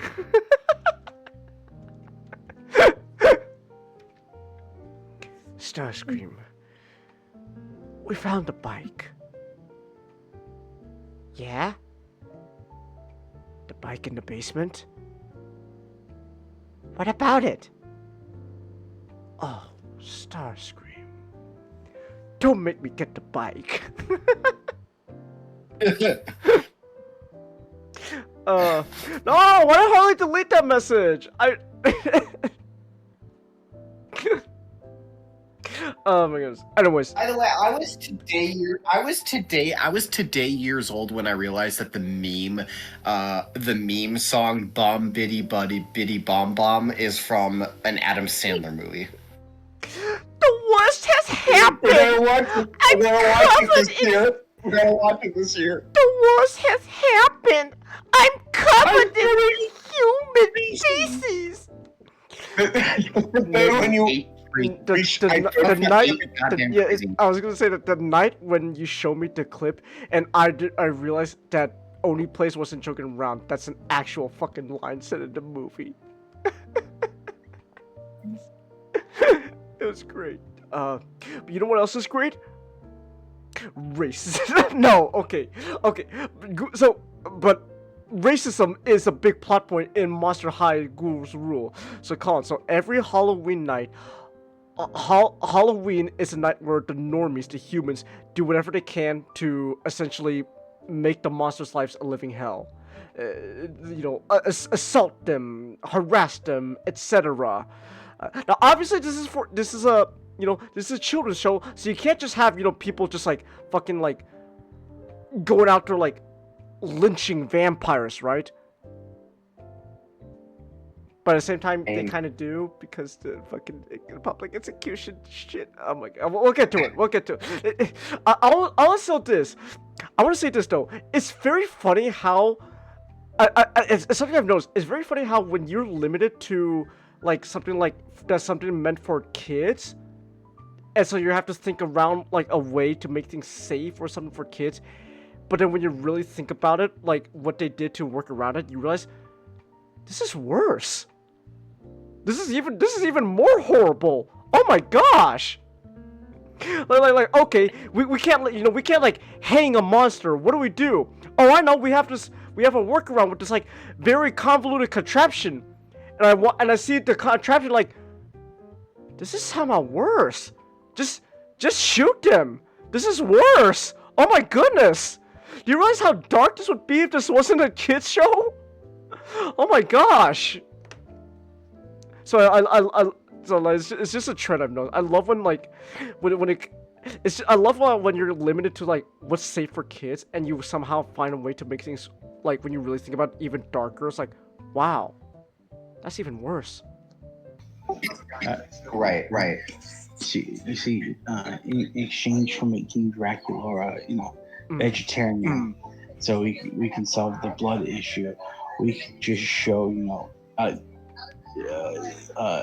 lynchings. Exactly. So it's really something special.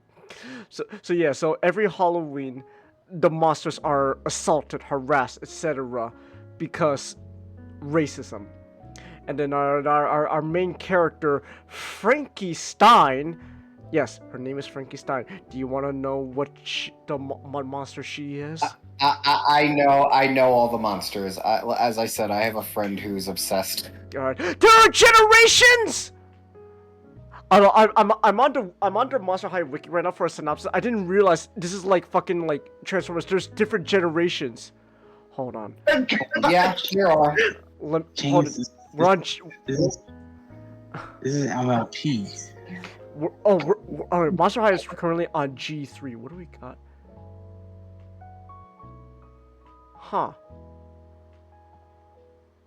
This is very clear. This design just screams, buy our toys, buy our dolls, buy our dolls, buy our dolls. Oh, there's...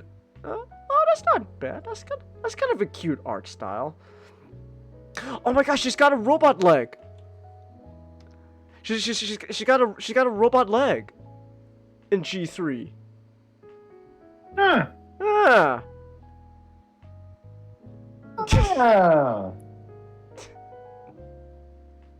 Also, yes, not cricket. Waspinator is cricket. They just make his life worse. Okay, but Nick, who would be the twins, the inbred twins? See, funny enough, I was thinking Rumble and Frenzy, but since we have Rumble as Charlie, man, I don't know. Maybe they play dual role. Maybe Rumble plays a dual role. Oh, okay. Yeah, the family hasn't been outside the bloodline for 1,000 years. That makes a lot of sense, surprisingly. Wow. But Frankie Stein, she's Jewish, Ray? What? There's a Monster High episode where just the drawn together joke. Oh, Frankenberry, huh? Back in Hebrew school, it was Frankenstein. Assimilation is our people's greatest enemy. I know. Oh my gosh, wow. I actually didn't know there was like My Little Pony Transformers. There's generations for oh my gosh, Draculara. She kind of got a little chubby.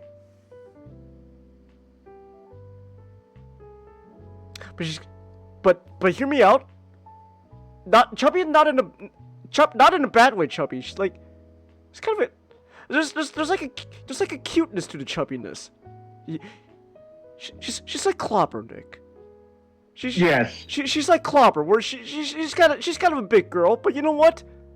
I like her anyways. She's cute. So she's a little on the chubby side in G3, but you know what?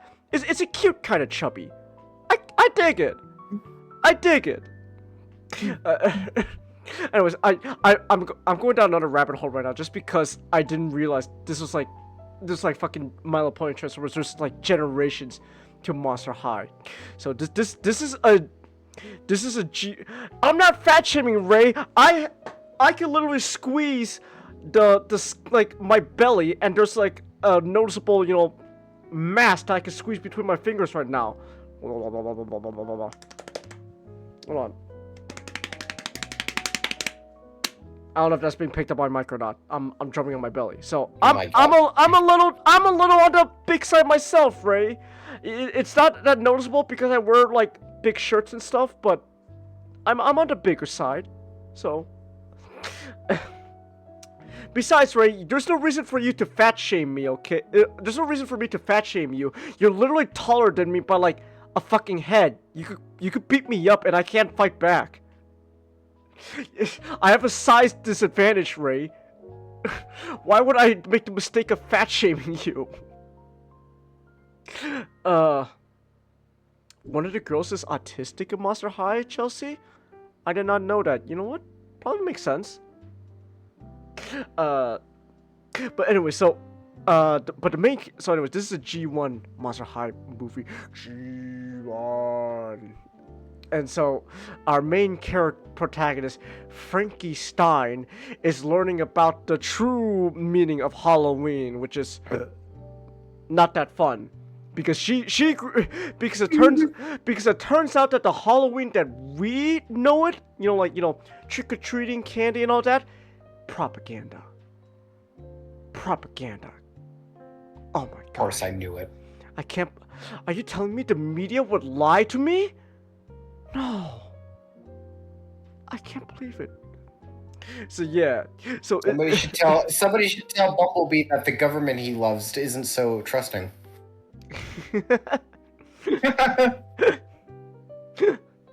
So Frankie Stein, she realizes that oh my gosh, Halloween that she knew is propaganda. Turns out Halloween isn't that fun. There's other characters too. There's a whole subplot with Draculara and Claudine. Where Claudine. That's great. That's great. But there's a whole subplot with Draculara and Claudine where like she's trying to get Claudine to date people. But that's not as fun as the race war stuff. Draculara, I clearly don't understand that Claudine is a lesbian. Oh my gosh. I mean, look at her. Oh my goodness. So, Cleo. So you can know who she's based off. Great. I love her. She's a total bitch. I know, I love her too. Can we, like, I know this is a film about, about not spreading bigotry, but like, can we question Cleo? She's not even a mummy. She's not even a mummy. Girl, you're not even in wrappings.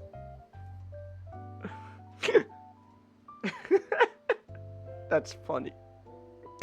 So Cleo Denial, that's her name. She's a total bitch in this movie. There is a whole Mean Girl subplot. It's great. I love it.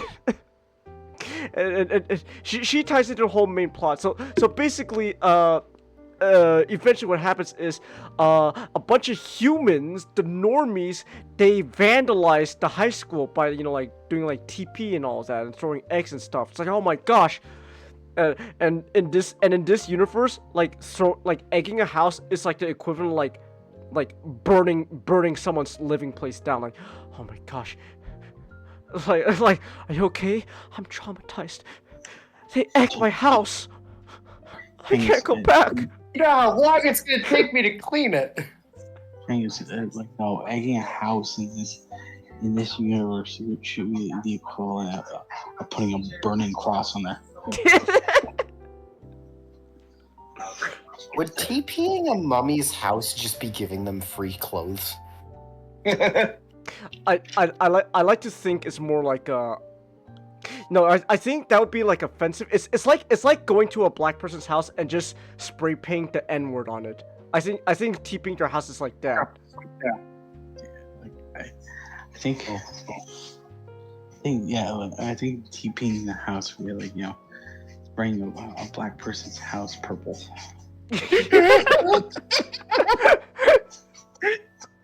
Oh, it's fucking great. So yeah, but so like vandalizing houses and stuff, it's like the equivalent of like committing like hate crimes and all that, really heinous crimes. Oh my gosh, they egged my house, All right, man.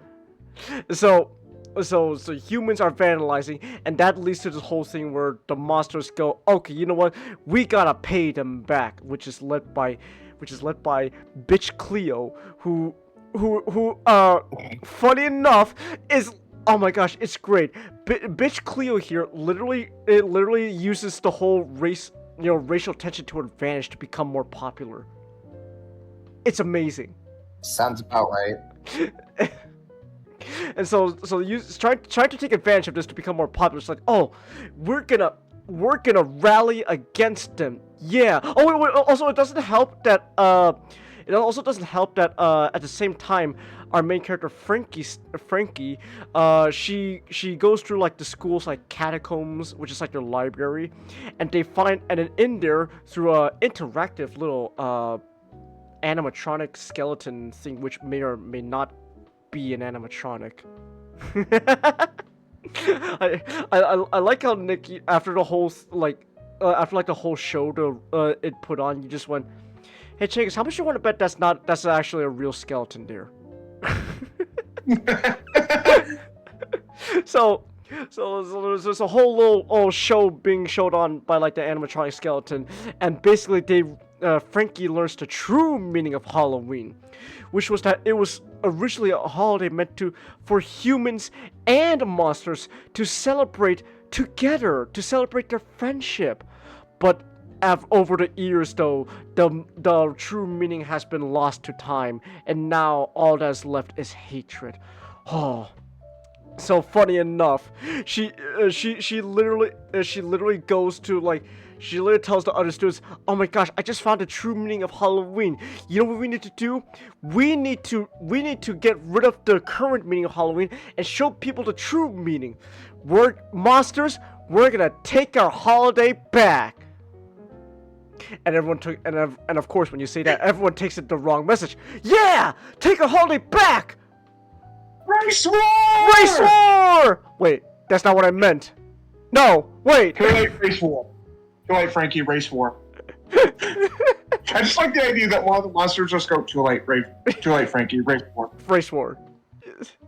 So Frankie accidentally Frankie accidentally restarts racial tensions. Well, racial tensions are already there, but now she just made her things worse. Good job, Frankie. And then so they eventually, the monsters go to vandalize the normies' high school themselves. And but it's too late though. They find out the place has already been vandalized. What? No! Oh my goodness. Was it oh, there's another monster named was it what's his name? What's his Nick, who's the guy who transforms from monster to human again? What's his name? Jackson, Jekyll, and Holt Hyde. That is amazing. That's awesome. That is awesome. That's great. So Jackson and Holt, there's a whole subplot with them where how Jackson feels like he doesn't belong because literally like he's like, oh my gosh, can I come to help vandalize the humans high school? And the Minotaur literally goes, you're mixed race, you're cringe. Oh man, it's not racism. It's not true racism if we aren't putting down lines. They literally tell Jackson, you're mixed race, cringe. It's like, wow. They really just so. And then, but they find out, oh my gosh, the human high school, which by the way is called New Salem High. So when I learned that was the high school's name, I was already like, oh, yeah, yes, we are getting a public execution. Yes, I'm all for this. So they. Oh yeah, no fucking wonder the humans are horrible to monsters. It's in fucking Salem. That's great. So oh my goodness, the school's already been vandalized, and then the police show up. That's right, Colin. We not only do this, a racism story is not complete without the police being racist as well. It's fucking great. Oh, okay, now to be fair, it's not so much police being racist. Well, at least that's how they frame it. That's how they frame it. But like, when the sheriff is going around saying those dirty monsters, that sounds pretty racist to me. That sounds pretty racist to me. If I must say so myself, that sounds pretty racist. So yeah. So the police arrive and they immediately think, oh my gosh, the monsters did it. Well, time to do what the police does best. There we go. That's my obligatory police racism joke there. So yeah. So the police are chasing after the monsters. Oh my gosh. But then the monsters, they take refuge in a party, and in the party there's a girl there named Lilith, who's a goth chick, by the way. No, Lilith is the Aryan looking. Oh wait, who's the Claire? That's the goth chick. Claire's the goth chick. She's fun. I like her. Claire's the goth chick. She's important. But then Lilith though is the Aryan chick, and oh my gosh, the moment I love the fact that when she came on, you immediately went, of fucking course the Aryan chick is racist. It's just like, wow, get a load of this Aryan looking bitch over here. and she's pretty much the main antagonist of the movie. She's stoking the flames of racism, and she's immediate to point out that, oh my gosh, these guys are monsters. We gotta kick them out. Claire's cool though, cause she's like, no, well, wait a minute, right? Like these guys aren't causing problems. You're the one who came in and started causing a ruckus. Nuh-uh. Uh-huh. But then it's too late. But it's too late though. The police arrest Jackson. Well, there's more specifically they arrest Holt. And Holt is now blamed for the vandalization of New Salem High. And so now everyone's like, oh my gosh, no. We gotta do something. They think Holt is behind this. And Cleo, fucking great, she goes, wait a minute, I can use this. And so she goes around the line to people going, by the way, yes, Holt did vandalize the high school, and he said that you have to listen to me. I'm popular now. Everyone's like, oh man, that sounds about right. Yeah. So it's great. You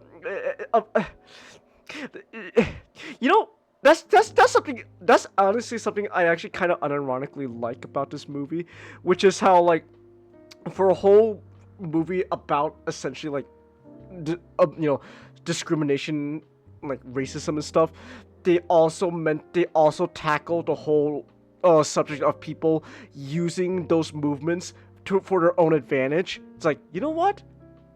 Props to you for actually doing that as well. That's cool. That's actually legit cool that you also have the balls to go, now wait a minute, yes, this is a good cause, but some people are willing to take advantage of it for their own gain. It's like, you know what? That's cool. I'm glad I'm actually addressed that. Of course, again, I already spoiled that the movie literally just ends with, you've done it, Frankie. You stopped racism. But it's fun that they still added a whole subplot like that. It's like, oh man, I could use this for my own advantage. Ooh.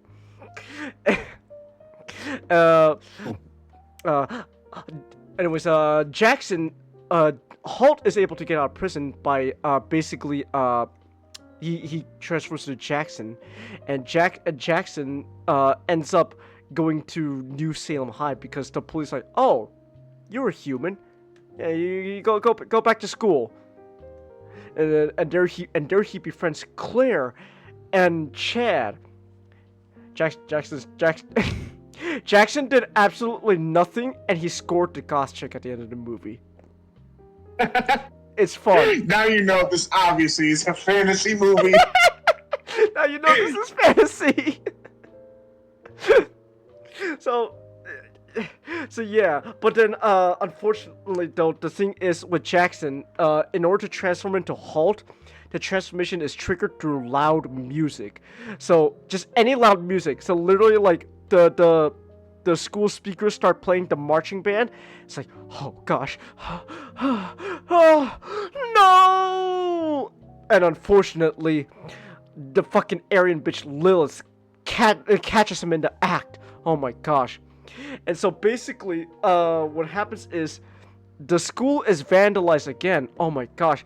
But the best part is, it turns out that the school is being vandalized by Lilith herself. That's right.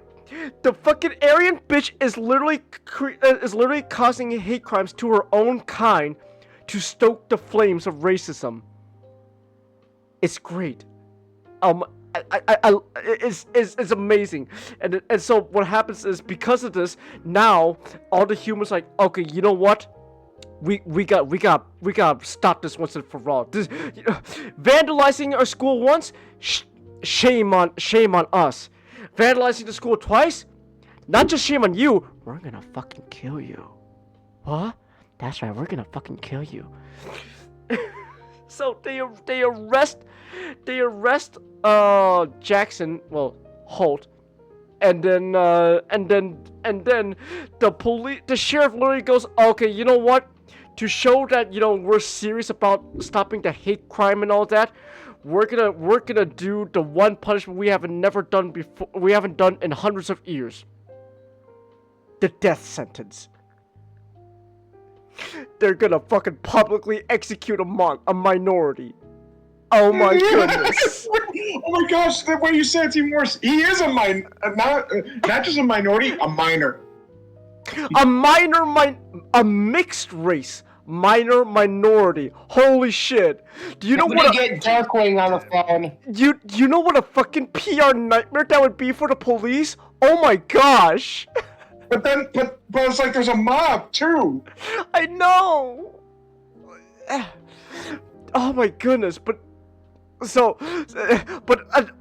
best part about it is once the fucking white bitch Lilith hears that they're gonna do the death penalty, she literally goes, "Oh, hold on, wait a minute. Now I'm all for I'm all for segregation, but that's penalty public execution. I think you guys are taking this a little too far. Shit. Am I the baddie?" It took them wanting to publicly execute a monster for her to go, "Oh no, wait a minute, I didn't think you actually, I didn't actually think you would go this far. Shit, what have I done? Oh no."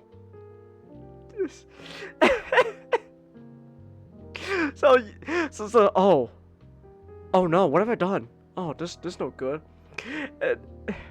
And at the same time, Cleo, the bitch who was using Hulk for her own advantage to get fame and stuff, she's like, "Oh shit, wait a minute.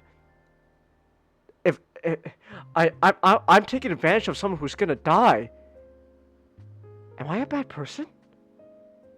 Fuck." And so Lilith, Cleo, and all the monsters and the good humans, Claire, and Chad, they're like, "Okay, we gotta team up together to stop the public execution and stop racism once and for all." What's the solution to stopping racism? A party, of course. I bought my mic. Whoopsie daisies. A party, of course. A party will solve everything. So they throw a little party. They're gonna do a little do. But at the same time, but we gotta rescue our friend Halt. And they do that. And by the way, the public execution contraption is amazing. It's literally a machine that feeds a monster into essentially like a crushing device. It's amazing. They're gonna fucking like crush. They're gonna fucking crush Hulk to death. It's specifically how it's made too. It has like an angry monster face on the mouth of the contraption. Here, hold on.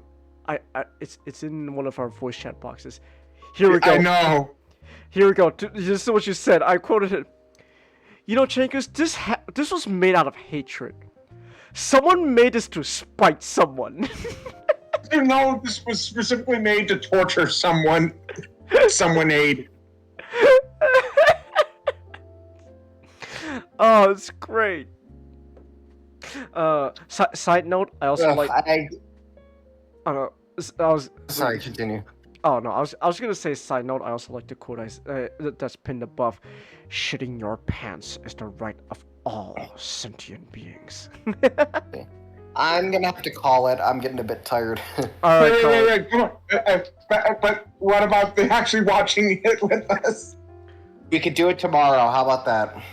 Fine. Okay, we'll watch it tomorrow. Fine, but we're holding you to that. We're holding it to you. Fine. We're holding it. After Gremlins. After Gremlins. We might have to. Fine.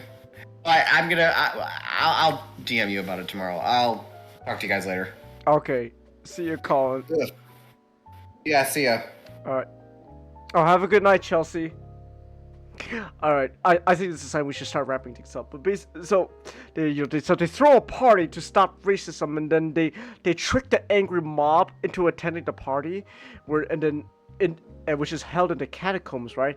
Where the animatronic little fun joy right there shows everyone the true meaning of Halloween. And everyone's like, "Oh, shit! I didn't realize that was the true meaning of Halloween. Shit, what am I doing with this gun? I need to put this away. Oh my gosh, I was gonna kill someone. Gosh." And so there's all that, right? And then they also rescue Hulk and all that. And of course at the same time, right?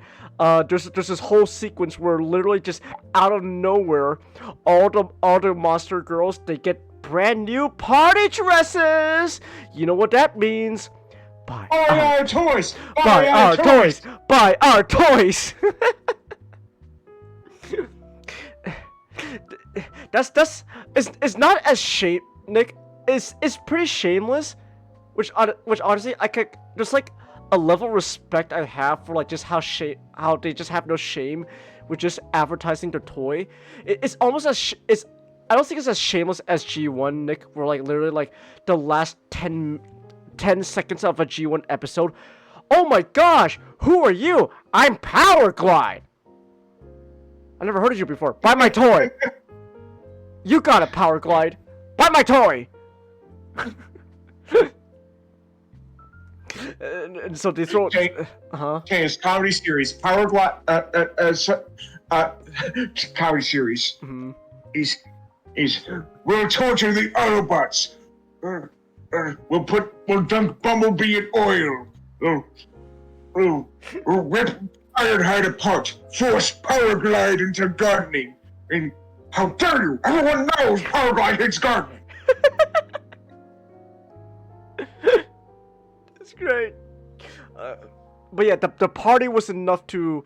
The party was enough to stop racism.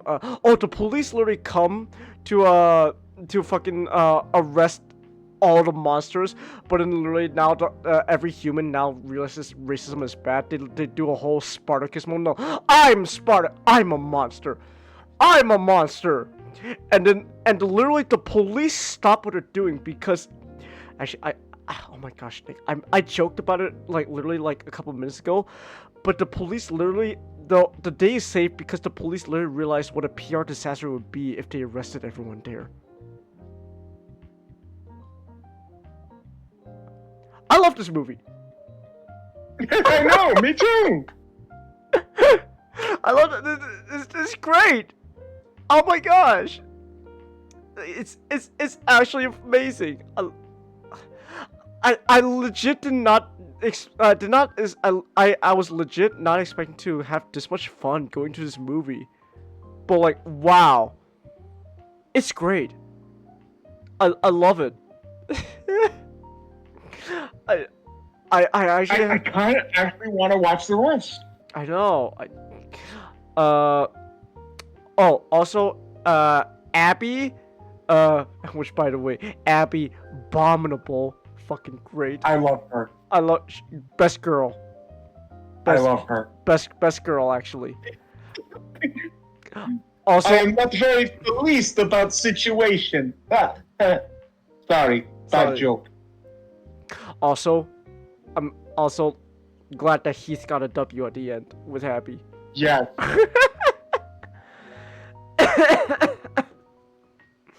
So that was great. Oh my goodness.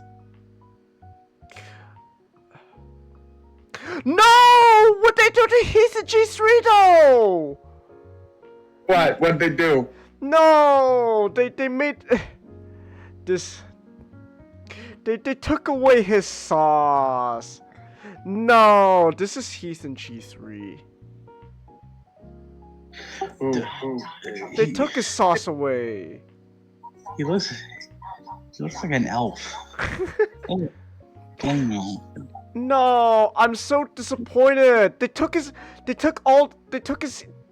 sauce away. He was literally.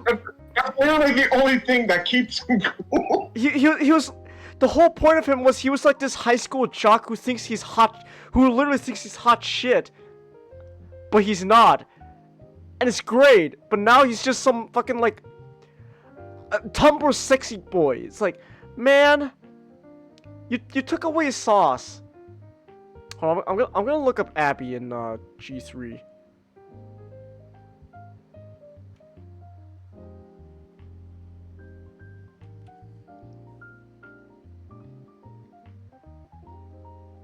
Oh, she's cute. She's cute, yeah. But I'm gonna be honest, I prefer G1. Yeah, she had a nice design in G1.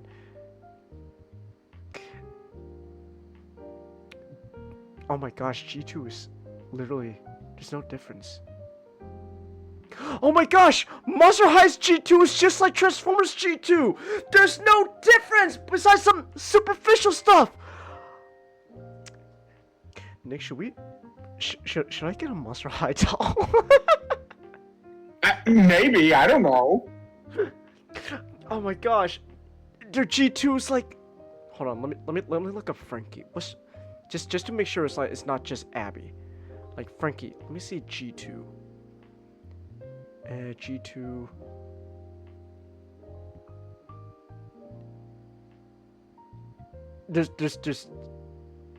She's got a slight difference, but like it's like this, it's a superficial difference. Oh my gosh, their G2 is just like it's just like Transformers G2, where it's like very little difference. That's amazing. That's actually amazing. So anyways, yeah. So I guess the point I was trying to make here is wasn't expecting this movie to be as fun as it was, but you know what? I'm glad it was fun. This was fun. Tell Cal that I'm glad he recommended this to us.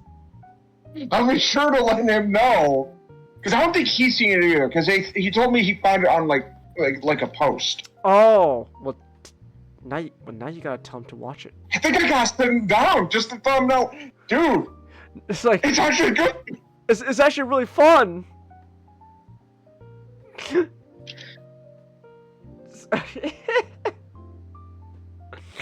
Oh my gosh, I love it. It's actually really fun. It's actually really fun. So yeah. All right. So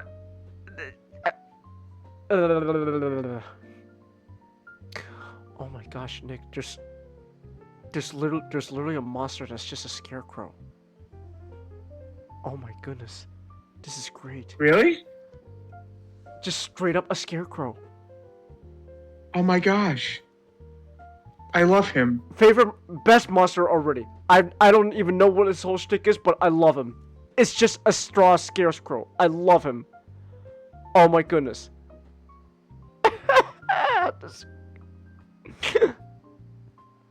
Oh my goodness. So yeah, that was Monster High. It's actually a lot more fun than I thought it would be. It's actually a lot more fun than I actually legit thought it would be. So yeah. So if you want to recommend more stuff like Monster High Ghouls Rule to us, then you can, again, we got the whole donation thing going on, so you can do that. So yeah. Alright. So with that said, then what time is it now? It's almost 1 o'clock. Oh my gosh. Alright, we're definitely wrapping this show up now. Yeah, I'm starting to pass out. Alright. Alright, then. Have a good night, Not. I do want to mention there's I think I do remember one of the movies was about them getting stranded on an island. Frankie befriends a giant monster, and I think her love interest was getting jealous because the giant monster was raising her more than he did. That's amazing. That's. Thank you, Not. Now we gotta watch this movie now. I think we know our next one. Great. You know what's on my mind now, Nick? So, you guys getting turned on? No, not really. No. Okay. Yeah, me neither. To whoever's doing that with their foot, I appreciate what you're doing, but you.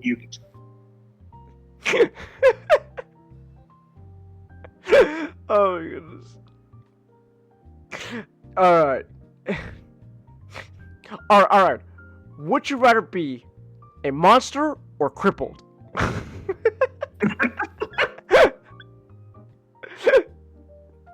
Alright. Anyways, I'm gonna end this podcast here now.